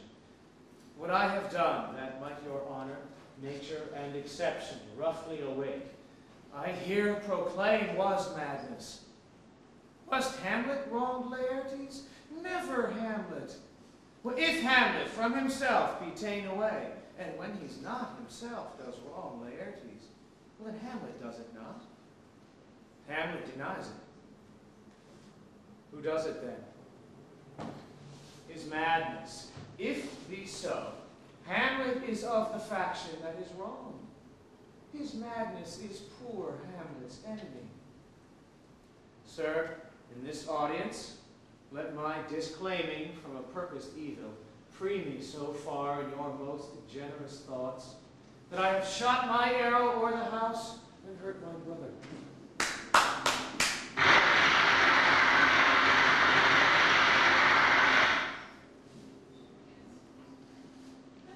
I am satisfied in nature, whose motive in this case should stir me most to my revenge.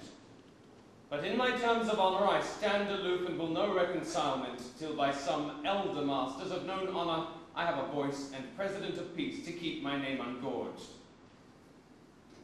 But till that time I do receive your offered love like love, and will not wrong it. I embrace it freely, and will this brother's wager frankly play.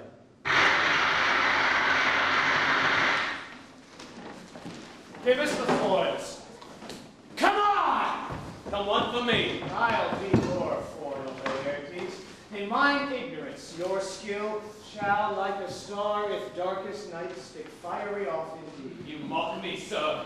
No, by this hand. Give them the foils, young Osric. Hamlet, you know the wager. Very well, my lord. Your grace has laid the odds to the weaker side. Do not fear it, I have seen you both. But since he is better, we have therefore odds.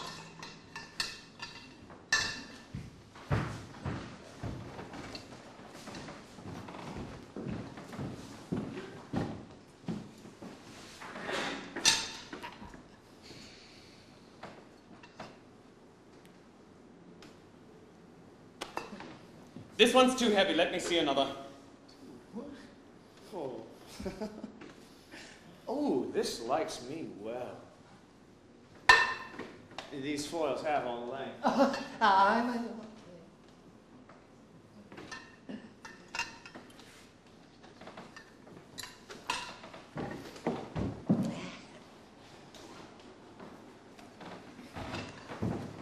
Send me the scoops of wine upon this table. If Hamlet give the first or second hit, or quit in answer of the third exchange, let all the battlements their ordnance fire. The king shall drink to Hamlet's better breath. And in that cup an union shall he throw, richer than that which 4 successive kings of Denmark's crown have won. Give me the cup. And let the kettle to the trumpet speak, the trumpet to the cannoneers without, the cannon to the heavens to earth. Now the king drinks to Hamlet.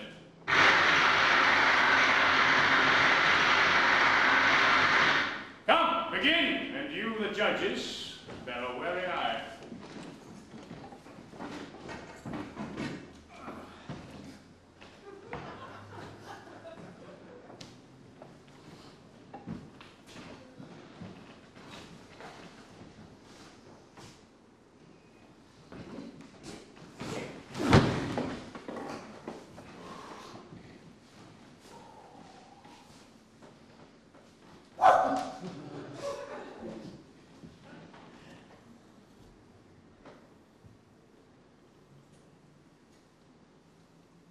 Come on, sir. Come, my lord.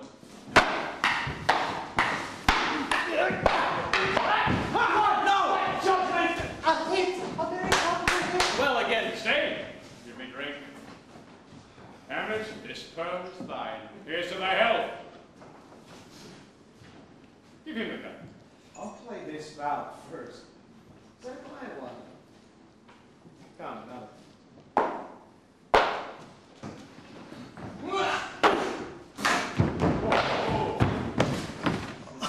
What, hey, huh?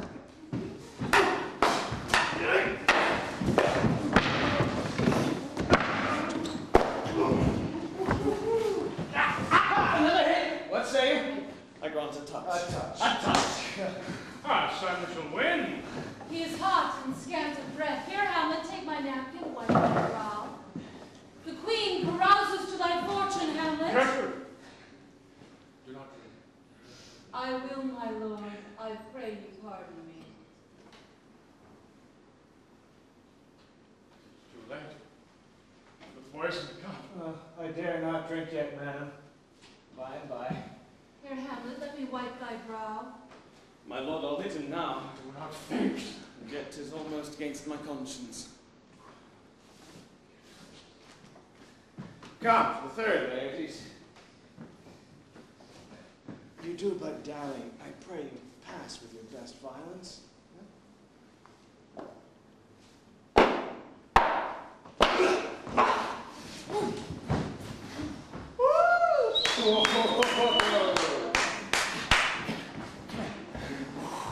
I'm afeard you make a wanton of me. Say you so.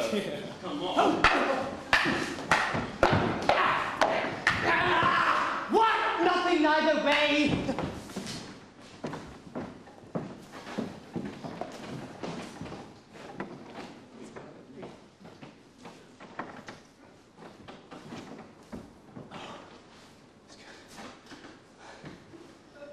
How about you now?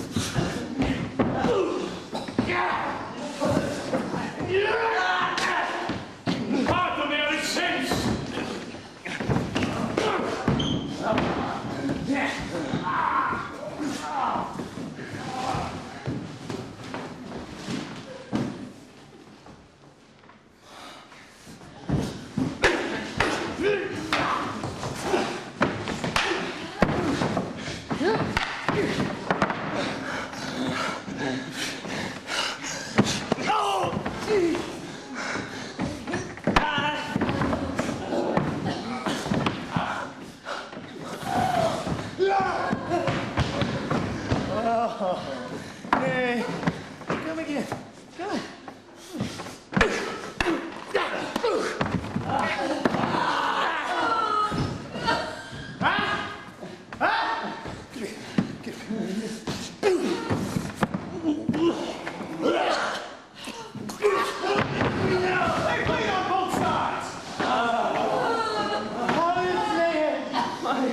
As a woodcock to my own spring offering, I am justly slain with my own treachery. How does the queen?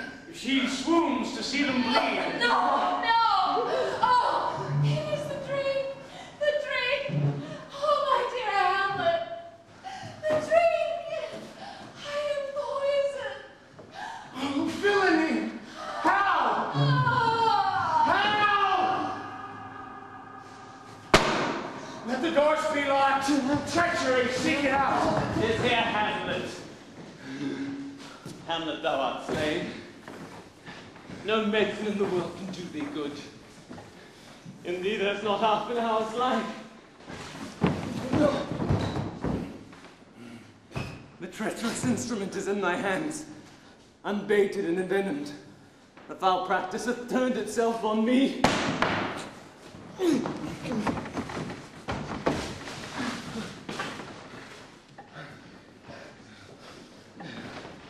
Thy mother is poisoned. I can no more. The king's to blame. The point in venom too. Then venom to thy work.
He is justly slain.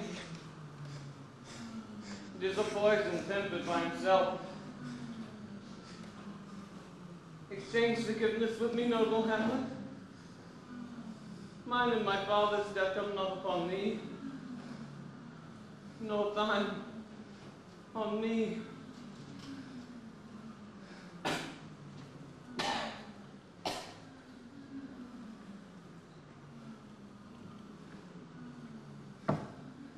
Heaven make thee free of it. I follow thee.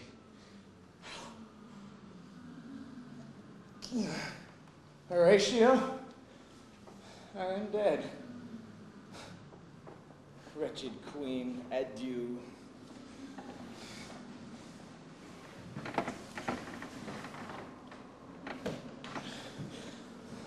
You that look pale, or tremble at this chance, that are but mutes or audience to this act, had I but time, as this fell sergeant, death is strict in his arrest.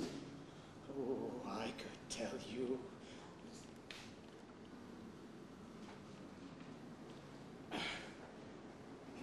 But let be. Let be.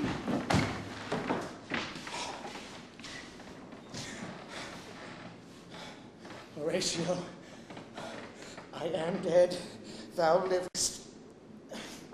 Report me and my cause aright to the unsatisfied.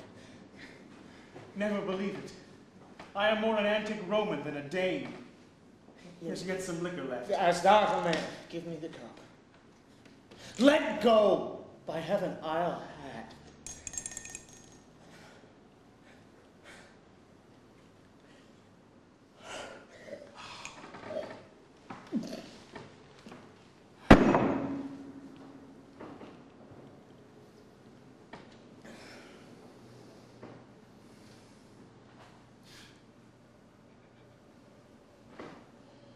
Oh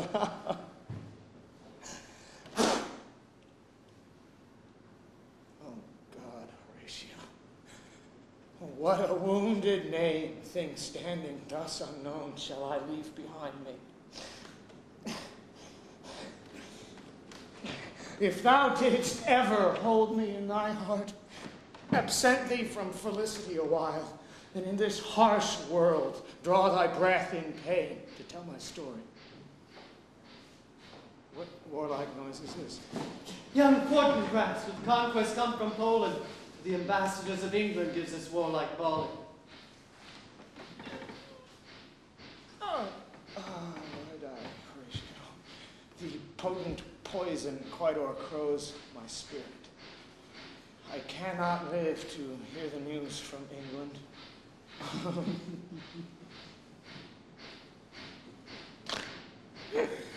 But I do prophesy the election lights on Fortinbras. So tell him, with the occurrence, more and less, which have solicited it.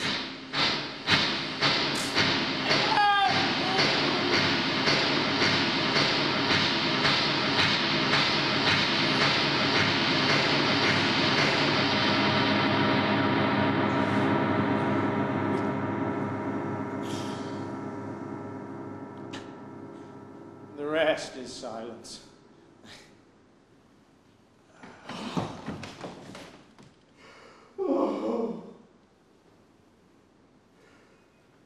Thou cracks a noble heart.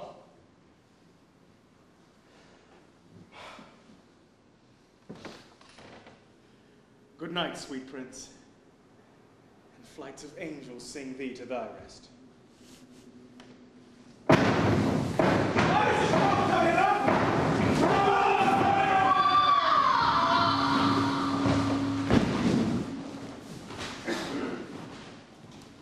This quarry cries on havoc. The sight is dismal. And our affairs from England come too late.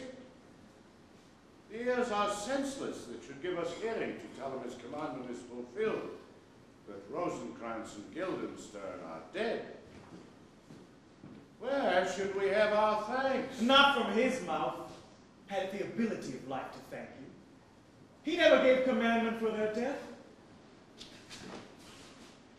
But since so jump upon this bloody question, you from the Polack Wars and you from England are here arrived. Give order that these bodies high on a stage be placed to the view. And let me speak to the yet unknowing world how these things came about. So shall you hear of carnal, bloody, and unnatural acts, accidental judgments, casual slaughters, deaths put on by cunning and forced cause. And in this upshot, purposes mistook, fallen on the inventors' heads. All this can I truly deliver. Let us haste to hear it, and call the noblest to the audience.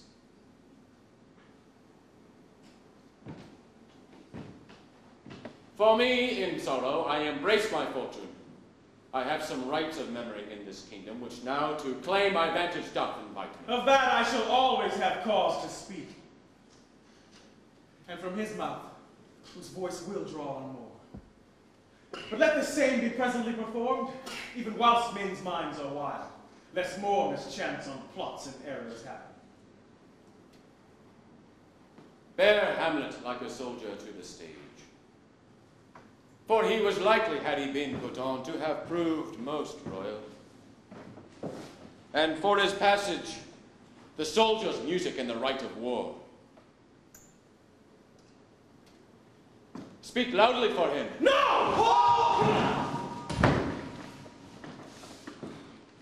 Such a sight as this becomes the field, but here shows much amiss.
Take up the bodies.